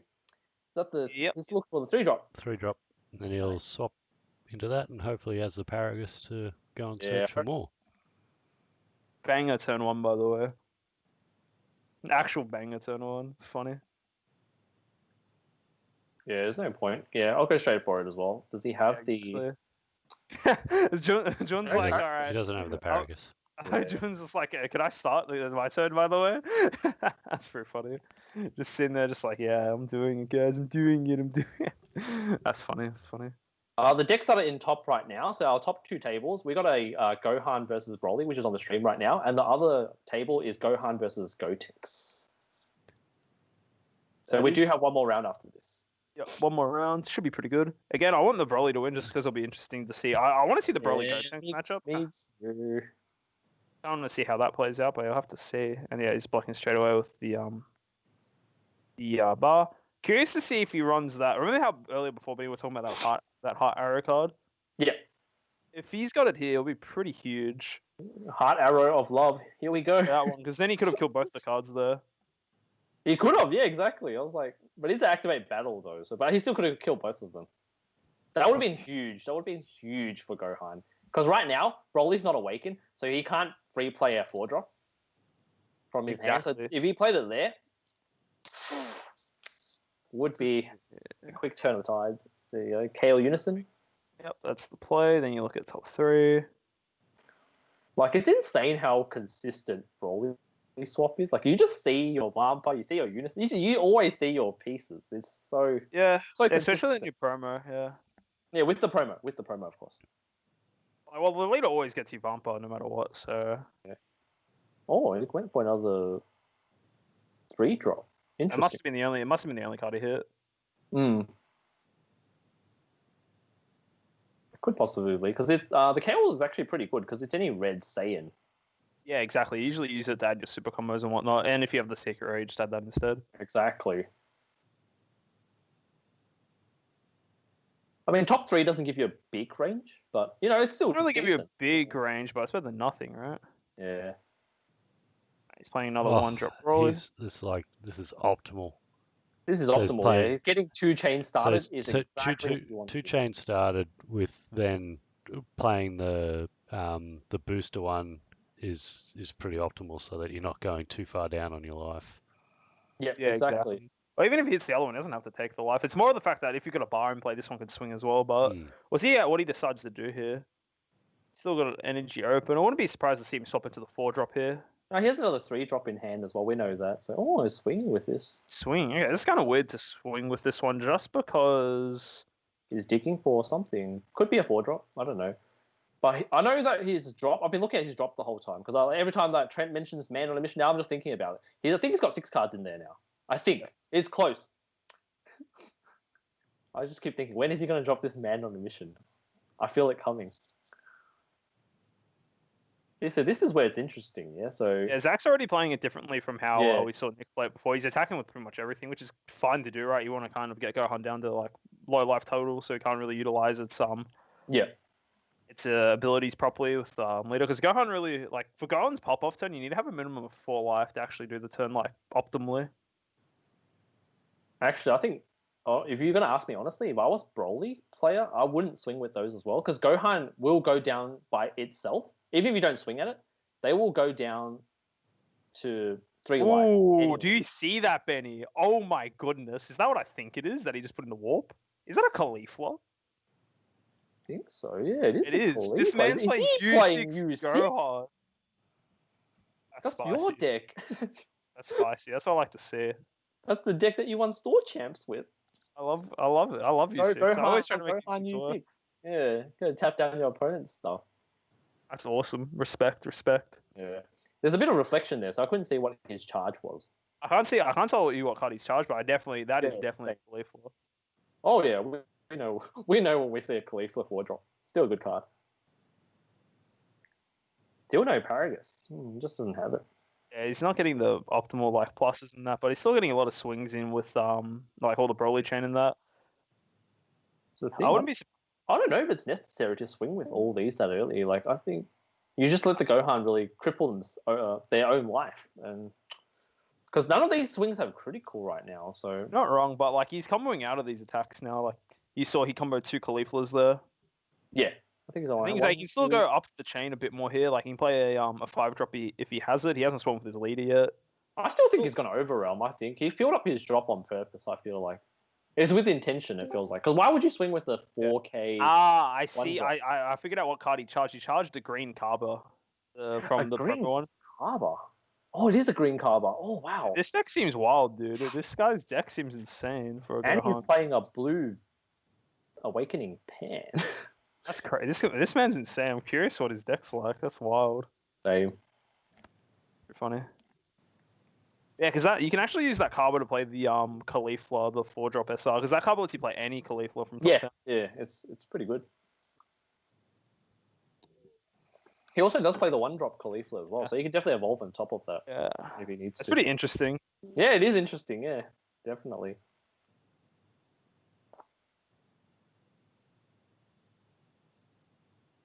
Dude, this guy's got like everything in his deck. What is this? He's got Cauliflower. He's charged like Android 17.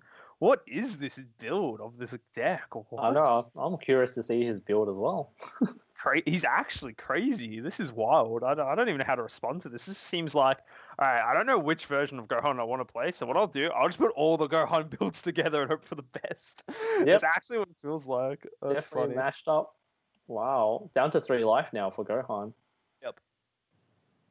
I think this is huge. I feel like if I he think if you're he right can about- swing with the Broly now, I'm like 90% sure he's got a man on the mission in hand. Yeah, I'm pretty sure he had it since he comboed early as well. 35 crit.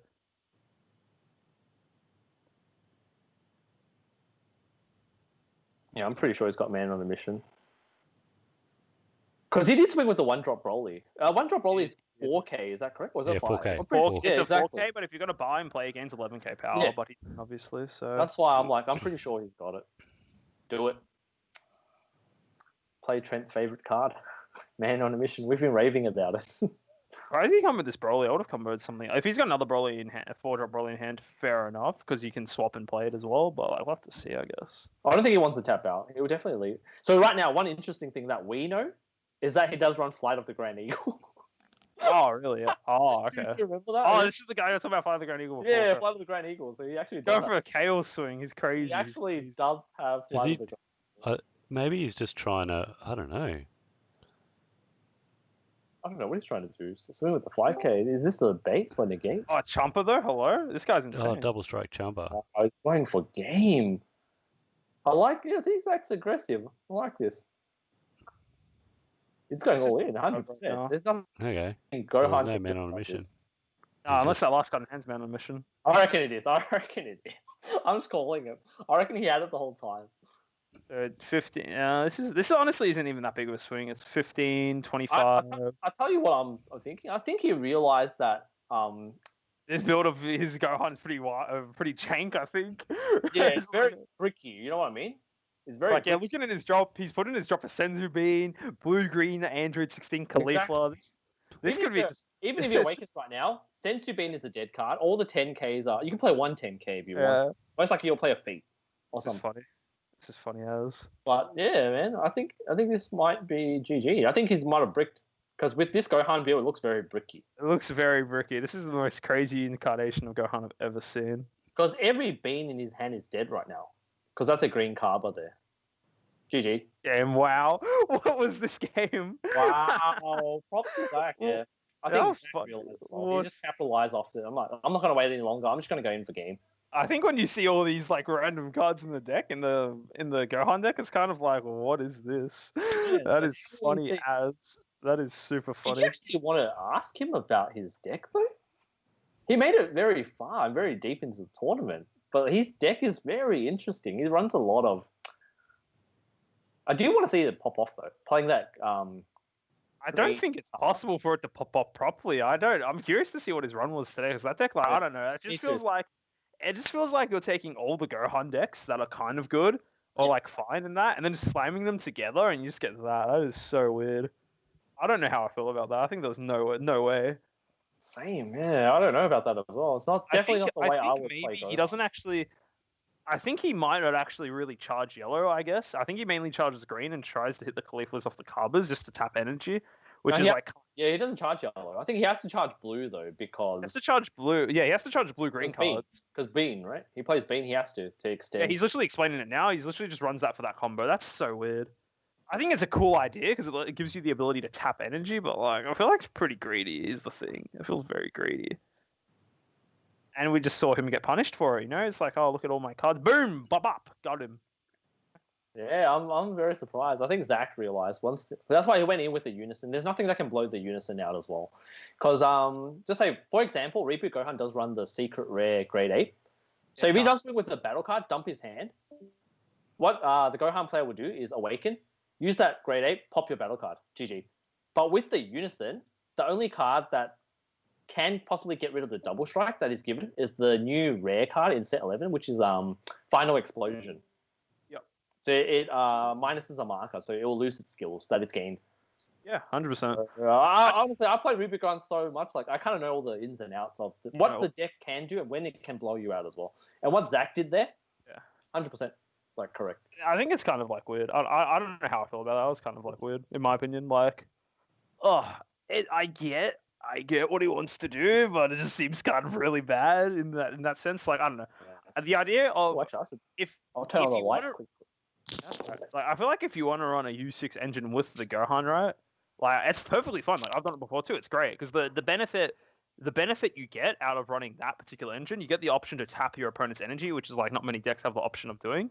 So it's like that's great in itself, right? But then you run into the fact that I think he was trying to do it with the green stuff as well, which just becomes way too clunky at that point. Like, you lose access to so much stuff, and I guess realistically the only reason why you want to run green is so you have access to feat Kamehameha, like 100%. That's why. So, yeah, it's kind of crazy that he was running such a unique take on the deck. I don't even know how I feel about that, man. It's just like I see how he's beaten a lot of people coming so far, but I feel like it's just like a worse version of just normal Gohan builds.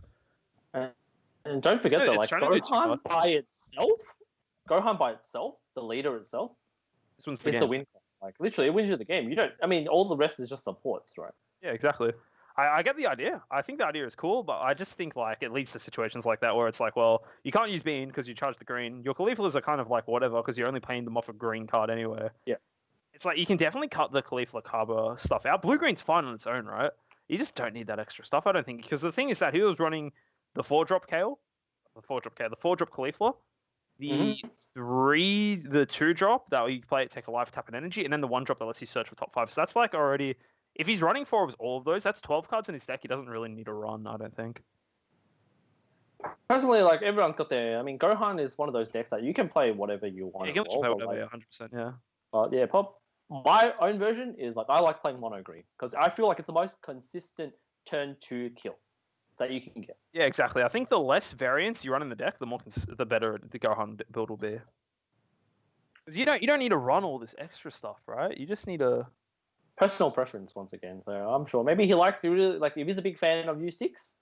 Fair enough. I see him running it. Like, look, I've been trying to get U6 working again for quite some time, and it's just not happening. So I think. Oh man, I don't even know what you do to me. I wish the Kefla leader was good, the Surge one for U6. I think then it would have a chance, but there's nothing really. I really wish they'd make U6 meta again. That's probably one of my favorite decks I've ever played. Yeah. How is Table 2 doing at the moment? Since you're watching it right now, because I can't join because the room is max number. Close. It looks like Sam's about to win it. I think we're gonna have both Gohan players are probably gonna get eliminated here, and I think we're about to have a Broly versus Gotenks final, which is what I actually wanted. I wanted to see that matchup, which is nice. Nice. Yeah, Sam. It looks like Sam's just going in for game. Sam looks like he just destroyed Thinger actually. Not gonna lie, yeah, Sam is pretty good. Sam's actually, yeah, I think Sam's come a long way. I remember I versed him a couple of times. I think I don't think it wasn't anyone too crazy good. I thought he was just all right, but I think like he's been consistently getting better. I think, and he's put in a lot of. You can tell. I think it's really good when you see someone who's clearly put in the effort to improve and do stuff doing well, which is great. I'm really happy for Sam. Like I don't know him too well, but just like seeing the amount of effort he's putting into the game and the fact that it's like obviously paying off, I feel like it's great. I'm happy for him, even though I don't know. I'm happy for him that well. Well, yeah, definitely. He's come a long way. Yeah, exactly. And every time I play him, like we don't play like normal players. Like we don't just talk about the game. We talk about all the random stuff as well. Like it's so chilled. Yeah, he seems like a nice bloke. Yeah, he's a good bloke. We're even talking about, man, I wish we could grab a beer while we're playing or something. Literally, like it's nice playing him because I enjoy not just the game interaction, like also like you can interact with a friend as well. Yeah, when you have those games where it's like you verse someone and it's just like boring as right. You just talk about like nothing pretty much. But when you verse someone who's just chill and it's fun to talk to, it feels great. Those games. Those games, you remember them, I think. A lot more than I think for anyone who versus me, like they might think I talk a lot as well, because I probably talk about some random stuff and go off topic. But yeah, I think everyone just says I talk too much. That's my downside. I talk too much, Benny, too much. I don't play the game. I just talk. It's good. That's what we do. Sometimes yeah. So I was reading the chat. Thanks for boring. Oh, look, see, I don't know that it's boring. So if it is boring, that's a shame. But like, I'm pretty excited for it. Both decks pretty much do the same thing of what they need to do. One of them does swap shenanigans, and the other one's like, look at me, I'm Broly. I mean, I'll go tanks fusion spam. So for me, I'm very excited for it, Benny, because we haven't had that matchup today. What do you reckon? Yeah, I'm actually excited for that matchup as well, because like I actually have all the go. Like I don't have all the go tanks because I'm borrowing them off you and Will, right? So yeah, like legit, if I want to play go tanks, because Broly is out of the topic for me. Because I just don't have the cards. So. Yeah, exactly. I could play Broly with one promo, so that'll be pretty interesting. Our boys, I'll stack my deck hit the promo every time. I think your deck top 7. Oh, look what we hit, Broly. Yeah. Oh, guys, wow, what a surprise! I hit my Broly again. Damn, that's crazy. Oh. Monster said he copped 14 damage turn 2 against Gohan. So I guess that deck can pop off then. Against Gohan. Oh, I miss playing Brewer as well. Maybe someday we can go down to like 3. Brewer's the Kingslayer. He always manages to just beat me pretty bad when we play sometimes. Yeah, wait, he was your only loss in Nationals. It was my only loss. No, not at Nationals, at Regionals. It was my only loss. I will not forget that I actually scooped in 5 minutes because my deck had no answers to his deck, which just kind of feels bad. Yeah, Brewer's such a good player. Like I feel like it's so unfortunate that he made 17th. Like oh my god, 17th place. That bubble was. That's I'm happy that look as much of it is a shame that I'm sad that he didn't top up for me, and then I didn't have to verse him again, and that would have been an auto loss. So I'm pretty happy about that, He did. Brewer did it for me. He's such a nice guy. Exactly. You met him, yeah. Nice guy. Yeah, Brewer's pretty good. It's we have a special connection too because we're all born on the same day, and that's one day. Oh, nice. He's Brewer's July 10th, and you're the 9th or the 11th. I'm July 9th. I'm July 9th. Yeah, I thought so. Yeah. I remember one day before, one day after, but yeah, we're all born at the same time. So July, good month to be born in, Cancer if you're not born in July, unlucky. Cancer boys, yeah, the gang. Actually, I was thinking, is me and Brewer's game still available to watch? Because I remember losing pretty badly to him on stream. Dude, I need Trent to send me all the VODs of me winning. I really want to. I actually was kind of interested to watch my interview I did after one Nats again, but I don't think Trent has any of the VODs. Is Trent even here? Trent? He might have been busy doing other stuff. Yeah, so I'd be interested to watch that again. I'll be interested to see my final game again against Jason Z. I don't know. I feel. How many players today? Today I think we had 634. Yeah, so 68 players today. Yeah. Today was a massive turnout. Which is decent turnout.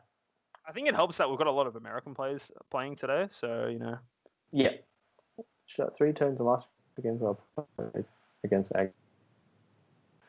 Yeah, it's unfortunate. I mean, aggro is definitely very dominant, especially in best of one. Yeah. Like, if you're not playing aggro in best of one, you're kind of putting yourself at a handicap already. Oh, not necessarily true. That's kind of a lie. I feel like if you haven't practiced enough against aggro, it's kind of hard to deal with some of the shenanigans they throw at you. So. Yeah. Samson said he just lost. So Sam won then, yeah? Yeah, Sam won. Yeah, Sam. Oh, mate, Sam was at 5 life with the Go Tanks versus the Gohan player. Yeah. That was pretty brutal. All right, Benny, I'm going to be back like 2 minutes. I just need to go to the bathroom, so I'll be back real quick. Yeah, sure, go for it, man. All right, so table 2 has just finished, where Sam, playing Gotex, has just beaten Samsung playing Reboot Gohan. So our final table will definitely be Broly from Zach versus Sam playing Gotex. Will be a good one because we haven't watched that matchup today.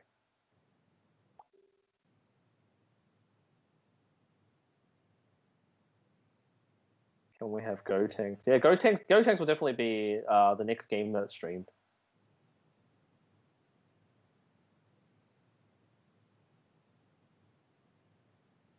Pretty interesting. I mean, I've played a lot of Gotenks myself as well. Actually, playing into the Broly matchup, I think it is pretty difficult, especially if you are going second.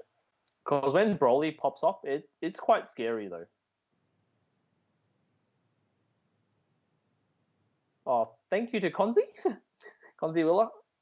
I'm glad you like our commentary because I mean, both me and John have played the game for a while, so we do know the meta and what most of the cards do pretty well. But we still make mistakes. I mean, if we do not know what some of the cards do, let us know. Yeah, and also I was saying before, I played a lot of Gotenks versus Broly on Untap.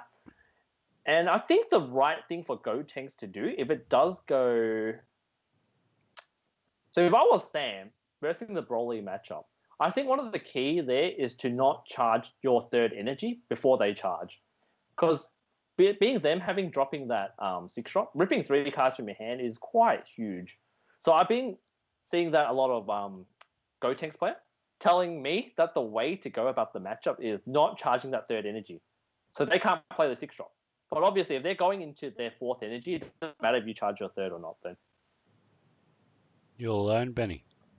Yeah, John just went to the toilet for a sec. And I'm just talking about the Gotenks versus Broly matchup. Yeah. And I was saying that the key that I personally think, because I played a bit of Untap, Gotenks versus Broly, I think the key is for Gotenks not to charge the 3rd energy before your 4th, before Broly's 4th. Yeah, but I mean, Gotenks is pretty aggressive. I mean, getting to that turn, like obviously if the Broly goes first and they're on turn 3, and then you obviously go to your turn 3 and all those sorts of things. Yeah. So, but if it's the other way around, I'm not too sure then. So you're sure? charging to turn 3, and they're charging to turn 3 as well. Like Guess who's back? Back again. That's me. Back. Green literally on Untap that we've played games, like literally Gotenks can lose to Broly on maybe like 2 energy.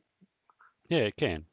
It's like any deck can lose to Broly if you on 2 energy. It's if Broly gets optimal, it can do 8 damage turn 2.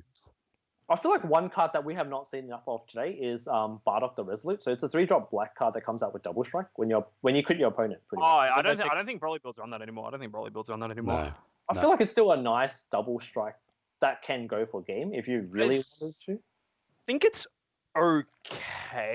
It's okay, yeah.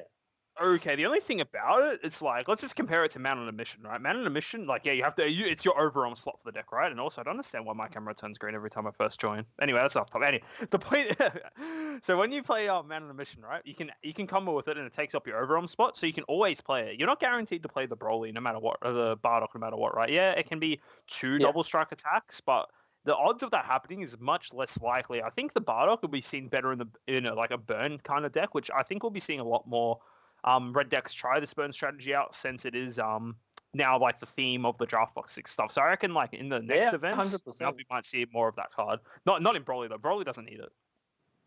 Yeah, I don't think it needs it as well. Do you run it, Trent? Any copies in your deck? The Bardock the Resolute? Yeah. No, I started with it, but then I went to Man on a Mission because it's just so much better. Yeah. Also, Konzi Willa, thank you. We already knew that this dynamic duo of me and Benny plus our supervisor Trent would be awesome. So it's good that everyone else is enjoying it too. I feel like we're trying to be a bit more energetic. You know, I feel like some people are kind of just like bland when they commentate. So I feel like, just trying to make things fun for you guys because we don't want to be definitely. we don't want to be here watching some boring games the entire day. We want to have fun with it, right? If I'm just sitting there, it's like, all right, he just charged energy. He just used burst 5 on Vegex and he just played Yeah, played generally, like cards. when we you just want to have commentate, fun, I feel like we don't like. I mean, we don't want to be reading the book that you guys are already watching. You know what I mean? Like, oh, he tapped this energy, played this. I was like, we want to give you more of an insight to like what sort of plays will make it more optimal for the players as well. Well, also, what was I going to say? Oh, thank you. Oh no! Look, see, the thing is that Benny's way more handsome than me. I feel like you're just saying that to make me feel better compared to Benny. Benny's too good looking. I think one of the best photos I have is Benny in a suit. He's just like 11 out of 10 in that photo. It's actually, if I'm not working, I prefer not to be in a suit though. Like, I much rather be like wearing a suit, t-shirt and trackies. All right, no ties and anything. But if I'm at work, I have to though. So yeah, exactly. I'm pretty lucky with work because at my old job I was corporate, so I had to wear like corporate clothes. But now my boss doesn't. My boss right now is like, just as long as you're wearing clothes, you can come to work. I'm like, nice. it's pretty good. 100%. Yeah, I can't remember what I was gonna say before. Oh yeah, one thing I personally try to do with my commentary, because like if you watch like sports and that, right, or like even esports and that, you have like the color commentators and the commentators that just hype stuff. I was like, oh my god, what a mark or something, or what a goal or some stuff like that. I try to bring that into this game. I try to anyway. Yeah, like, it's always good though. Like obviously, if you're excited, you're more likely to make someone excited about the game as well, right? Exactly. Like that's why I'm like laughing when Vegex player got on a PG-15 plus before. That's just good times. It's just too funny. Rip. The PG-15 plus gap, Benny. That's just what happens sometimes. I'm pretty excited about getting the Zarbon promos though. Hopefully they'll be shipped out soon. Because obviously we're still waiting for. I think Bandai is still them, right? I think they haven't been sent yet. I saw Crystal yesterday. Not yesterday. When did I see her? I saw her yesterday get my draft stuff, and she said that still hadn't arrived yet. So it's like fair enough, international. Yeah, fair enough. Because they weren't like we didn't know we're getting them until like they decided, we're going to do these premier TO webcam events and we're going to give out more pricing for participants. And yeah, I mean, it's great. So obviously they're probably still printing them or like in the middle of production somewhere. Yeah, exactly. So like, I want to say like just super like big shout out to Bandai and like TAC and all that stuff, because like it's pretty awesome that considering the situation of the world right now, how we're in a pandemic and that, it's awesome that we're still able to like do stuff we like with the game, like these events and whatnot. So I'm very grateful that we've been given this opportunity. Like even though I'm not playing as much, still commentating is like just as fun, right? Yeah, 100%. Like that's what we're doing today, right? Having fun commentating, like exactly. Playing the announcer deck. Playing the announcer deck, the announcer mirror match all day long. I wonder if you can actually play announcer in this format now. Surely not, right? There's no way. I'll play it to cheese someone. I'll tell Jaden to play the deck because he's still got all the WMAT stuff, right? True. I wish he comes back to join the game with us. Hopefully one day. We just pray for Jaden to come back. Actually, let's have a look at the theme booster. I can't even remember what exactly announcer does. Like announcer, like every time we play World Martial Arts card, you get to draw a card, right? Which one is it? Sure, the leader card. Yeah, I'm pretty sure that's what it does. Yeah, when you play the World Tournament battle card, draw a card once per turn. Yeah, that seems pretty good, I don't know. Untap 2 leader. All tournament cards have no specified cost. Yeah, one discard extra card. Use 2 of your. That's fun later, I don't know. You have the play-by-play pro. Oh, play-by-play pro. That card's bonkers, bro. I love that card. That card's super good. Draws you so much. Oh, Jaden's in the chat. He's coming back to the game. It's confirmed, guys. You heard it here first. Brother Wing's back in DBS. He's here to win locals. Wait, Jaden was a good player, right? Like he literally now local. Okay. This is actual. He actually innovated Hercule before it actually got popular in. Where was it? Who played it in? They played in the US, right? And played in the US, but he played it like before they were playing at locals and was doing super good. He kind of had a bad national. Jaden also played one of the best decks ever, like which was the Great Saiyan-Man. The Great Saiyan-Man Storm. That was funny as. I remember just losing to him, and I'm just like, oh my god. You know what I hate? I'm going to tell you something. I'm pretty sure Jaden is one of the few players that has a positive win rate against me, and it's actually so frustrating because he actually never plays this game. I swear, Like sometimes we've had like catch ups at people's places and that to play, and he'll be like, "Oh, John's playing his deck. Oh, can I try this deck?" And he'll just beat me. I'm like, "How? It makes no sense. It's not fair. This actually he's cheating or something." It's so dumb. He's talented. Like he should. I mean, if only he still played. But obviously, he's got his own commitments and. Yeah. You see how He is he's what saying he that we're is. good looking? He's even more good looking than us, isn't he? Isn't he, Benny? The Yes. best looking. The best looking. He's a brother. He's a brother with wings. He drinks a lot of Red Bull for his wings. You know? Oh no, that was a brother wings. the wings. That's where we get the energy from. The next minute, you don't even see us drinking. Like, Yeah, you're gonna see us like, Red Bull. all we have You're is gonna coffee, see next right? stream sponsored by Red Bull. Give you wings. You reckon if we drink enough Red Bull, Benny, we'll get Jaden back at our locals? Yeah, I mean, So- I'm sure. Has he still been keeping up with the game? I kind of. Oh, He see, plays I still, games with you. yeah, me and Jaden go rock climbing together. And when he actually likes to hang out with me, we go rock climbing together, and we Oh, play wait. games together as well. I went once with him, and man, that rock Yeah, climbing was hard. Yeah, rock climbing's pretty fun. Yeah, watching him, he was so smooth. He's so good. Yeah, I went with him last Wednesday, and he's like, "Oh, I can't do this wall," and then he just does it anyway. You know, he likes to. He needs his hype. Man, you know? La Rocca? Yeah, it's a bit Yeah. different now because the restrictions and that. Like you're only like 10 people at the gym at a time. So, and it's only members only. So we can't really bring like Kevin wants to actually start climbing as well. So once things get back to normal, well I'll get him to come too, and you can come too, Benny. You see Jaden again, you know, convince him to play Yeah. cards. Definitely. I mean, yeah. I mean, apart from playing cards, you know, like we enjoy doing like outdoor activities as well. We're still talking about like because Melbourne is still kind of in like a restriction. Yeah, you know, like, restrictions. Yeah. I mean, yeah. I mean, it'll be great if we can like sit down, play some poker, do some go kart like we said we would. You know, Yeah, go there's rock tons of, climbing.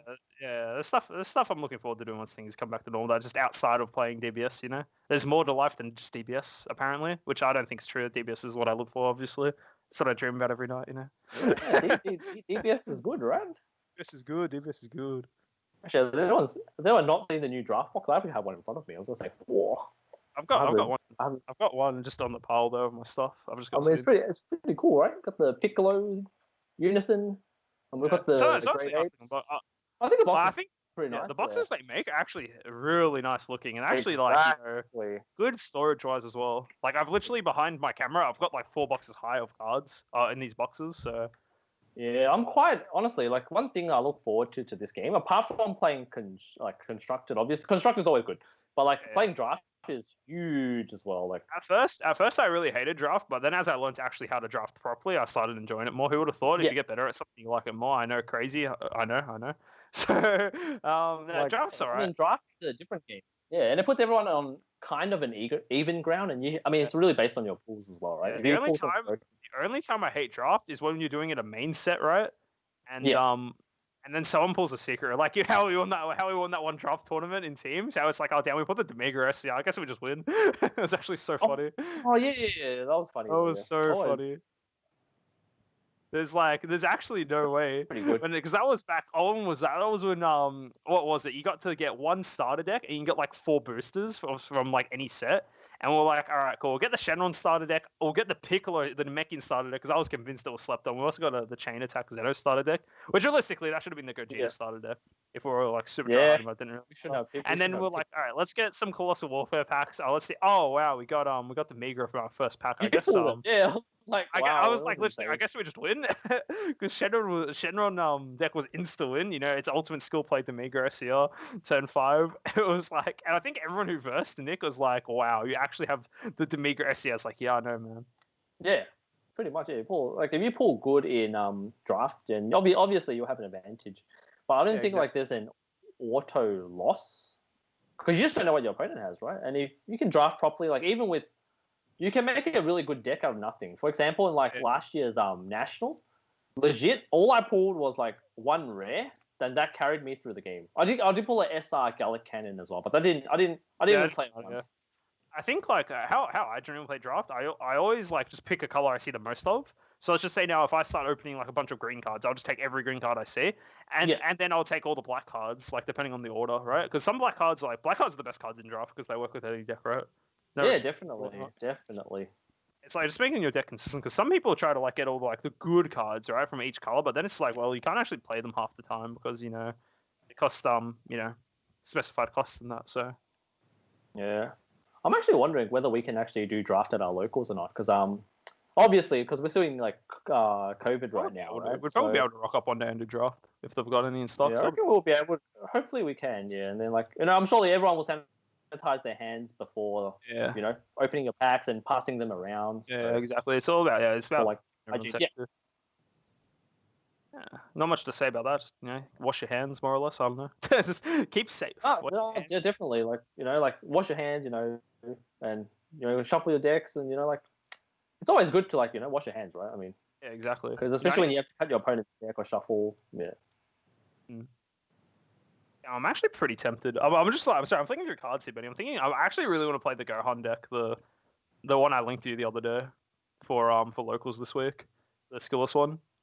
Skillless, yeah, man, it's good. Yeah, the only thing is that between us we've only got 2 higher dragons. I need one more SR higher dragon. I'm sure you can borrow one. I'm sure Master would have pulled one. Yeah, I'll message Master later see if he's got one. I'll actually play that on Tuesday. Also, if my Bagamos arrive from Thingo, that'll be good too. I don't know. I really feel like a blue-yellow deck should be okay. I want to say. I feel like blue-yellow has a lot of good stuff. Like you can play a good stuff deck, and you'll be okay. Exactly. Unless you get Gohan, and then you just get sad and all that, Sadness. Let's get Gohan. Yeah. All right, Trent. I'm gonna ask you my favorite question. How long till the next round? It should be about. It's just under 5 minutes now. It's under 5 minutes, guys. Oh my God, Masa, you beautiful man. He has one, Benny. We're playing Gohan on Tuesday. Nice. Yeah. I mean, I've got your Bagamos if you need it. I pulled 2, right? I've already got 2. I don't even. No one's playing Bagamo.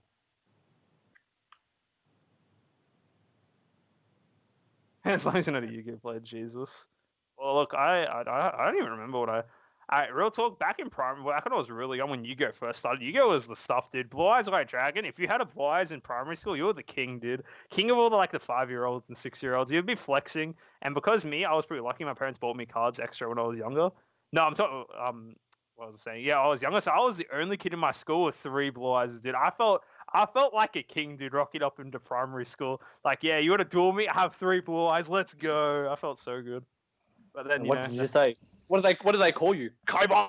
They call me Kaiba, dude. My 3 Blue Eyes, dude. Better than everyone's measly 1 Blue Eyes. Oh, bro. I played Dark Magician, so that was my jam back in the days. No, honestly, my favorite. I actually still in my wallet. This is one of the first cards I ever owned. I keep this in my wallet. I don't know why. It just is. Let me see if I pull it out here. Oh my God. Yeah, Blue Eyes. No. Red. My favorite card, the Red Eyes Black Dragon. This is like one of the first cards. I was pretty dented up. I know it's pretty cooked in my wallet. I just keep them. I don't even know why I keep them in my wallet. It's just in there. For good luck. I mean, just in case you play Obuni, right? You need those. Yeah, tokens. I need. I whip out a token from my wallet. Here's my Red Eyes Black Dragon, boys. You can whip a token and 2 credit cards. Here, right? Yeah. Here's my bank account. You win on the house, you get yourself a drink. Oh, it's like that. But no, I don't even know why I keep it in my wallet. It's just kind of random, but it's just there. It's just there. But it was your lucky charm, That's why you've been winning. That's all why I do. Your big majors, right? Exactly. No one expects the Red Eyes Black Dragon wallet tech. It's too strong. It's too strong for best of 3 format. Musta said I have 2 problems. Now, do you have the SR from the draft box, Musta? That's the card I'm after. Yeah, dude, Yu-Gi-Oh was really cool back in the day. It got too complicated after a little bit for me, so I kind of grew out of it as well. So, I stopped playing literally when I got out of well before primary school, I guess. That would have been close to when did Yu-Gi-Oh come out? 15 years ago, I think, or something. I'm actually curious. 20. I think they had the 20th anniversary promotion. Same as Pokemon, I think. Yeah. Really? Yu-Gi-Oh's official release was the 6th of March, 1999. Okay. But I only 1999. Yeah, 20 years then. Yeah. Ah, sweet. Musta has it, Benny. Alright, cool. Musta, I'm borrowing that next week. I was finishing high school that year. Oh yeah, true. Show my age. Oh, Trent, don't say that. You're young in our eyes. Fine, Trent. You're the same age as Benny or me. I don't know. How old do you want to be, Trent? 18 forever. We're still playing children's card game. I'm 18 forever. Yeah. I love being a child. I love being a child stuck in a man's body. Oh no. Is that the same as being a child stuck in an adult's body? I don't. Is it even a saying, or am I just going crazy? Yeah. You don't. We're You don't. playing a child game. I don't know. I still feel like a child at heart most of the time. Love being a child at heart. It's the best. Oh man. All right. So we've So only got 2 tables left, so hopefully they finish up very shortly so we can get into the last round. Last round, yeah. yeah, it should be all right. So for those people who do not know, the last match that we have on stream will be Gotenks versus Red Broly swap. So that'll be pretty interesting. I've not seen the matchup played out before, and it's Sam Russell versus Zachary, both two pretty good players. So it'll be interesting to see how it goes. Definitely. I mean, I get smashed when I was playing Gotenks on Untap, right? So smashed. I do think Red Broly is stronger. Yeah, probably. Well, but the thing is that Sam's pretty good, and he's been able to like smurf on people, right? Like I'm gonna make a bold prediction. If Sam ends up going first, the very first card of the game he's playing is his Dark Power Master. That's the first card he's dropping. Dark Power Master, and then his opponent's gonna play a Vampire, and then he's gonna play. GG, ditch two. That's exactly what's gonna happen. Like, oh, sorry, you played a bar off your Broly, right? And you play the Broly, ditch two, like -2 in the house. Yeah, probably. I don't know. Like literally, we're literally just talking about like this kind of matchup, and like, what would you do? Like, if you have a Dark Power Master, and like Trent says, if he does run Paralysis Technique, which we don't know whether Zach runs it or not. Yep. Like, it would be huge if he has that paralysis. I think the thing is that, all right, if you do see the Black Power Master, do you just opt to not using Planet Vampire, right? Because instead of course not. Yeah. You do opt to use it, but you just wait until turn 2 or 3 when you can actually play it and use it, and you grab your paralysis technique off your front side and get rid of the Dark Power Master. Yeah, because the thing is that like the Dark Power Master doesn't actually hit any of the swap when you swap it, all right? No. It only hits it when you're using the auto to play stuff or the activating to play stuff. So, and the fact that the Broly, instead of just playing it free off Vumper, you just hardcast it for 1 run and start the chain. It's not too big of a deal, right? Like turn 1 instead of playing Vumper. But the thing is, if you still play the bar and you still want to play the Paragus, those are still targets. Yeah, those are still targets. Yeah, 100%. But I'm just saying you don't have to do it if you can't clear it. Is the point I'm trying to make. Yeah, so like, legit. Yeah, I was thinking if Sam does see the Dark Power Master in, which I'm still pretty sure he's running 2 copies of that card. Like, seeing it is not a high percentage, but it is what it is if he sees it. It is what it is. But if Zach does go first, it would be a huge momentum boost, literally. Yeah. Like, because he can literally go off with the Planet Vampire, playing the bar, and also swapping into the 3-drop, playing Paragus as well, without being touched by Dark Power Master. Yeah, and then from there on, you're just doing the swaps, so you're fine. I wouldn't be surprised if Sam, like, if he doesn't see the stuff, he just turn 1 just lost because of that card. Yeah, like, the card's good, right? That's all it is. Good card. Yeah, like, literally. Yeah. When I remember playing a few games with Broly as well, when your opponent drops the Dark Power Master, it's pretty rough though. But at that time, I was playing Planet M2 in my deck, so I literally just searched that and played that. Search it, like, goodbye. I mean, I had to, so it was my only card that can clear that off the board. I think like it'll be interesting to see. Interesting to see how it plays out. Like, it's just a matter of just seeing what happens. I guess nothing else really, Well, regardless, both players will definitely make it to the Invitational. I'm pretty sure Sam's already got an invite for this thing. Zach, I'm not too sure about, but I know definitely Sam 100%. No, actually, I don't think Sam played last week. Didn't he? I was pretty sure. I mean, not last week, last qualifier. Sorry, my bad. Really? I thought he did. Well, he's made it this time, I guess. It's positive vibes. I can have a dig for it. Maybe I can look up the people who did make it. Okay. Fair enough. I made it already. Interesting. Pretty interesting. Well, I don't know. End of the day, the match is probably going to be decided in the first couple of turns, right? Just got to see what happens. Yeah. Quick game's a good game, right? Game's a good game, You guys get to listen to us for like the whole day instead of watching Dragon Ball Super card game. Also, I wouldn't be surprised because like Sam has this thing, like whenever he plays that Gotenks deck, he loves to drop Seltzer, even before turn 5. He loves to do it a lot. Turn 3, turn 4, you'll just see it. When he sees an opening, he's coming for you. Yeah, exactly. Trey, there's 6 rounds. This is gonna be the last round today. So we've already had 5 rounds. We're just waiting for everyone else to finish up, and then we'll start in the last final round. Yep. Yeah, I agree. Sam's pretty interesting guy. He's definitely gotten. Like, we were talking about it briefly before. He's gotten a lot better from when I've previously seen him play. I've played him at a couple events now last year. I think I played him at Melbourne Regional, but I definitely played him at Nationals, and he was playing yellow red Broly with the apes when they announced the new arrival card. So he's definitely good. Anyone know who won at table 2? So yeah, it's table 2 Sam Russell won. He's playing Gotenks, and table 1 was Broly. One or the other. Table 2 was Gotenks or Broly win, and that's what we're seeing in the finals. And they knocked out both Gohan, so Gohan is beatable. Yeah, Gohan's definitely beatable, especially if you're playing a thing. Oh, Fletcher, thank you so much. I bought this with the money you've given me from buying cards off. All this is for Fletcher, Man, honestly, Fletcher's so good. Like, I wish he still played. I wish he just wasn't washed. Still Benny. play? I don't know. He plays Flesh and Blood now. He's washed, Benny. He's now a money player. He's changed his ways. But still, no doubt. Like he's topped nearly every single event he's played as well. Like incredible player. He's pretty good. He's actually really good at a lot of card games he plays. Even in Flesh and Blood, he tops like pretty consistently from what I've seen on the Facebook posts and that. Yep. Like the mini guard posts. He's alright. He's okay, I guess. I don't know. Oh no, Sam has not actually made it last time.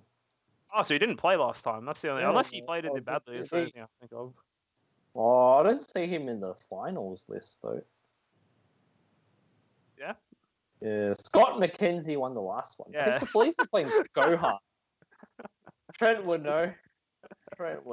Yeah. Yeah, Scott played Gohan, right? Last week. Yeah, Scott played. Yeah, that's it. Yeah, he won the event, so props to him.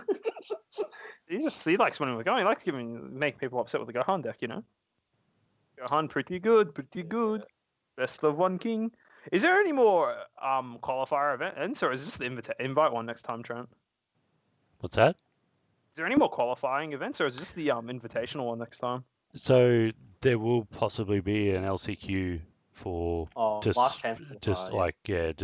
any final spots that need to be filled out. Fair enough. Yeah. Yeah.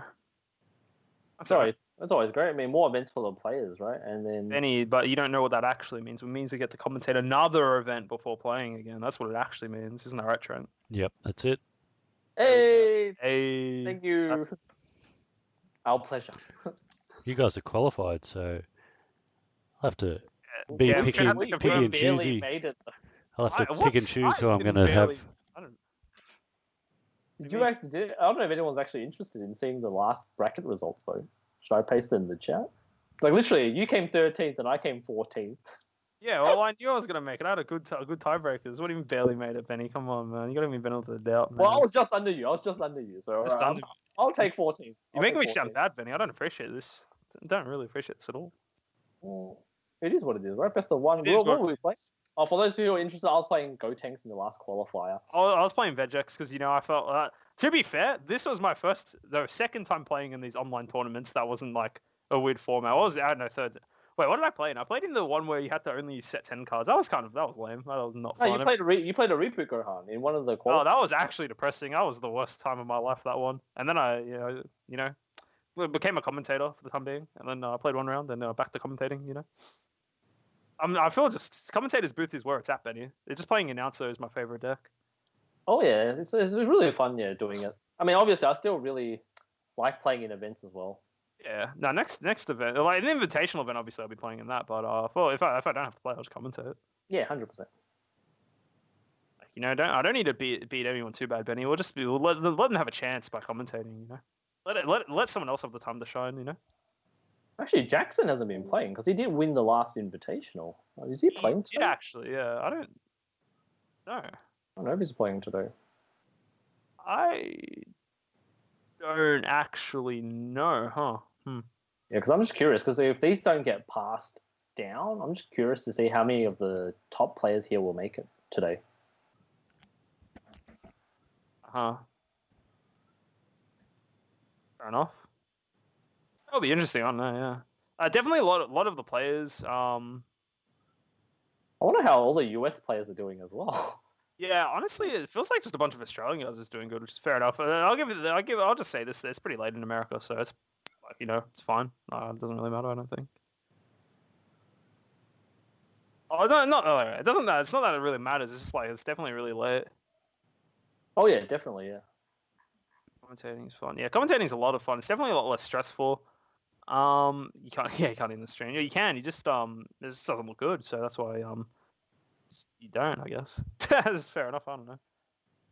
Yeah, eating doesn't make us look, as good, right? So just usually the drinks, Yeah, usually just keep hydrated. 2 seconds. Sadness, I'm out of coffee, but I don't think I should have another one today because I've had like 3 already. So. I'm out of coffee as well. And Guy's site says no pass downs. That's because that's probably no pass downs. So that's why. that's why, Well, like literally, like what Trent says. Even though we don't have pass down, like obviously, hopefully, I mean, if time allows, then maybe we can have a last chance qualifier. Yeah, exactly. You get more people to play.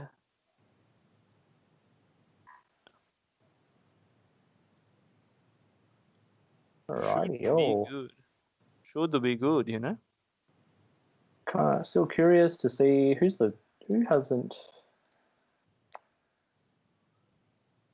The standings right now. Mossa is still in. I mean, as of like end of round 4, Mossa's still in top 8. It's cool. Yeah. Josh Carroll, nice. He's in it too. Yeah, pretty neat. Quite a lot of good players are still in. Yeah, no, it's cool. Nice. So there's still a couple of US players. That's pretty good. Yeah, still a couple of US players in here as well. Yeah, that's alright. Pretty keen to see how well they will do. Yeah. No, I think we touched this briefly before, but like because we're in this situation where everything is online, it makes it easier to do international player, I guess, to an extent. Like obviously it's not going to be as high level as if it was like best of 3, you probably get to suss it out, but like it's kind of cool seeing being able to verse players you would not normally have the chance to verse unless you were to travel overseas and whatnot. So exactly, yeah. Yeah, I think it's pretty cool. It's different, See who else is here.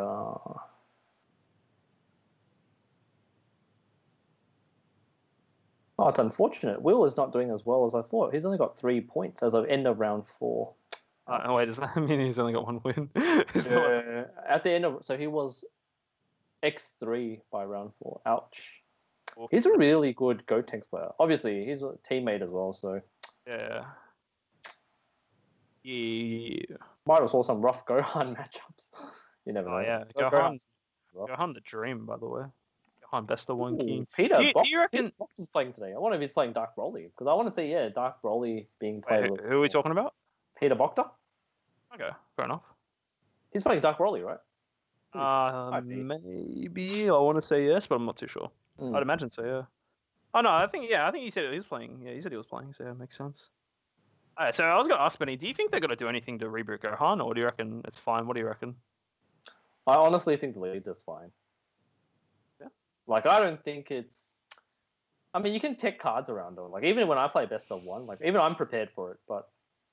Yeah. I mean, I guess if you were a new player losing to that card, it might turn people away from, like, locals and starting the game, but... I mean, honestly, I think the leader is fine. It doesn't. I think so too. I think what it does is strong, and it's also very unique to that leader. I don't think there's been a leader before that can just outright win the game solo. Like literally, like cards in the deck, it doesn't really matter too much. But I do think there's plenty of ways to interact with it. For example, Zamasu Super Combo literally tap the leader. Yeah. You can dormant potential, or whatever it's called. You limit them to a couple of attacks. Just there's a lot of cards that exist that exactly. And sometimes like you have archetypes like Bulma, all of a sudden, hey, you know what? I want to play a Videl, counter your attack. Hey, I'm gonna block your attack now. I'm like, oh, okay, cool. Like I don't think Gohan is unbeatable, but because in majors we still play best of 3, right? In like real life events. So like, I mean, I guess just let the Gohan players enjoy playing the deck because it is probably, if not, one of the best budget decks that you can play right now. Yeah, I agree to that. Yeah. I mean, also at the same time, like you don't want like new players to lose to Reboot Gohan. Like on that's the first also true. Yeah. But at the God. same time, like when you have to recommend them a competitive budget deck that they can win a locals with, You can recommend them yeah. Gohan. Honestly, I reckon the best budget deck is probably AOD. It's literally like you just get 2 anniversary boxes and you can play that deck. Oh yeah, definitely. Yeah, grabbing 2 anniversary box AOD. AOD is a really fun deck to play as well. Yeah, exactly. It's a unique fun deck, which is good. It's not too hard to get. The only thing you have to try and kind of get lucky on is pulling the AOD leader, which if you get 2 boxes, the chances of it are pretty high. So. Yeah, All right, we should be heading into round 6, gentlemen. Alrighty, last let's round, go jump boys on and table girls. 1 then. Yeah. Table one. Let's go in there right now. Got Mr. Russell. Let's just say hi. Hello, boys. This up. I'm glad you both have beaten Reboot Gohan. Good job. Too good. You made it more exciting. We don't have to watch Gohan be Gohan. Mirror, you guys killed it. You guys killed it. Yeah, I'm happy. I'm happy for both of you. I'm glad. And now, I was so happy when I had my negates. I was like, I'm sweet. I quickly joined at the end of your game, Sam, and it was like, wait a minute, this isn't even close. damn. It was so like. Wow. Unfortunately for him, like it was easy. Yeah. It's almost as exciting as when you completely demolished that Vegix player in the earlier rounds. It's pretty funny. That was actually All right, like guys. me and Benny were laughing ourselves off stream. It was so funny. It's like, wait a minute, It was- everything that could go wrong went wrong. I was So pretty. funny. It was. Live really early. I didn't get it. He shouldn't have done that. It was pretty Alright, sad guys. for him though. Like, They can go when ready. all right, you guys can start. Yeah. All right. Good luck, guys. Thanks. All right. All right. Guys, welcome to the finals of this invite-only Yep. event. In Round the 6. left corner, we have Sam playing Gotenks, and in the right corner, we have Zachary playing Red Broly. Final round should be pretty good. We've had both these players on stream earlier today. We literally had Zach on stream round before, and Sam was playing, I think, round 2, I Round want to 2, say yeah. it I was. think it was Yeah. round 2. He's got those pretty nice Charizard sleeves, which he says he hates because they're pretty sticky, because of the sleeves, the material, whatever it is. Not very good. But hey, this is going to be a pretty exciting matchup for just to see 2 different decks. Broly Swap, which it's good to see that the deck that everyone's been hyping up is doing good, versus Gotenks, which is a deck that also pretty good. I don't really know what to say about that. Gotenks is the most well-rounded, like mid-range deck that you can play at the moment. I feel like. Yeah, exactly. It does what it needs to do super well. And Sam kept 1 card, and we're just curious if it's the Dark Power Master. Yeah, it has to be the Dark Power Master. The real question is, Benny. The real question is who won the dice roll? Who won the dice roll? Yes, this is a key. So if you're actually a Broly player, like you have to think about how do you answer this Dark Power Master if my opponent does drop it on turn 1, because it does kind of hurt you a little when you play the Bar and the Paragus. So There it is. Sam put his whole hand back, I think, actually. No, he kept 1 card. Kept 1 card? Okay, I wasn't too sure. Oh, Sam won the dice roll, and no Dark Power Marseille. Okay. Well, It's over. unlucky. Yeah, over to that. Just unlucky. So he just kept his 1 energy open. I wonder if it's going to be. He could keep 1 for like a Cells of Destroying Kamehameha or something like that. Yeah, honestly, even like if he's able to play a card that kill off one of the Broly chains, it's pretty good. And as well as, I think Sam's fine going even without the Dark Power, must say, because one thing. So generally the Broly lineup play, turn 1 you play Planet Vampa, you do whatever you can off whatever you hit off Vampa. Yeah, Then turn 2, I you think it's almost. now. Yeah. Then on turn 2, you almost always, 90% of the time, the first thing you do if you're the Red Broly player is play Kale. Yeah, The of thing course. the thing about that is that it actually opens up a counter window for Sam to retaliate with a counterplay Frieza, and if he is doing that at Correct. a correct timing before the lead is awakened, he can really punish just Zach for not having not being awakened, because obviously the kind of built like safety of the Broly deck is that when you pop one of the chain pieces from the board, you can pitch a card from your hand and just play any of the 4-drop or less pieces. But if Sam just like, you're not awakened, oh, just get that guy out of here, it's kind of just unlucky in a sense, Yeah, that is pretty good because especially in the Gotenks mirror. For those that don't know, generally in the Gotenks mirror, like when you play like a Gokul on the board, like obviously when you're playing a Unison, they already have 1 established on board. They can when that counter play window opens, they can pop your Gokul, which is pretty Correct. strong. Yeah. Yeah, correct. So this is exactly the same. Yeah, once you play, because generally Broly on turn 2, they're definitely gonna play cards before they awaken because they have 2 energy to play with. And exactly. generally, the card is the Unison and maybe be like swapping into like a 4-drop. From 3 to 4 cost you 1 red as well. That is correct. Also, Zachary's in a horrible spot. I'm just gonna say outright now. He whiffed on Broly 1-drops. That is pretty feels bad. That kind of just means he's limited to his leader swing this turn, which is going for right now. And if I'm Sam, I'm like, yeah, nice. Another thing we don't know is actually Zach never told us whether he has 4 of the Broly promos or not, because they are quite expensive and rare tickets. So I'm not actually sure how many copies of that he's running as well. Sam's evil. Sam's actually evil. This is super high value because the thing is that if Sam has his Unison, he's going to take both the life from that anyway. So now he just gets the chance to snipe something important out of Thingo's hand. This is pretty funny so far. I feel like Sam is exactly what I said. Like I knew he was. I knew he was going to play South Earth Destroying Kamehameha because that's what Gotenks does. I remember that hurting me last time when I played against Gotenks. The thing that's really good for Sam as well, he gets to take both the cards from his life when he awakens, because when you awaken with Gotenks, you draw cards down till you're at 6 life, which means it's a plus. When he awakens, it's a +3, which is pretty nutty. +3 on tap 1, super good. It's charged another one. Yeah, here it is. Yeah, well, the Unison. Yep. So that now could have been the card he kept at the beginning. Exactly. So now if I'm Zachary, I'm kind of like sweating a little bit because now Sam has got a crazy good hand, as well as the defensive tools to deal with whatever you want to do. This is kind of like a bit rough, I guess. I mean, especially when if only Zach opened the Broly TP. If you opened the Broly, it would have been a lot better. But like, unfortunately, sometimes this stuff happens, and Sam's going straight for this Gotenks. Damn, he was playing this before, so he gets to draw 2 cards off this. Yeah, draw 1 for the 3-drop itself, and draw 1 for the Unison. Yes, exactly. So yeah, probably Zachary doesn't seem to know what this card does. It looks like just Sam's explaining that, which is fair enough. I was saying this before when Sam was playing. I get why you played this card. You get to do this play, but I just don't think it's as good as Grim Reaper in my opinion. But anyway, with the 1 energy, I mean, it's nice seeing people play like different cards and experimenting to see whether the cards actually work or not. Yeah, just being able to get a +2 like this is pretty solid. It's kind of rough using the fusion pieces sometimes. Whew. Oh yeah, and Sam actually plays Toa. Sam is going to the full on hand control here. This is funny. Sam actually he's been playing Toa for quite a while now, actually. He did post a deck profile on his YouTube channel, The Cybermen, for those that don't know, and you can get his previous deck profile. But now, obviously, he's upgraded his deck with the tournament pack cards. Yeah. You can tell that he's used the promo Goten and the promo Trunks for his fusion of the 3-drop Gotenks. Exactly. It's going to be a pretty interesting turn here because Zachary might get hit down to 2 life this turn because I feel like Sam's just going to put all his cards sideways here. Yeah. And then if he's got a dormant, then he's literally taking all these. He doesn't really want to outcombo any of these.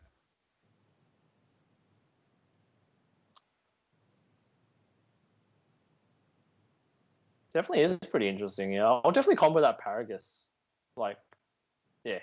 Good. He's doing it right now. Yeah, he's comboing the Paragus. 5 more. Because if you don't combo the Paragus, most likely when your first swing, he's gonna pop 2 of your 1-drops.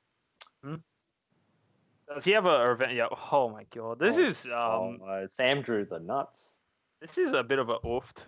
If I'm I mean he played exactly the same cards that he did on stream earlier, but with the Toa this time. Yeah. It seems like he really likes going to this 3-drop Gotenks.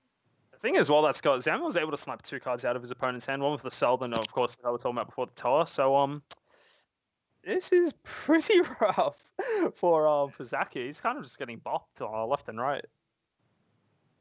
Yeah, 3 life is definitely not where you want to be at, especially. I mean, Violent Raise is a good card and can deal with Gotenks 6-drop, but right now the 19k doesn't care about that. Exactly. That's why that card is good, right? That's why Sam plays it maybe as well. Because right now he's got 3 swings on the board: a 15 with the leader, 15 with the Unison, and a 19.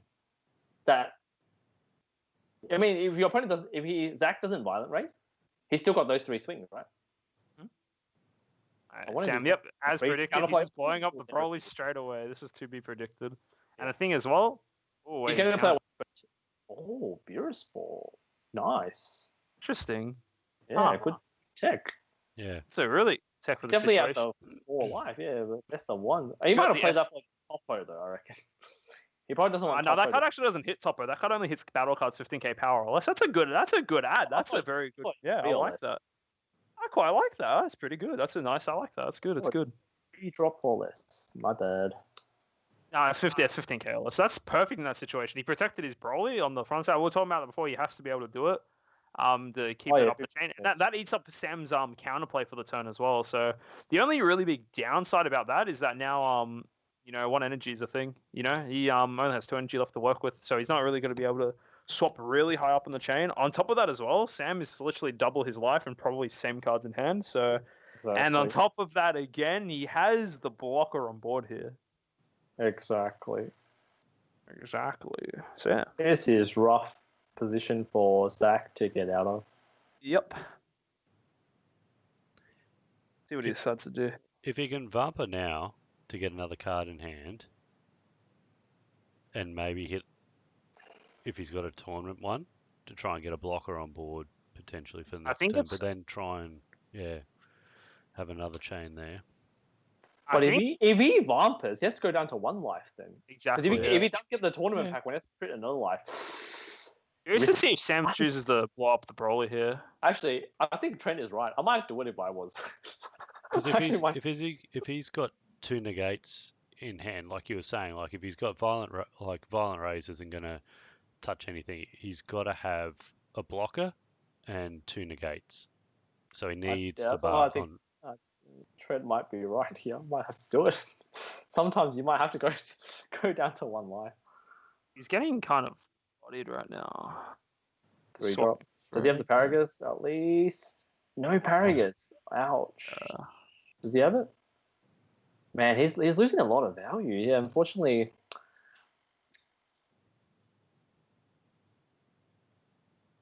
Yeah, I think not being able to hit the Broly on turn 1 for Zach literally feels so bad. It really does. Yeah, it really does feel bad. See what he ends up doing here, because this is his last attack for the turn as well. Yeah, and he's gonna block or revenge it, so it just kind of dies. Yeah, he can pitch a card and go up straight to the 4 drop right now if he wishes to, because revenge will KO it. I feel like it's kind of like a -2 though. I feel like he can't really swap out into anything else, and then Sam can just Grim Reaper it next turn. So this is not looking good for Zachary at all. He is deciding to do that. Yep. And Sam will have to warp 1 for the time being. Sam's got like no cards in hand either. Actually, he's got around about 5, and if he goes up 1 more, he can get another one. So it is only temporary hand destruction, but I do remember before when Sam used Dormant. I'm curious to see how many cards he's got in hand. Yeah. Sam was able to snipe out discard a Dormant before, so 4 or 5 cards in hand. I think no. So big P224, he can't actually activate another counterplay we're talking about with the Beerus Ball before, because the Beerus Ball more or less just stops the auto going off, not the counterplay. So the full counterplay thing with the permanent still resolves, even though it didn't hit the board. That's why you can't counterplay anything else for the turn.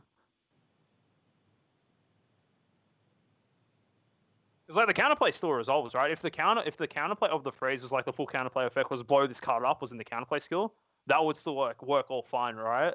But because it's a part of the auto, yeah, you get what I'm saying? Yeah. So like if he did that to like let's say a Trunks for example, it wouldn't have worked. But because it is that Frieza, how it's like the auto skill, then that's that's why he did it like that. Yeah, the wording on the card's pretty important. Where it's worded.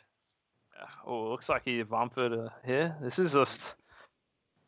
Oh, you kind of feel for Zach here, man. He's just kind of had a really rough I feel for Zach, yeah.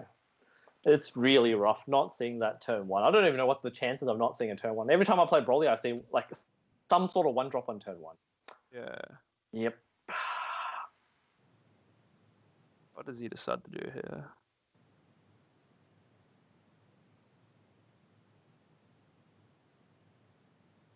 Still got both of his energy up, at least, which is nice. He's got to swap again.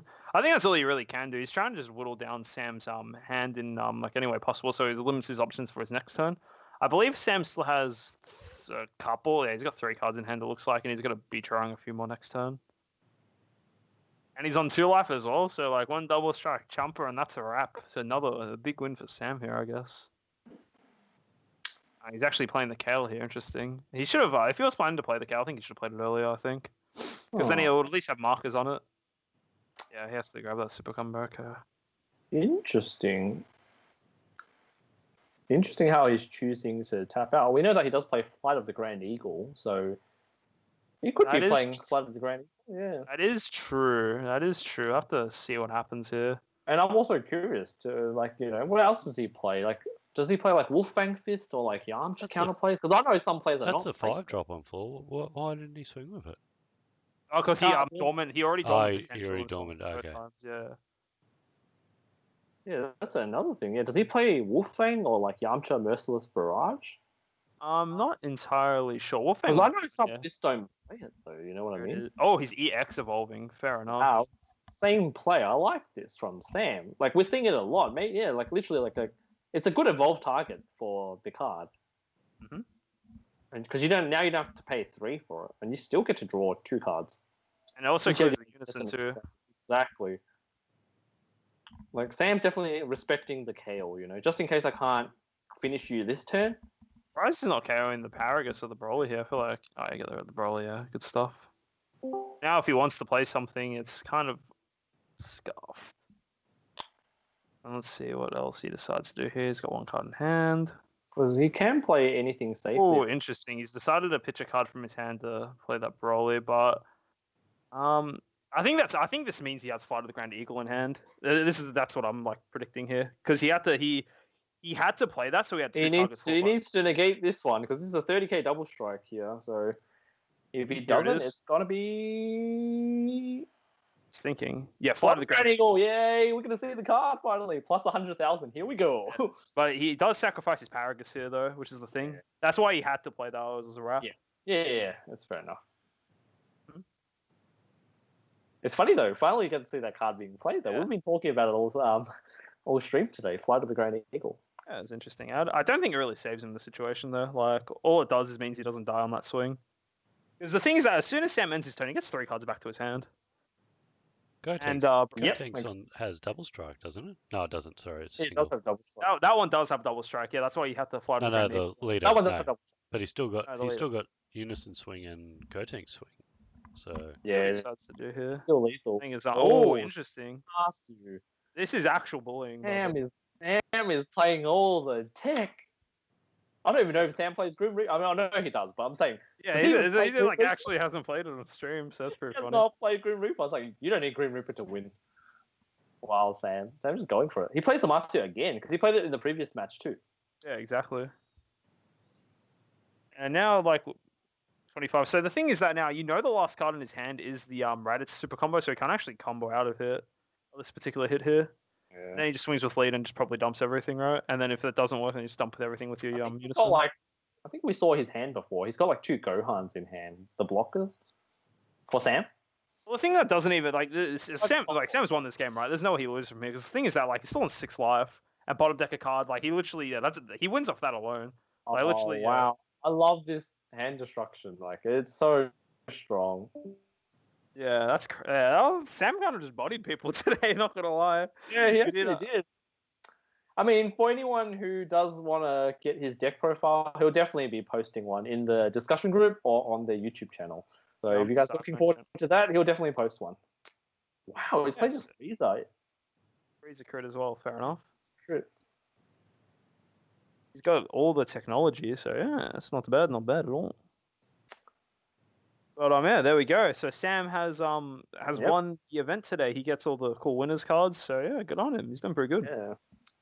Yeah, congrats to him. Definitely. I think he played really well, and he's got a lot of unique choices that you don't usually see. Like most other Gotenks player play.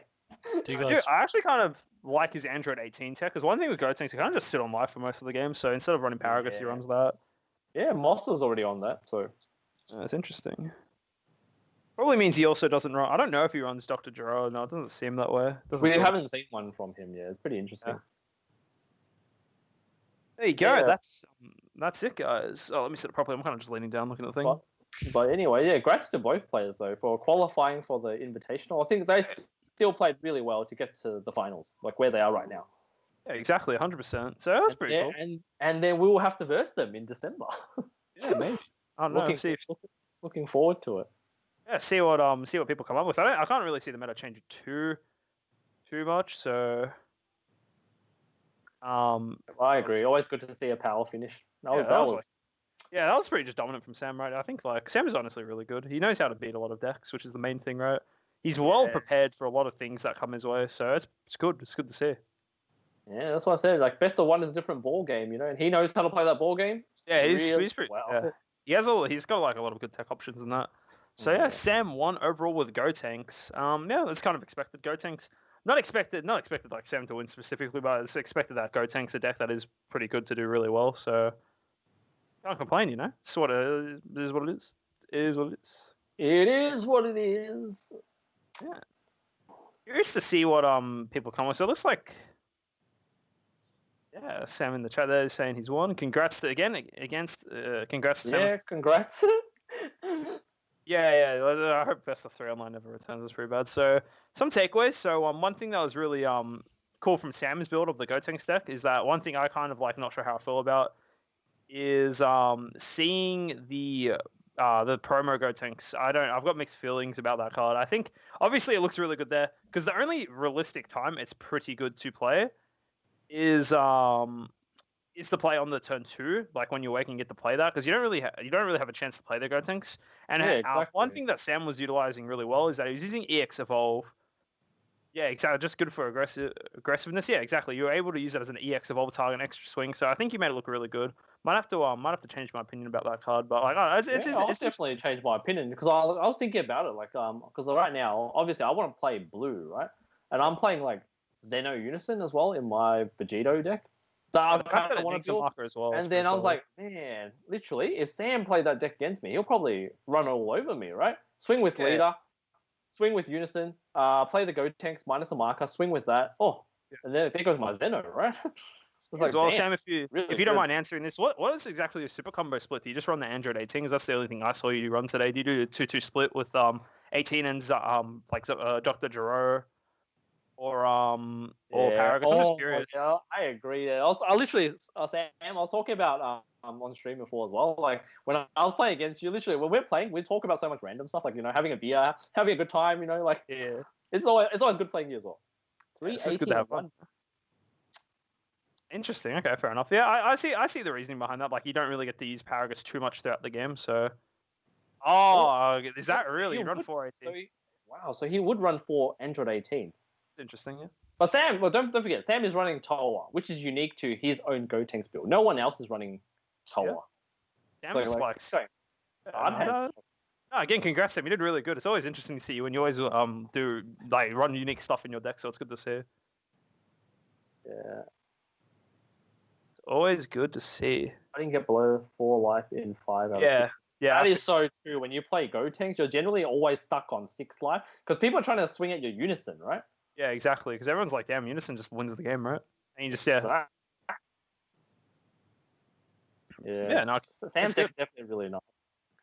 I'm pretty keen for Sam to release his deck profile, so I'll see what changes. Yeah, looking forward. You just get to subscribe to him at the Cyberman. They do a lot of good stuff, so feel free to check them out. You'll probably see him posting about it in the Facebook group as well, so definitely feel free to check that out when that goes live. Whenever Sam puts it, I don't know. I'm not his advertising man, but I'm giving shout outs where shout outs are deserved. He did good today. Yeah, exactly. Actually, probably soon. Usually he posts around 8 a.m. in the morning for Melbourne time. Jesus, Benny has the Cyberman on lockdown. Jesus, I'm subscribed. I'm subscribed. Right? I'm subscribed. I watch Sam stuff. Yeah, no, good. Uncle Stuart, the chat too. Uncle Stuart, why are you not playing Sin Shenron today or Bojack? Bojack incoming, boys. I love Bojack. Yeah, anyway, let's just talk about some stuff. Let's like look back as a whole today. So, good thing that we saw a lot of green today. One thing I'm surprised, which makes sense, is that not that many players were playing blue. I think green is such a good color right now. I think it's kind of a mistake to play blue at an event because it just has such a horrible time into green. Which is like me personally. And another thing I'm kind of surprised about is that Broly BR did make the finals, which is great, but I think maybe it's just a player gap, maybe because Sam, like the games that Sam was on stream, kind of just bodied the other player. I think. Yeah, Sam literally bodied every player he played on stream. It's pretty rough, especially Chris. That was the roughest. Oh, that was a rough game. That Dark Power Master hand. Yeah, that was pretty funny. And even that last game as well, it's like, yeah, partially due to the Broly player missing, but then it's just like, Sam kind of just like, yeah, by the way, you have a 0 cards in hand, and you also got no board, and you're on 2 life, and I'm at still 6 life, and that, it's kind of just like, yeah, Sam just chilling, max life, just chilling, just going for the wins, you know? So, yeah, it was cool. It's good to see that. Yeah, curious to see, I'm actually pretty curious to see his deck profile, see what he says is some struggle, what the deck may struggle against. You know, with the way he was playing it, I think, not. I think do you still remember when you asked me what would win today? And I literally said Gotenks? Well, I called it. I was like, literally, you're actually a prophet, Benny. You're a prophet. Too smart. I just think it's the most well-rounded deck currently.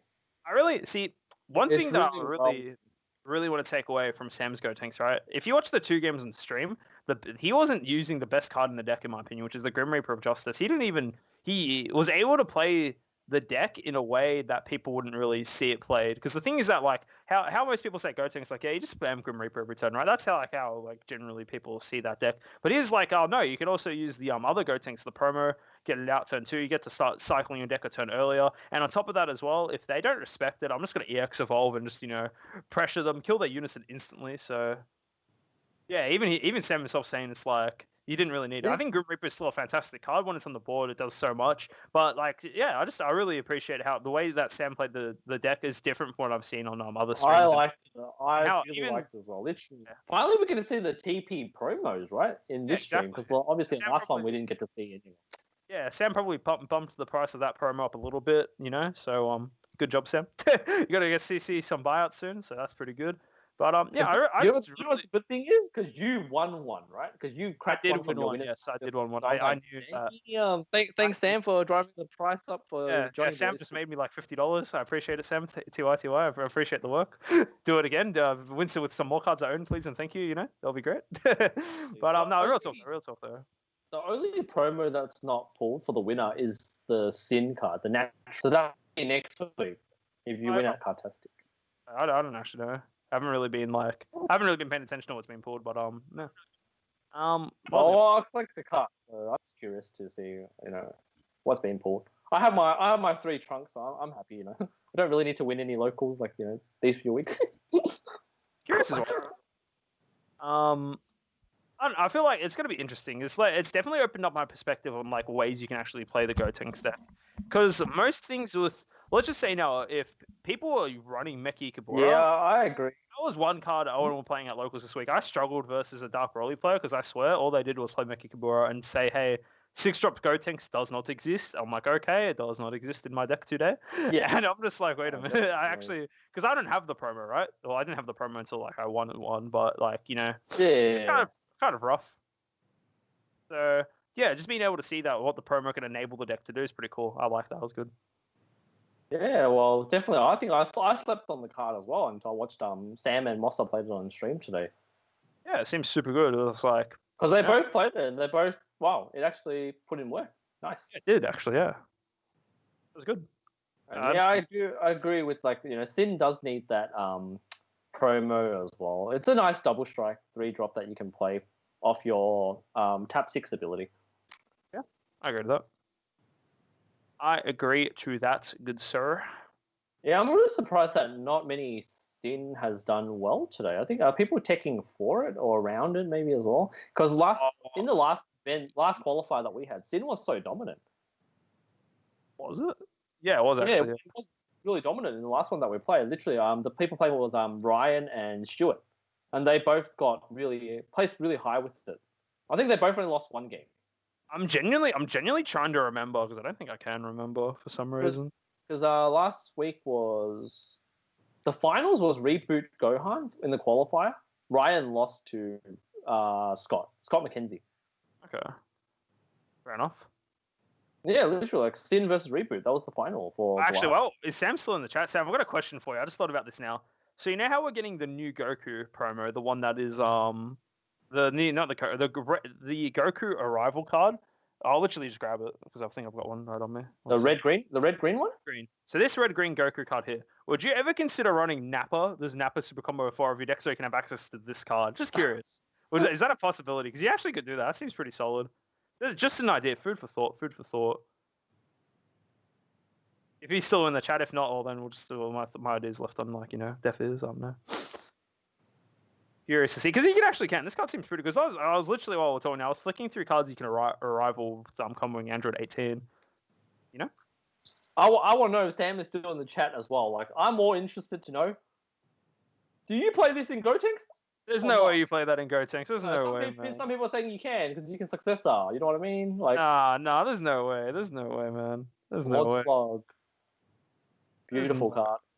For those people that don't have their draft box, it's available for pickup now at your local game store, most likely.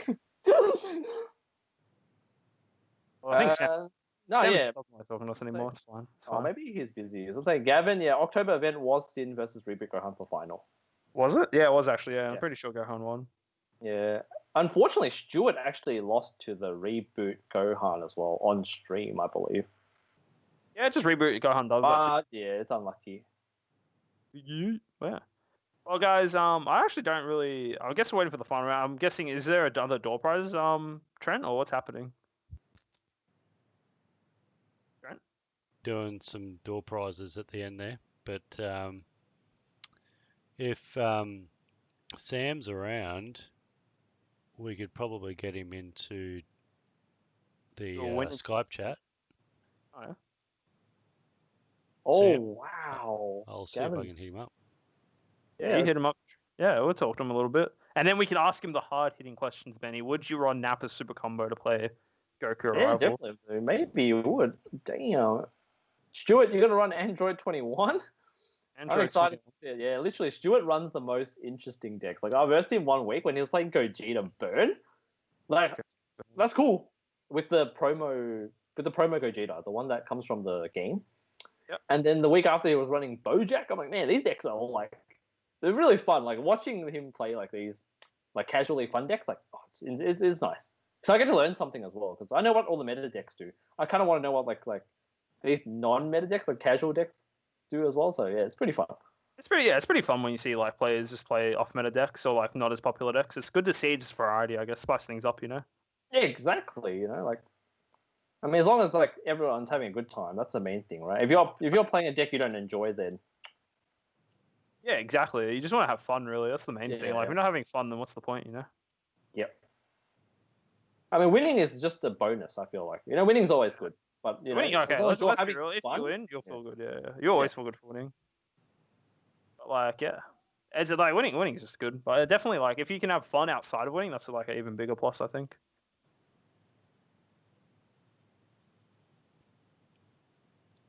Are you there, Benny? It sounds like I'm here. Actually, I'm asking Zach whether he had the Broly TPs or not. He only had 3. Right. Okay. And 2 normal ones because didn't manage to find a 3rd. Wow, that's really low on the ratios then. Yeah. Fair enough. Makes sense. When I asked him, he said still was only playing 3 of the Broly normal ones. Okay. And then 2 of the normal ones. Wow, what? That's 5 targets. That's really little. I thought usually the split is 4-3 for Broly 1-drops. I do 4-2. 4-2? Okay, so there you go. We got the inside information from Trent. 4-2. Inside information. Damn, yeah, 3-2. No wonder why he whiffed on the Vampin there. Oh. Sam Ray has joined. Is this the winner of today's event? What's up, Sam? guys? What's happening, man? How do you? First of all, congrats on winning today. Congrats. Congrats. I'm Pretty impressed. happy, man. I just wanted the winners promos, to be honest. So. Well, you got them, dude. You earned them as well. You get some good looking cards. Yeah, there's a lot of good stuff. So how do you feel, Sam? How do you feel right now? I honestly, going into the final round, I thought that I was going to lose. Like, I've played against Red Broly at locals heaps, and I'm like, I've won like 1 of 5 or something against it. Just because if they go first, it's just like they make it so hard I can't do anything. Yeah.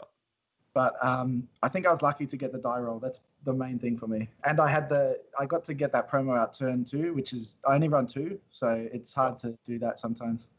Well, that's good to hear. Well, seeing like how well the promo did today, we were talking about it myself. I personally think the promo is not very good. That's just my opinion, just because in my perspective, I feel like the strategy of the deck just spam Grim Reapers. But after seeing how you used it today, being able to enable the EX Evolve turn 3 most of the time, and just getting an additional like line of play on your second turn after Awakening to start filtering your deck drawing cards? Would you consider bumping the promo up, or what are your overall thoughts of the promo now after using it today? Yeah, so I think I'll probably bring it up to 3 because the thing for me is that 5-drop SR, I reckon it sucks. Without the EX Evolve, it's bad for 3 energy. Okay. So yeah, I agree with you. Good.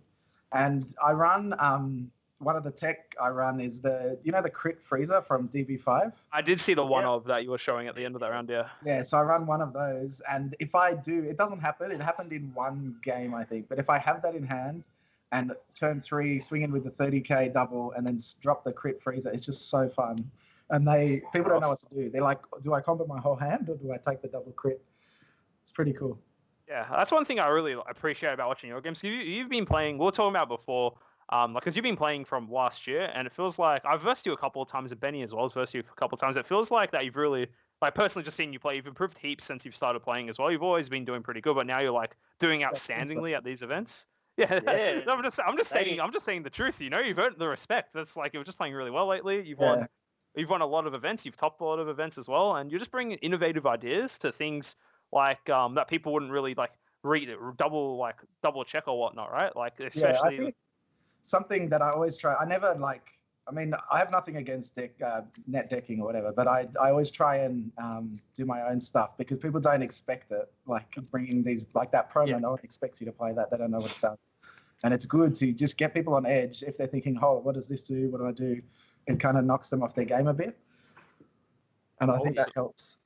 Actually, I had a question for you as well, Sam, because I knew you ran the Dark Power Master in, because we played each other in the finals, remember? Yeah. I knew you had that. Do you still run 2 only? Only 2, yeah. Yeah, but man, that game against Chris, bro. Dark Power Master in, I didn't get it first hand, and then I mulled and got it, and I was so happy. We're gonna whether you're going to play the Dark Power Master in on turn 1 against the Broly player as well. Because if you had that, that's huge for you as well. Yeah, I didn't get to get it that time because I wanted to do that as well, but I didn't draw it. Yeah, sadly. I was going to say, were you pretty excited knowing that the Broly player didn't hit? So Zach didn't hit a Broly 1-drop on turn 1. Yeah, I was sweet man, this is awesome. Otherwise, it could have been, Man, it was pretty insane because right now I asked him as well. Apparently, he was playing a 3-2 split because he doesn't own the 4th copy for the Broly TP. So may have been a reason why he whiffed as well. But still, he did really well though.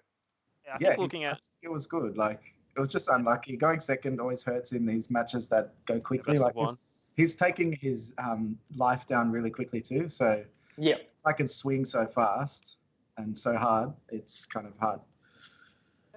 No, looking at Zach's deck, it looked like he was running a lot more tech cards, which is fair enough. You don't have all the pieces. Focusing back on your deck though, Sam, your super combo choice. I'm just curious about would you consider running, because obviously the hand control element of Android 18 looks really strong. I was wondering, would you consider running Dr. Gero if you needed to get more cards like Zarbon and Rubrians into the drop, or even the Nappa super combo instead? Because it obviously looks like the Paris super combo is really irrelevant if you're just sitting the game at 6 or 5 life the entire time. So would you consider any of these other cards, or just 18's the way to go? Well, this is the first time I've run the 18. I run Paragus last time when I was playing Benny and stuff. But again, in those games, I never or barely ever could use the Paragus because I'm always at 6 life when I want to be using it. And just being able to neg them, I figured if I'm drawing so much, I might as well neg my opponent instead. I was thinking Dr. Gero to put Ruby on the drop, but I actually took Zarbon out of here. Wow, you took Zarbon out of there. So obviously, right now you're paying that 1 energy to go into the Gotenks TP. Yeah, because I'm playing the instead of going. I never have a time where there's just 1 energy ready until a bit later, and in that, at that point, I don't really need the Zarbon blocker. But that makes sense. That's just my choice. People love that card. I respect that card, but I'm just not a massive fan of it, to be honest. I know no one will agree with it. I just don't I get what you're saying, because you can use your other energy to do other plays, and it's frees up deck slots as well. Plus, it's kind of hard to get to, so it's fine too. I think mine as well, so I couldn't play them anyway. Yeah. So real quick, while we're still talking about super combos, I had this idea 2 seconds ago because I was flicking through cards you can arrival off blue-green. Right? There's actually no card in the game that has just 1 green arrival. That's blue-green. However, hear me out, Sam. This might be something you can consider. So Nappa super combo is red or green, right? And this new Goku, I'm gonna put on the camera. You know the arrival Goku here. Oh yeah. You can actually play this here. Green. Would you consider this? I reckon this is an idea. It might That's not a be great horrible. card for this deck as well because I'm playing hand distraction. That does the combo. Drop a card from the combo area. Exactly. very So you good know, and then tech. you get Nappa super combo. Sam, see, we can make this deck better together. We just need to put. Oh, I- I exactly. have a question for Sam. Honestly, I'm going to consider that now. I hadn't thought of it, but I like that. I was going to put if we were allowed to play draft box, I was going to put the 3-drop trunks in. Yeah, that boy there, the slug. You're gonna put the slug in, really? Oh, so you would put this in, right? Because like I know like Sam is also a big fan of playing the Lord Slug deck as well. What do you think about this card in Gotenks? Yeah, I was going to play that. I had that at 3 Really? in my list. Really? Yeah. Because I thought about again, it I as play well. this differently to other people, right? I have Cell Zeno in here. If I was putting that in, I would have taken Cell Zeno out Really? and probably put Gogeta in. The Gogeta What? SDR. You're crazy, Because Sam. turn You're five- crazy. That's If wild. you get to turn Okay. 5 and you drop Gogeta, you neg 2, and then you untap 2 Ribria and drop another 2. So you're negging 4. Yeah. You can swing in for triple strike. But that slug is so fun.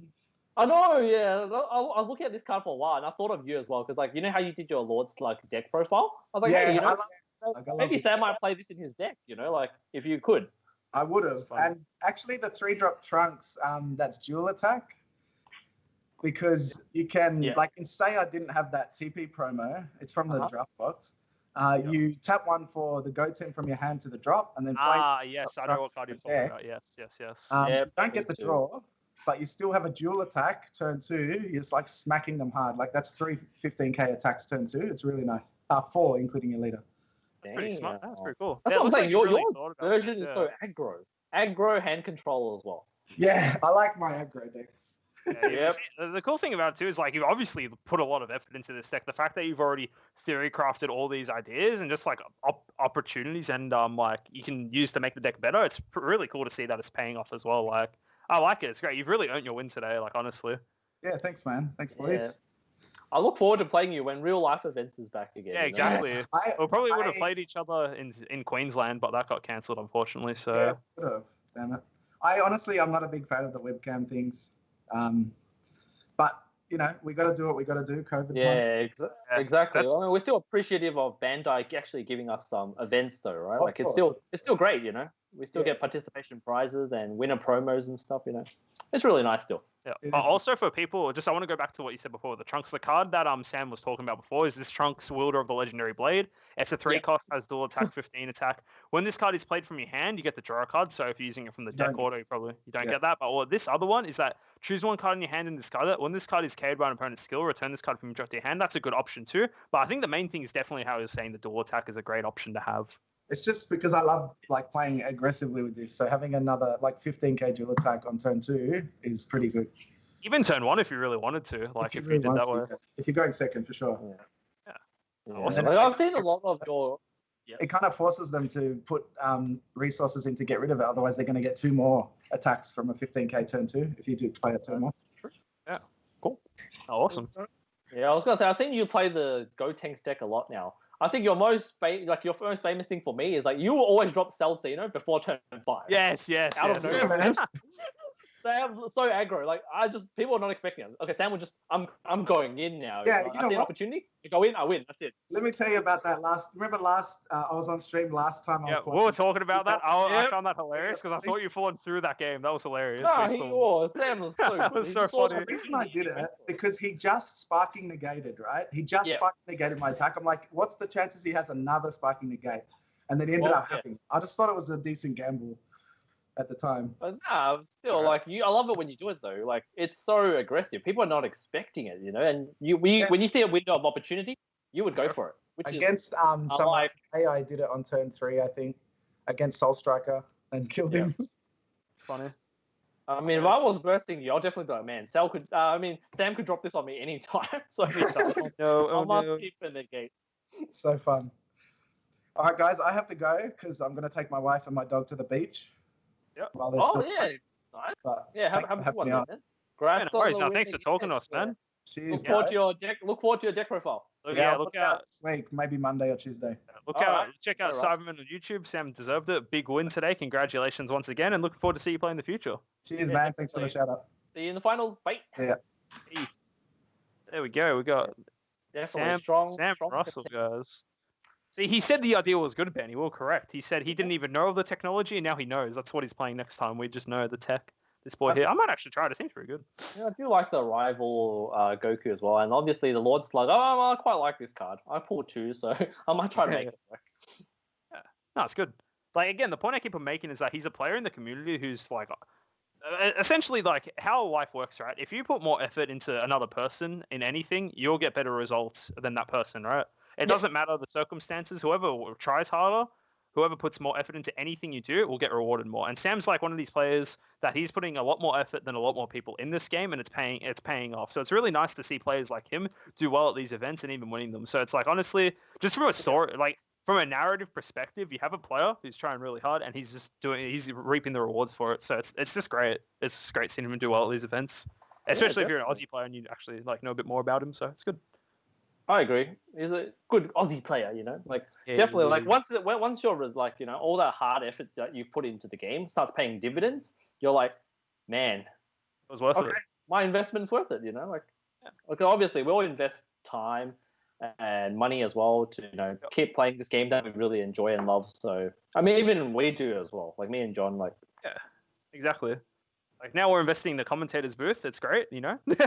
less stress, but you know. It's not as stressful as playing, but like, you know, like still, watching people play all these fun decks is still really nice, really fun to do. Awesome. It's awesome, yeah. So I guess now we're waiting for the round to finish up, and then we'll have more prizes. Yep. Yeah. So any idea how long that will be, Trent, or we're just not too sure? Waiting on 2 more tables, so 5 and 6. So. Oh, okay. Cool. Nice. Easy. Let's see. I think it's, you know, the more I think about it, I'm sorry guys, but this card, the Goku's seems pretty good in Go Tanks actually.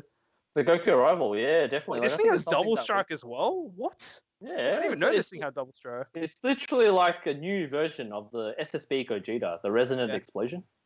The only thing is that you don't have to Nappa Super Combo. Nappa Super Combo is not even that bad, honestly. It's kind of underrated, I think. No, Nappa Super Combo is really good. Like literally, it just allows you to play a more aggressive version.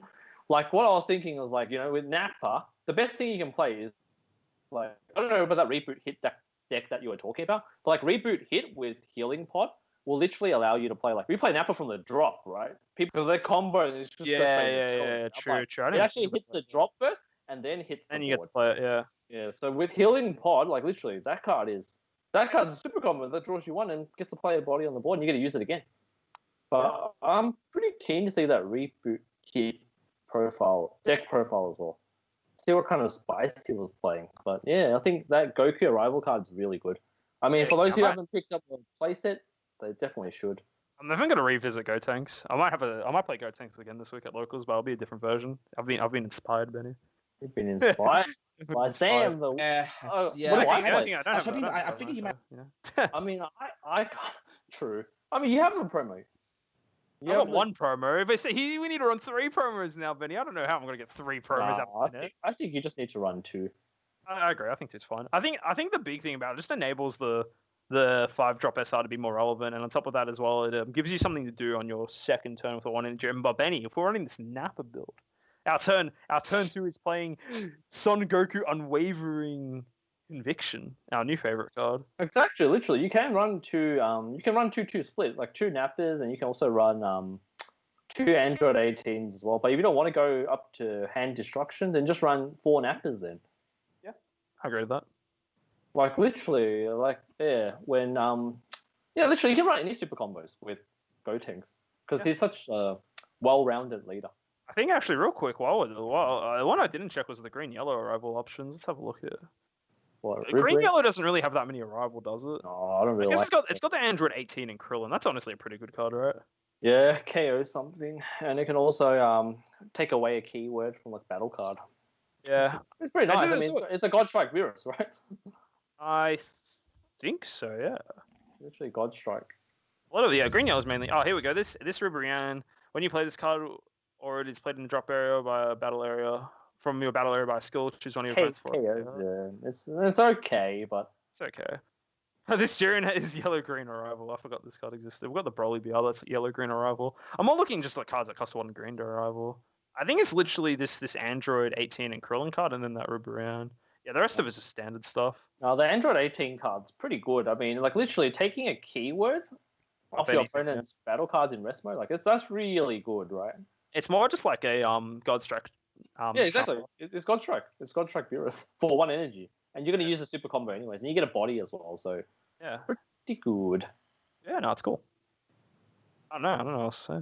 I don't know what else I want to play at local. Like, literally, I don't own too many cards at the moment, so...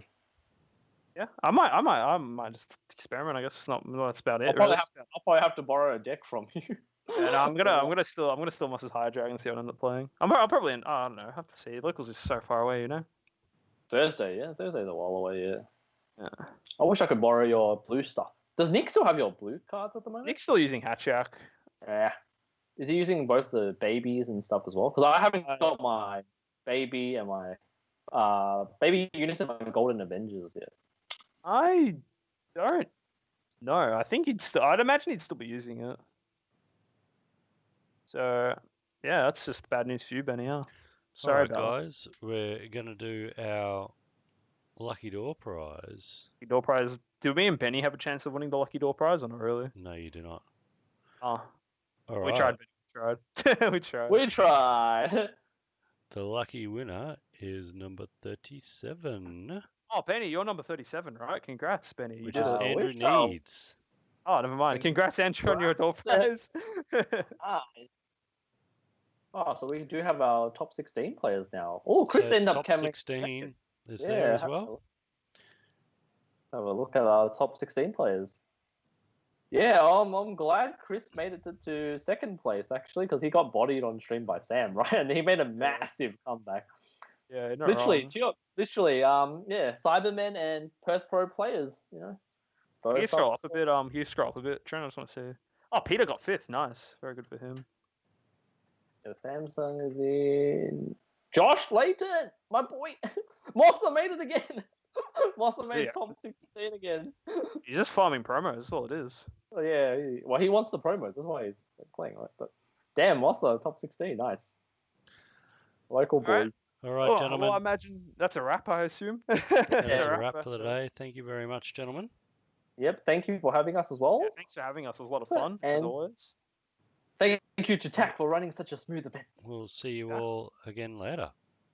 Yeah, thanks again for watching, guys. It's pretty fun to watch. Yeah, thank you for everyone who's